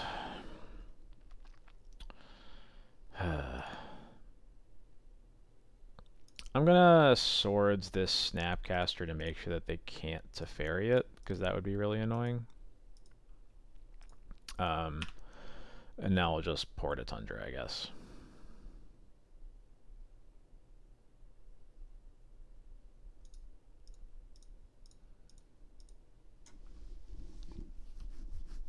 Yeah.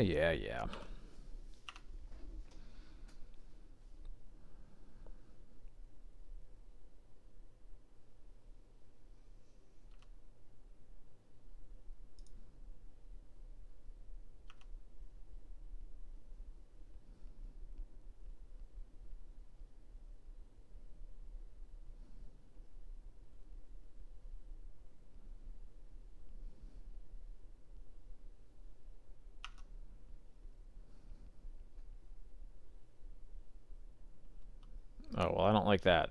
We just dead? Yeah, we're just dead.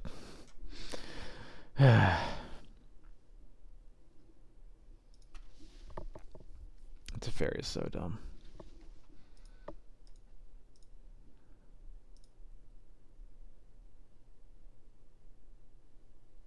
Yeah.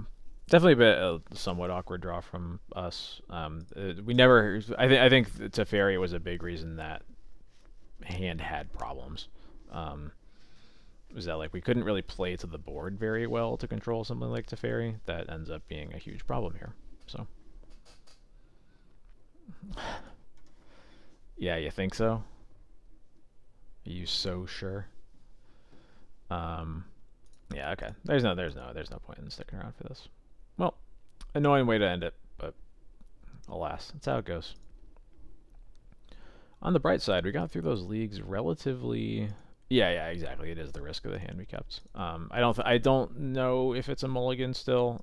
We definitely had a lot of time for that hand to pan out, just given how things progressed, because they weren't really like trying to kill us very quickly. Um, but it definitely didn't pan out in our favor, unfortunately. Um, so yeah, 7-3 on the night. Can't be too upset about that, especially getting through the leagues quicker than usual. Just a little bit, just around 4 hours. Usually we're hitting the 5 hour mark a lot of the time. Um, so yeah, bummer way to end it, but that's how it goes sometimes. Deck still feels really good. Definitely got rewarded for bringing in the Mindbreak traps, or putting the Mindbreak traps in the list since we hit tests. I'll probably keep them around for a little bit until I stop seeing Storm Hate because I put them in my board, because that's how it goes, you know? No, not a third league. Zero shot. Um, and it's funny. I think the matchups I lost were mostly pretty good ones that I just feel like I didn't draw particularly well in. There's the band control one. This one I think is a relatively even match, um, possibly in our favor, but I don't have enough experience to say for sure. Um, Elves is tough, obviously, but I've had pretty good luck against them. Just not in that match that we played earlier. So, but anyway, thank you everyone as always for sticking around in the stream. I really appreciate it. I really like doing this, and I'm glad you guys like watching. I'm gonna find someone for us to potentially raid. Give me just 1 minute. Past her. What? Hello? Mute? There we go.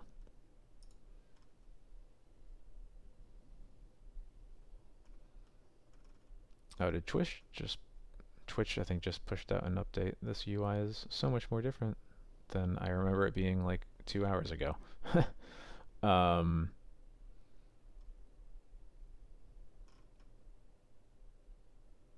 yeah, I'll send you over to Caleb. How about that?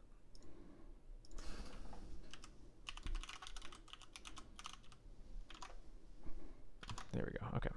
Yep. Thank you, everyone, as always. I stream every Thursday evening starting at 8 Eastern, playing Death and Taxes of some flavor. Thank you all for stopping by, as always, and I hope to catch you in the next stream next week. Have a good night.